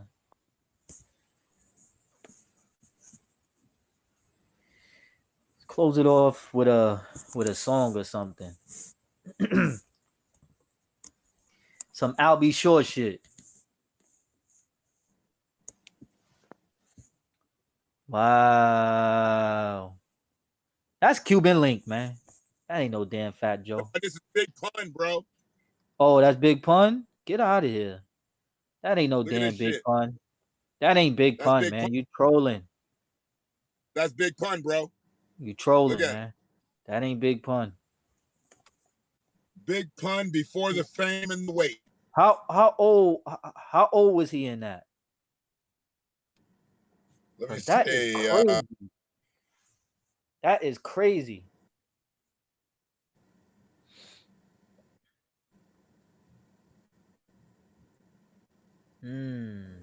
I never knew he was slim like that. That's insane. And he looked tall in that picture, and then when he gained all that weight, he looked short. That's crazy.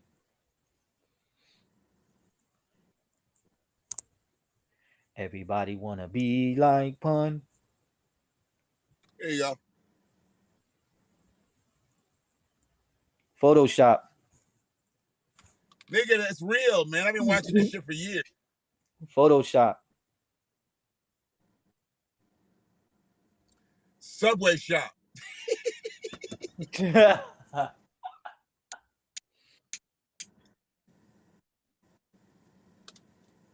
Put some extra mozzarella on that motherfucker. Right. Oh, he was in an accident and gained the weight. Shanna be knowing all kinds of shit.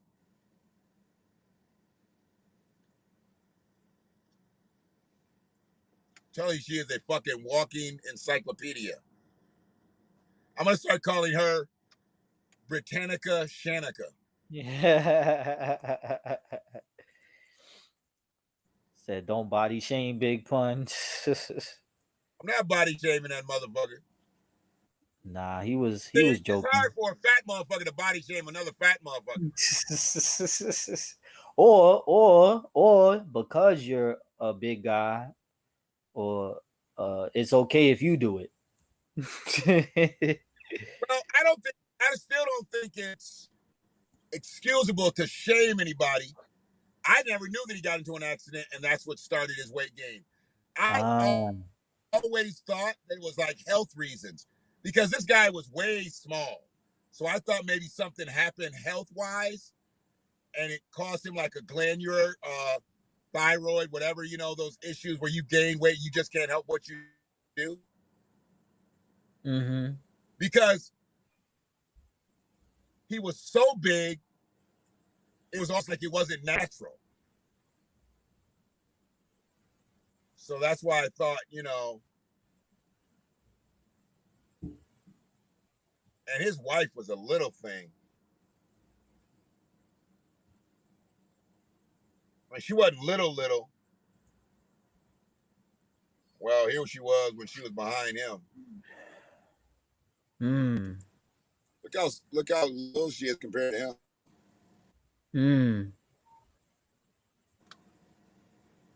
Wait, let me see it again because I could barely like make out the Hold on, so let me get a better picture. There we go. She looks like a little kid hanging on his back. Yeah, you could barely. I mean, you can't even see her. You just see her arms and a head. This is the picture that I always remember of him. Can't even see her. You just see a arm, a leg, and a head.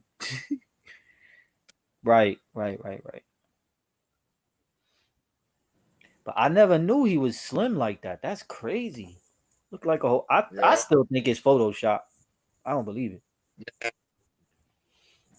I don't believe it. I still think it's Photoshop. No, it was real, dog. Subway shop. Trying to tell you, that was a real photo. He was real fat, and Joe was a real bigot. Period. Did Big Pun's wife sue Joe after his death? I think she had to sue to get his bread. He was like one of the only people that Joe didn't pay.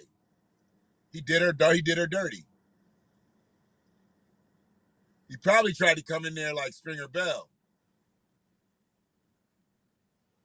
And she was like, no, I just had one fat motherfucker. I don't need you. Give me my money. You know that's how the greasy motherfuckers do it. They try to go in there and get the draws. catch her at her weak moment. Mm-hmm. But shit, she had already had Pun's ass. Mm-hmm. She's like, I'm gonna go on a little hiatus from fat burrito eating motherfuckers for a minute. Run me my money though. He's got these kids out here. Yeah, that is true, Shanna. Big Pun's wife sued Joe. I think it was over like, publishing, residuals, mechanical rights, all that type of stuff. So yeah, Fat Joe is a piece of shit. I said it. Yep. And I'm in the Bronx too, so I don't fuck with Fat Joe. I like his music though. He got some good hits, but character wise, I was never a Fat Joe fan. I liked his little collabos, but I was never like a hardcore Joe fan. Yeah, I mean, I can't deny the contributions or his talent or whatever, but yeah, like the bullshit with that whole, Hispanic shit, which I respect some Hispanics or whatever, but like when you undermine black people and you do some fuckery, and I don't fuck with you for that on a personal level. You know what I mean? Bullshit. Yeah, I don't fuck with you for that. And I'm in the Bronx too, so it is what it is. Right. Bronx and Harlem, HBO. That's where I'm from. Harlem, Bronx only. But it is what it is, like that type of shit. And that's supposed to be your man's, He claimed Big Pun is his man's on some, some Diddy shit. Some Diddy and Biggie shit. Yeah, just like Diddy did Biggie. And he still on, and the Locks called him out on that. Right. They straight up asked, do you still own Big's publishing? Like, come on, man. Dead wrong. I mean, he didn't get that shit to his mama? Not to my knowledge, no. Not to my knowledge. He should have gave her Big's catalog. That would have been only right. I mean, Big helped him get the deal with Clive Davis. The man should have at least owned his masters. I'm going to look that up tomorrow.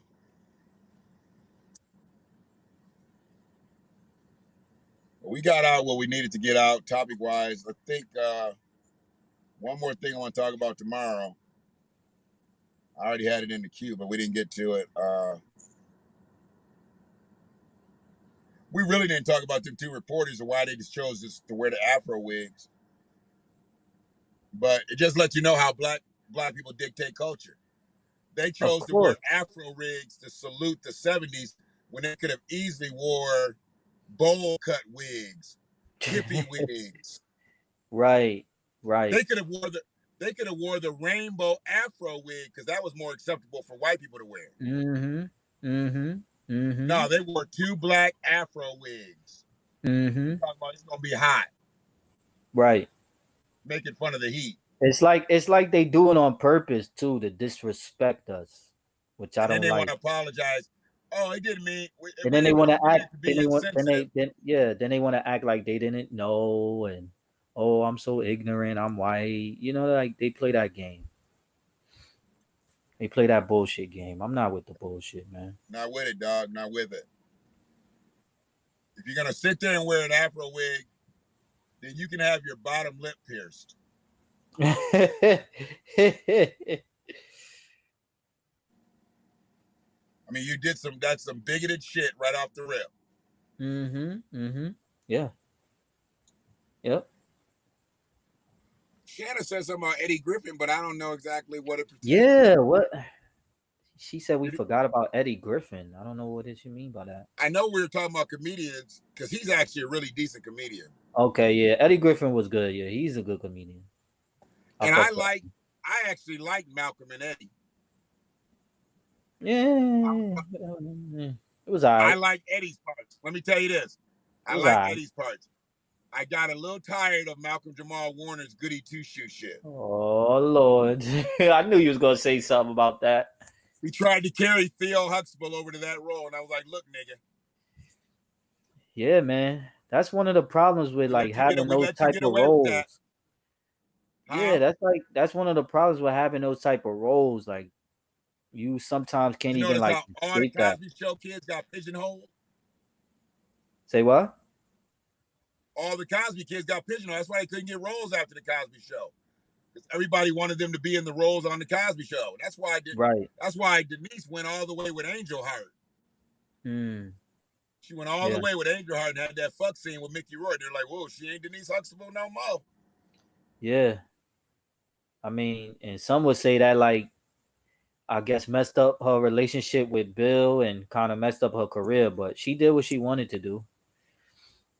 She had Lenny Kravitz. Lenny had money. I mean, yeah, and they daughter, I think what's their daughter's name? Zoe? Oh my god, Zoe. That woman is beautiful. I think Zoe Kravitz. Shit. See, once again, I have to look at her as a daughter, so I don't really see that.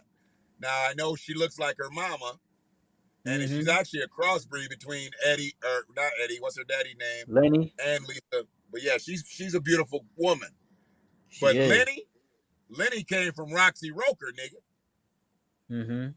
You know who Roxy Roker is? No. You watch the Jeffersons? Yeah. Helen Willis is Lenny's mama. Okay. Yeah. Married to a white man in real life. I mean, it is what it is. Hey man, taking all our sisters. You got to give it up. She produced Lenny Kravitz, dog. See, look, Block. You see, Block said he likes Zoe. See, how old are you, Block? After that bullshit where he was talking about the Obama daughters, he said he likes Zoe. Brother Bathurst, how you doing? Zoe Kravitz, oh my God, she's beautiful. Very beautiful woman. We've just been invaded by one of Hap's top content creators from Toronto. Oh, okay. 1983, so you 13 years younger than me, so you about 37, 38. So I can understand your views. But you got to understand that there's a certain lane that you must stay clear of when it's talking about black women. Now, I'm not talking about black women just who do debaucherous shit. I'm talking about the black women that, you know, we have ability to protect still. See, there's some black women we can't protect.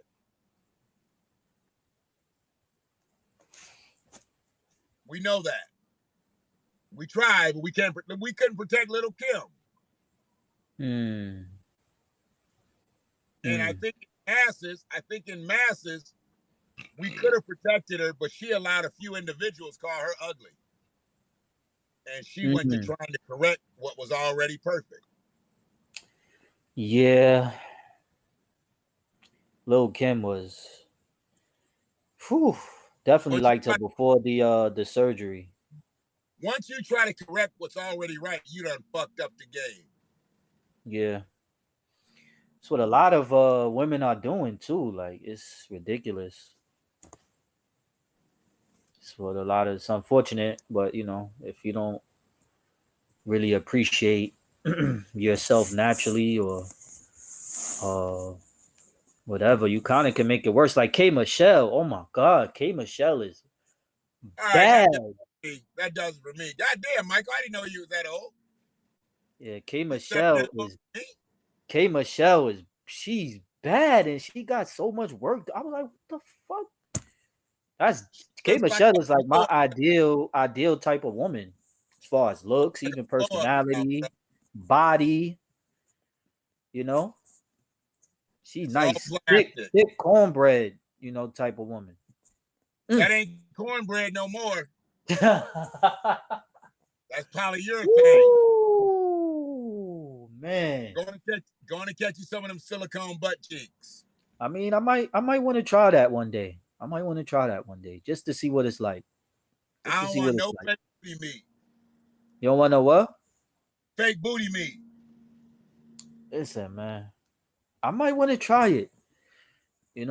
If it looked nice, I definitely prefer a natural, curvy woman or whatever. But I want to see what it's like. Am I wrong? Yeah. I want to see what it's like. I just want to see. I'm curious.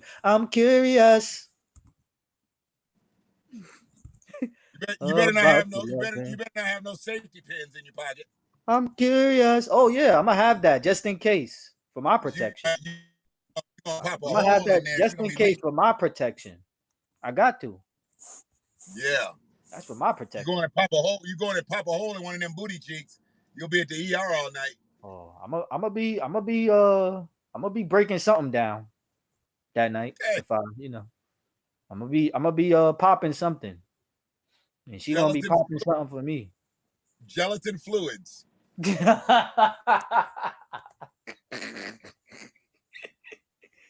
I'm gonna be popping something. Okay. I got you. Excellent. You know what I got tonight? I don't even know if I'm gonna like them, but she said they taste the same. One of my daughter's friends works at the store, at the wholesaler. Okay. And I got this, and then I'm getting the fuck out of here. Because it's probably what I'm gonna have to eat for dinner. I gotta cook. You ever seen these? No, like 20. Oh, gluten free. What? She says. I got excited because I saw the Oreos. Those are my favorite cookies. Then it said gluten free. What the hell? She says they taste exactly the same. I don't know about that, man. I don't believe that. I'm sorry. I don't know, but maybe she's right. I'll give her the benefit of the doubt. That's your daughter. I don't know. I don't know. All I'm gonna do, I'm gonna walk in the house. Oreo cookie connoisseur. Oh yeah, I've had them all. I have them all, but I love Oreo cookies. We just had peanut butter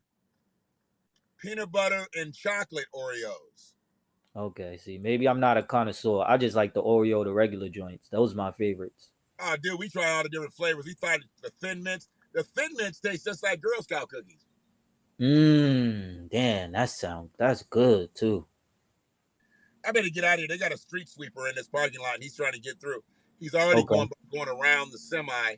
He done went around me once, and he looks like he's pissed off because I am in the middle of a lane. So he's trying to sweep the grass. So let me go on and get off, and I know if I move, I'm going to break up. But I'm going to try some gluten-frees after hopefully I make a dinner. If I don't make a dinner, I'm going to have some gluten-frees and a glass of milk and hopefully get through. They don't got nothing open that's like 24/7 around your way? Only thing that's 24/7 around here is, well, Denny's ain't even 24/7 no more. Wow. But Denny's, I heard some like racist type of situation with Denny's a while back. That was a while. You Wow. know, I No? don't really. I haven't had an issue personally ever at Denny's as far as racism. Slow Okay. ass people, you know, inept people, but never like on a service level. Okay. Because whenever I went, they needed that money too much. Anybody that was serving me about 3 o'clock in the morning. Okay. So they needed the money. If you working a job at 3 o'clock in the morning and I'm here, yeah, I expect you to be on your best behavior. And I'll do the same. All right, Shannon get every said, lane. I got to be the okay. next lane, so I got to get out of here. He is looking at me, slowing up when he drives by. So let me go on and do my thing. All right, man. I'll let y'all later. Appreciate y'all. Thanks. All right. Peace, Freeman, family. out. Freeman on deck. We out. Dark fudge filling. Dark, yeah, those are good too. Yeah, she said All right, K Rocky. Michelle got that shit removed. Later, Rocky Blocky.